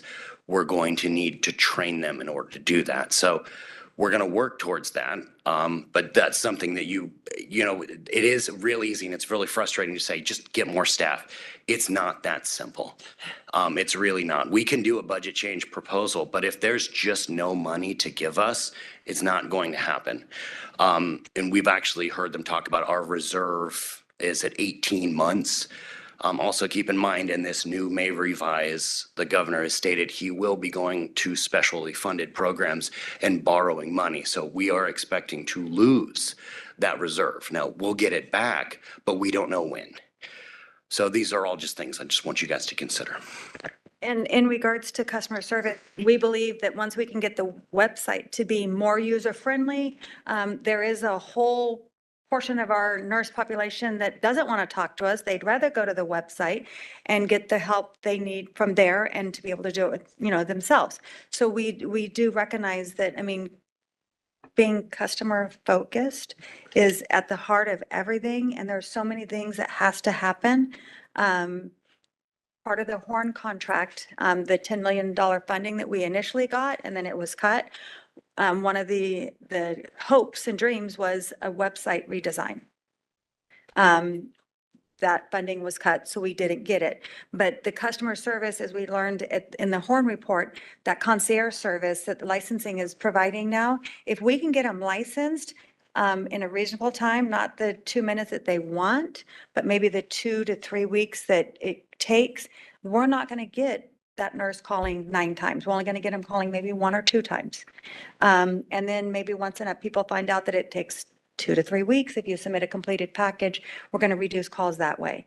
So that's why, I mean, I hear what you're saying is, are these somewhere else? But because this is administration and customer service, it all feeds in, is how do we serve our stakeholders? Yeah, I mean, I've been on the website the entire time I've been here. And, you know, if I was a licensee and I looked at that website, it looks like it's from the 70s, you know, like, and it's confusing and there's a lot of things listed. Even finding our own meetings, it would never occur to me that you have to go to consumers and then board meetings, right? Like, you know, I mean, we're still in the Yeah, I'm just saying Yeah. it's an incredible amount of information. It's designed for desktop too, right? You can Right. tell it's designed for desktop. I have no idea what it looks like on a tablet, but on a phone, it's going to be almost unreadable. So, if I was, just one moment brainstorm on customer service, who are the kinds of people who come to the website? I'm a consumer, patient, member of the public, whatever it is we want to say, right? I'm a nurse, right? I want to be a nurse.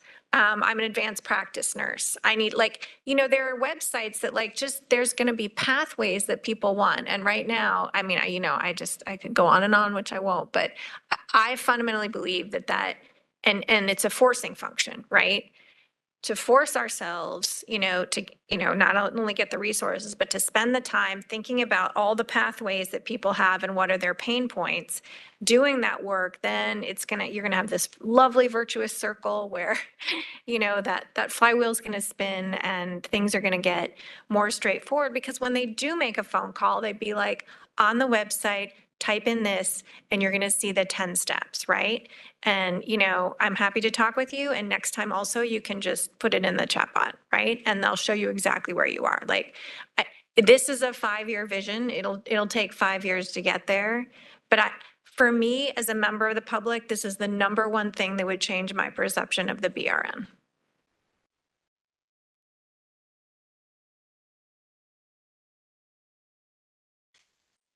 All right. So Trisha captured some of the stuff about the website and included it in that number 2 objective. But jumping ahead, do we want anything more added to number 3? Does that one look good? We had a couple of them that were single point of contact approach. So Yeah, I guess I would just like a little bit more information on it. How do you provide 625,000 nurses with a single point of contact? But in a timely. It's never that many. It's not. Let's just say 600,000. 300,000 of those renew every year. Okay. So it's a 2-year renewal cycle. So yes, it's possible. We renew between, I think it's 20 to 25,000 RNs a month. So not all of those RNs need to reach out to us. But they log on to Breeze, they pay the fee, they're done. It's re-upped, and we never hear from again for 2 years later. So if they have an issue with Breeze, if they're not very, yes, a better website would be great, but we still have nurses that aren't comfortable getting information on the internet. They don't go to the website. Excuse me, they want to talk to a live person. And I wanted to touch on one other thing, just so people don't think that the BRN does not care about customer service. When it comes to things like we have to eliminate positions, it's not like we're like, take it from the call center. We don't want to deal with it. That's absolutely not what happens. But when it boils down to it, and you have to say, okay, do we do it from enforcement? Do we do it from investigations? Do we do it from licensing? We as a group have to get together and decide, what are we legally required to do?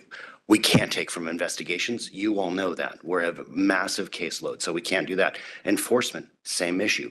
Licensing, well, if we take from licensing, that's going to delay licensing. It's going to cause more customer service issues.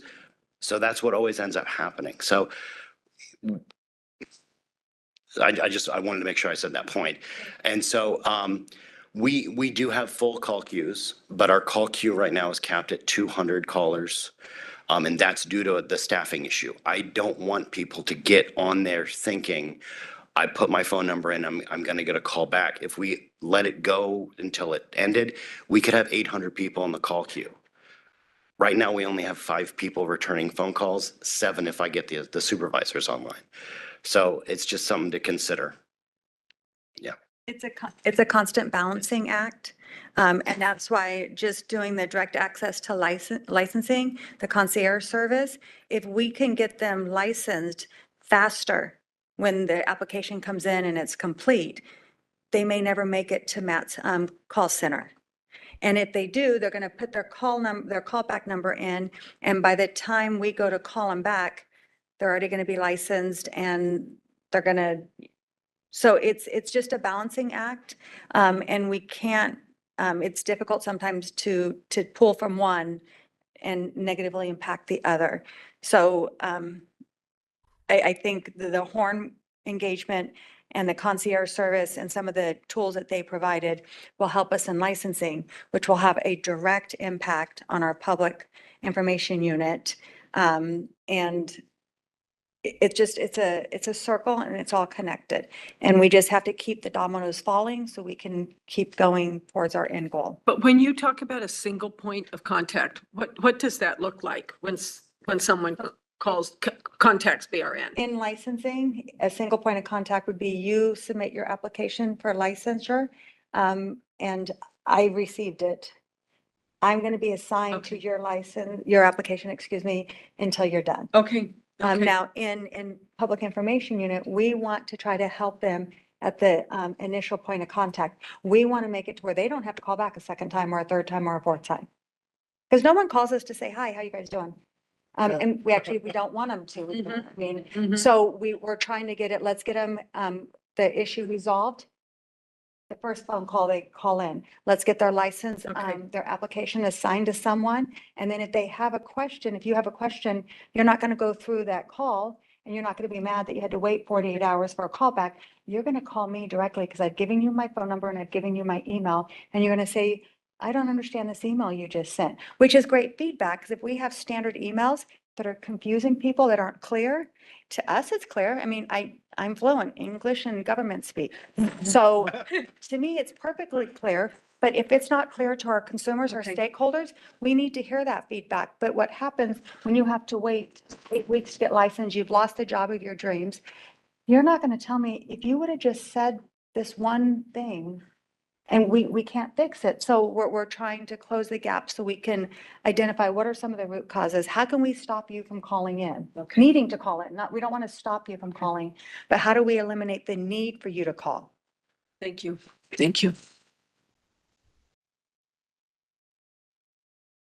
All right, sounds like we're good with this one.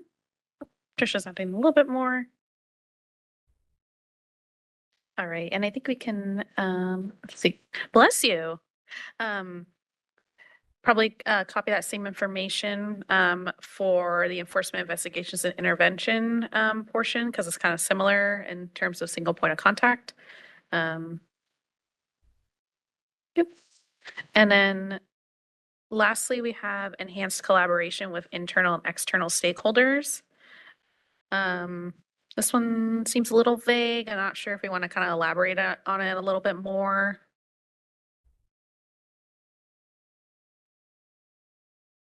Oh, you got something?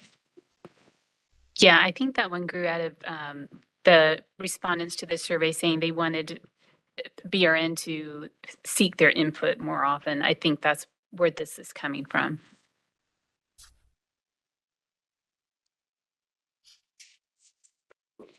Well, I mean, it may be when we get to the outreach part, you know, again, you know, at the end, there can be like, you know, a survey thing, like, is there something we haven't covered that you'd like to know? Or, you know, ways to, hey, we're sending out a recording of the NEWAC meeting.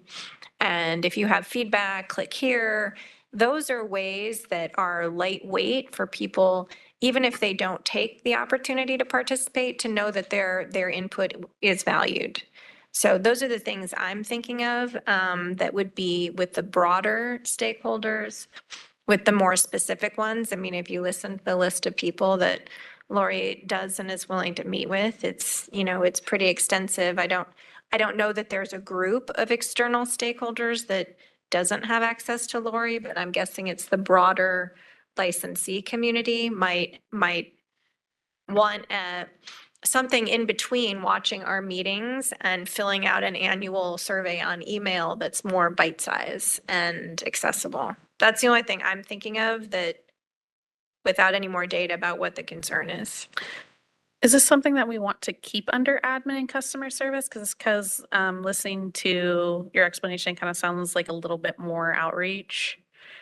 I don't know. It's an explanation. It's a guess. Okay. In that case, we'll copy and paste this one over to the outreach goal area, which is next. But before we do that, well, before we move on to our next one, if we don't have any other new objectives that we want to add for admin customer service, should we move to public comment? All right.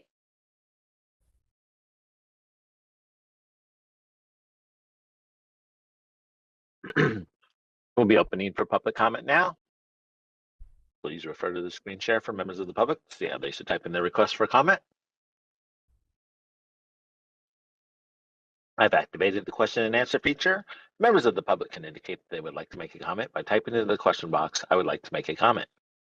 Please remember you will have 2 minutes to make your comments. I will not give a reminder as your time approaches.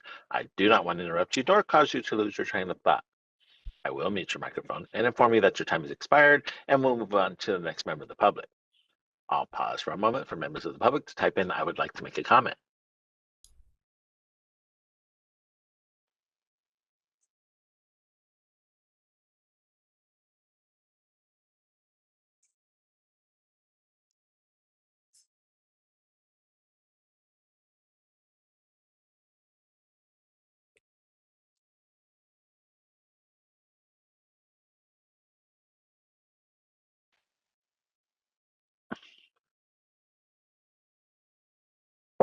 Board Vice President Patel, there are no public requests for comments on the WebEx. Do we have any in-person requests for comments there in BRNHQ? We do not, and we do not have any online as well. So thank you. You can close this window. Thank you. All right, last goal area, which is outreach. Everyone's favorite. It's my favorite. Do we have any comments on the goal area description? I was wondering if it says profession of nursing, should we say profession of registered nursing? Since it's registered and not that way, or does I that? thought in the statute it was nursing. Reza, is that? It's vocational. That's what she's trying to say. Yeah. But it's I mean, I'm not opposed to Jovita's addition, clarification. I'm not sure which statute you're referring to. In the Nursing Practice Act, it talks about the profession of nursing. It doesn't talk about the profession of registered nursing.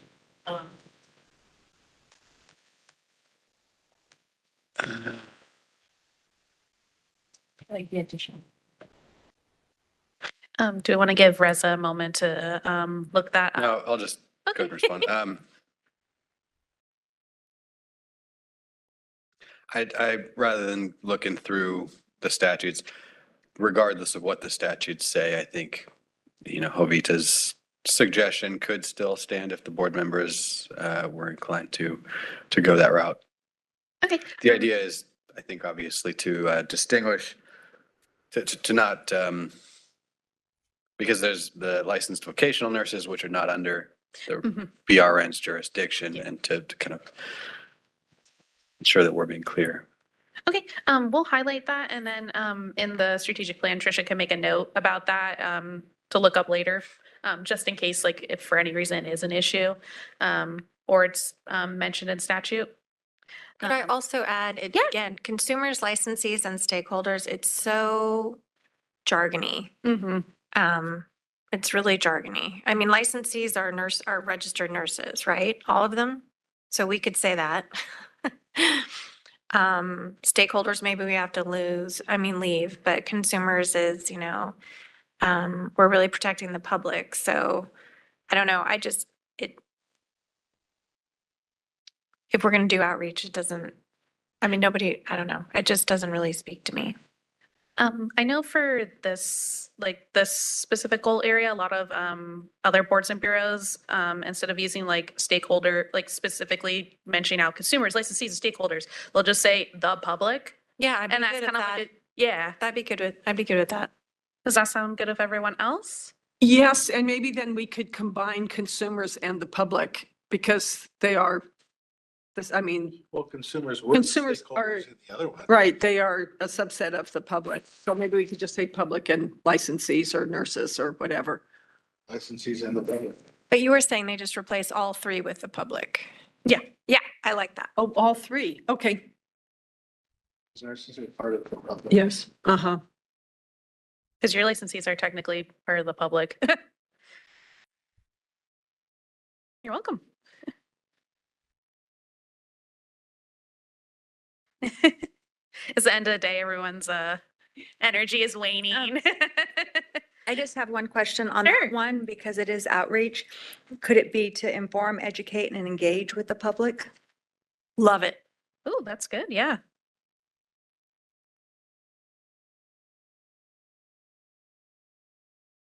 The board informs, educates, and engages with the public. All right, perfect. So this is why this is my favorite one. It's the fun one. All right, so once again, in your environmental scan, the summaries are on pages 45 through 48. And here is our little, even more summarized version of those summaries. And then once again, those DEI sections, in case you want to keep those in mind while we're working on objectives for outreach. And then here, we came up with 5 objectives with the leadership team. Our first one, more education on the Nursing Practice Act. Why address it? Nurses don't understand that they are in violation. Another one, increase BRN social media, and this is to educate more, need more to do informative outreach. Expanding instructional and informational videos. This is to enhance the website, increase access to information. Oh, I apologize. We have 6. Oh, wait, we added 1. We did move 1. I was like 6. Expanding communication methods, seek ability to send text messages, have more email options. We kind of talked about that a little bit earlier, I think in licensing. And one-pagers to increase communication regarding regulations and legislation. And then we brought over the enhanced collaboration one here as well, surveys. So jumping back up to that first one, education on the Nursing Practice Act. Do we like this one? Do we need to add anything else to it? And this is an example of what Nilu had brought up about med spas and IV hydration. Many nurses, or I shouldn't say, there are nurses that may be involved in that, but they don't know that it could be a violation of the Nursing Practice Act.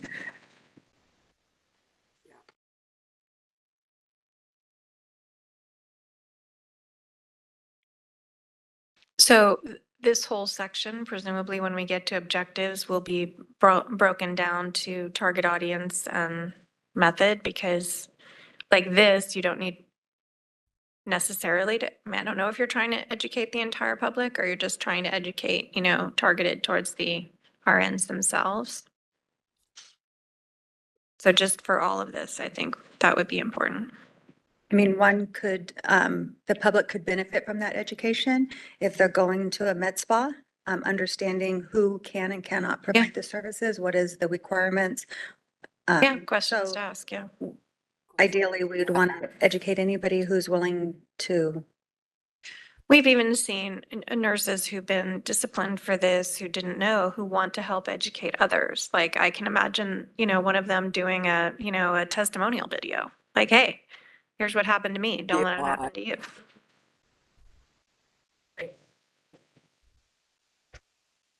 All right. So it looks like number 1 is good. What about increasing BRN social media? So this one absolutely has to start with what is the content? What is the audience? Like, is it just that we want more likes or followers? No, right? So I think there's a ton with the public. There's probably a ton with, you know, potential nursing students. I would want to see a, you know, a plan here. It'll take a little while to put together, but, you know. Create a media plan? Yeah. And we do have some stats on what we've done on the increasing our presence on social media. Because one of the things we're trying to do is we know that some nurses may not want to go to the website. We know some nurses don't want emails. So we're trying to put as much information, again, trying to hit every type of person that is seeking information and identifying a platform that they might go to naturally and have that information available to them. And I don't think likes would necessarily be the metric, but followers. Agreed. Like if we had, you know, 2,500 nurses, you know, of a certain age, which wouldn't be my demographic, you know, who are following the feed, that would be meaningful to us because we'd be pushing out information that would be helpful to them. I mean, I'm guessing we can't afford, maybe aren't even supposed to do advertising. I don't really know, but if there were a public service announcement like budget, I don't know. But this is an area where there's a lot more than just trying to get people to follow our handle. But also the benefit of specifically social media, besides PSAs on what's happening with our budget, absolutely can increase our presence in both the medical field, but also in the public, which can be measured with followers. So even though the line says to educate more, when it becomes actionable, of course, you'll dive a little deeper into what that means. But I'm thinking more in terms of educating the public as to who we are, create our brand. What is the BRN's purpose? What's our role? What services do we offer? In the simplest little terms that any high schooler can understand, in a bunch of short pieces of content, which, that requires a social media manager. And we do have a public information officer. And part of his current role is to increase our BRN social media. But we want to do it in a meaningful way. Yeah, we have to start with what is the objective. If the objective is, if we think about DEI, we're talking about having nurses that reflect the population, then you might be thinking about, let's find, nurses that speak those languages, that come from those communities. Let's highlight them, right? But it requires knowing what our objective is. And I think it can't just be our objective is people need to know about the BRN.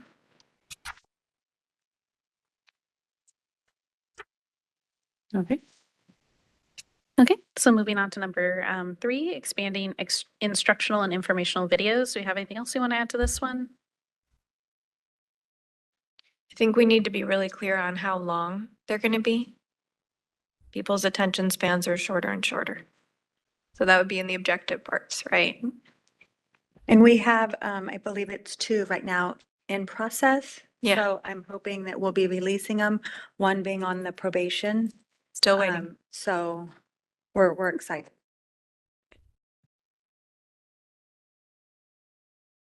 All right.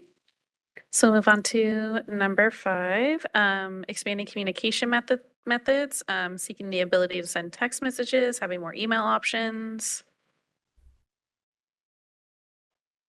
All right. I think the other thing is giving it to the extent possible, letting people choose, right? So rather than, sometimes the way this happens is, your doctor's like, I've sent you a text, an email, a carrier pigeon, right? We're flying a blimp over your house because we're reminding you have an appointment tomorrow. I'm like, please stop. But so, which is sort of like the next level, I'm going to choose the way I want my notifications. Also, when somebody calls, do they get a message that it will be 48 hours before somebody is likely to get back to them? I know that I get updates like that. Are you capable of doing that? Do you do that? We don't know, but we're working with our new vendor on it. Okay, so that might be one that you also want to include so you get credit for it when you do it. Sure. Research ways to. We really do want that. We really want them when they enter in their callback to let them know, because another issue that we have is when they call us and they expect us to call them back in an hour. It's their day off. But when we get to them, it's their working day and they can't talk to us. So yes, we would like them to know that. And then if we can't get a hold of them, then we'd like to figure out how to point them to a different avenue. Go to the website, find an email address, do it that way. Perfect. All right. So next we have one-pagers, increasing communication regarding regulations and legislation. Anything else we want to add to this one? Why is it regulations and legislation? Why is it limited to that? I was just going to say, it doesn't have to be limited Yeah. to that. That was the example. So it should have just been. Okay, perfect. Yeah. Communicate. Yeah.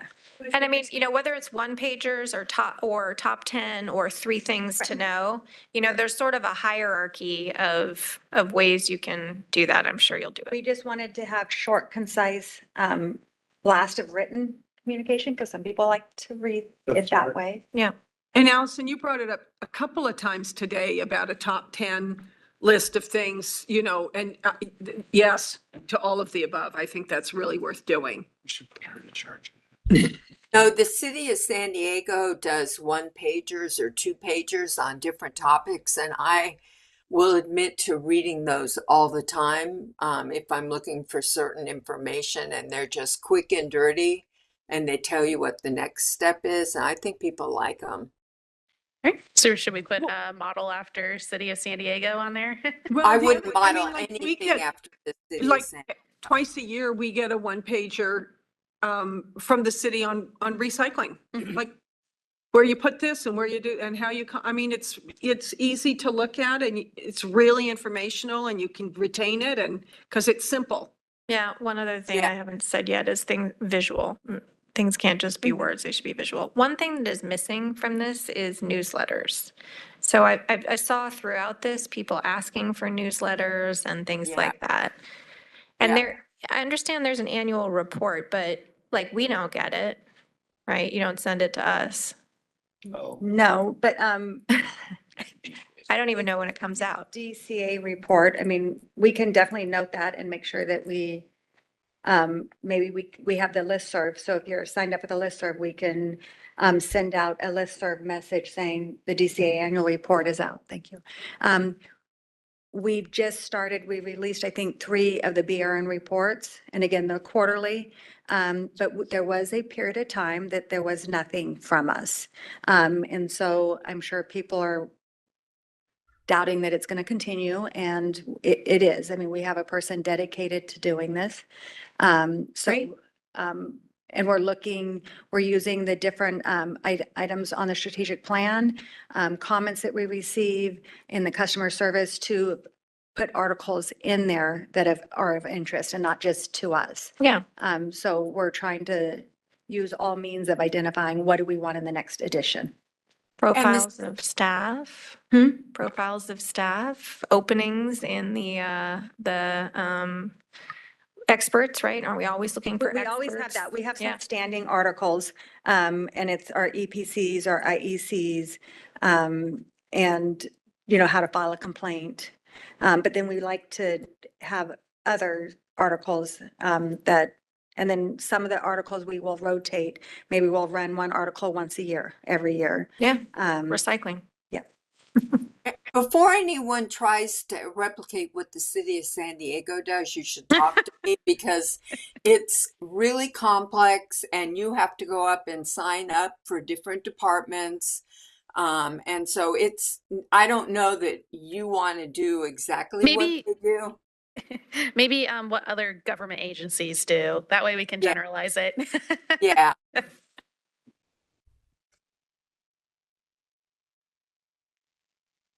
All right. Do we have any other issues, topics that we want to address under outreach? I thought I heard Board Member Cormack, you had some other stuff you wanted to add earlier. Nope. Okay, we covered everything. Yeah, no, it's the newsletter, which it sounds like we probably don't need to put in here. I think we included it under the how the board can solve, address it for communication methods. I see, expand methods. Okay. All right. Anything else we want to add for your outreach? No? All right. In that case, I think we can move to public comment. Yep. We will be opening for public comment now. Please refer to the screen share for members of the public to see how they should type in their request for comment. I've activated the question and answer feature, also known as, or now known as Slido. Members of the public can indicate that they would like to make a comment by typing into the question box, I would like to make a comment. Please remember you will have 2 minutes to make your comments. I will not give a reminder as your time approaches. I do not want to interrupt you nor cause you to lose your train of thought. I will mute your microphone and inform you that your time has expired and will move on to the next member of the public. I'll pause for a moment for members of the public to type in, I would like to make a comment.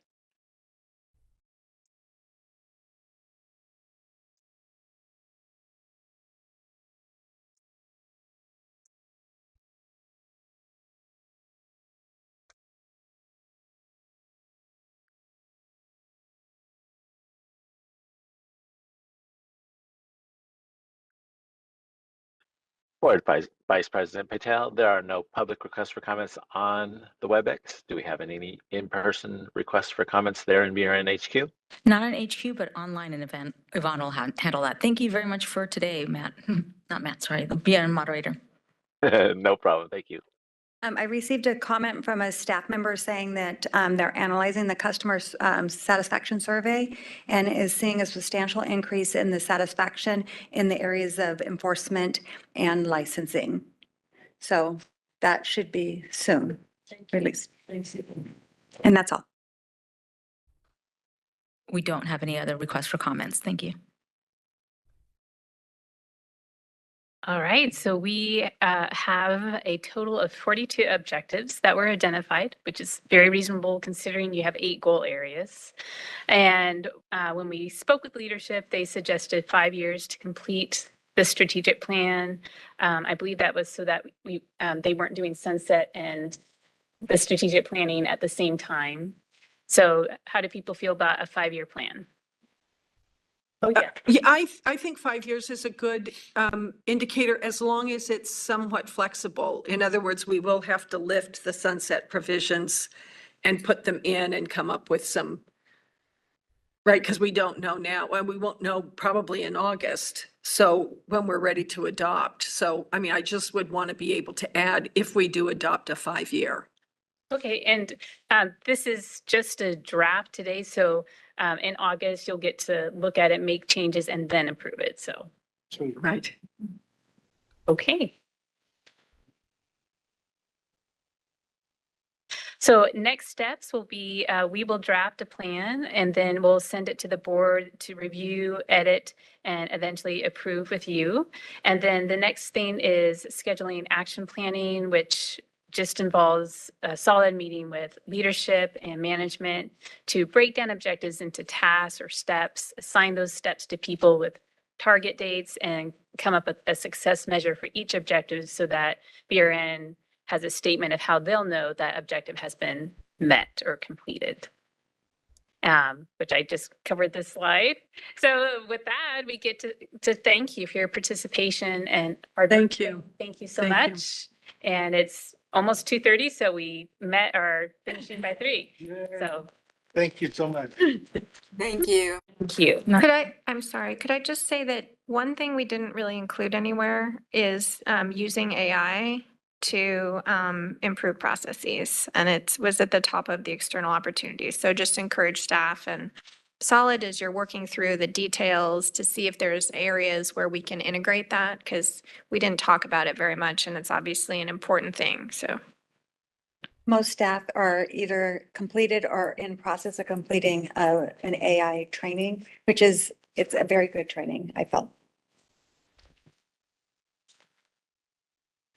Well, thank you everyone for your contributions today. Thank you to the fellow board members, our council, legal counsel, and BRN staff for all your contributions today. This concludes day 3 of the BRN board meeting. We are officially adjourned. Good job, people.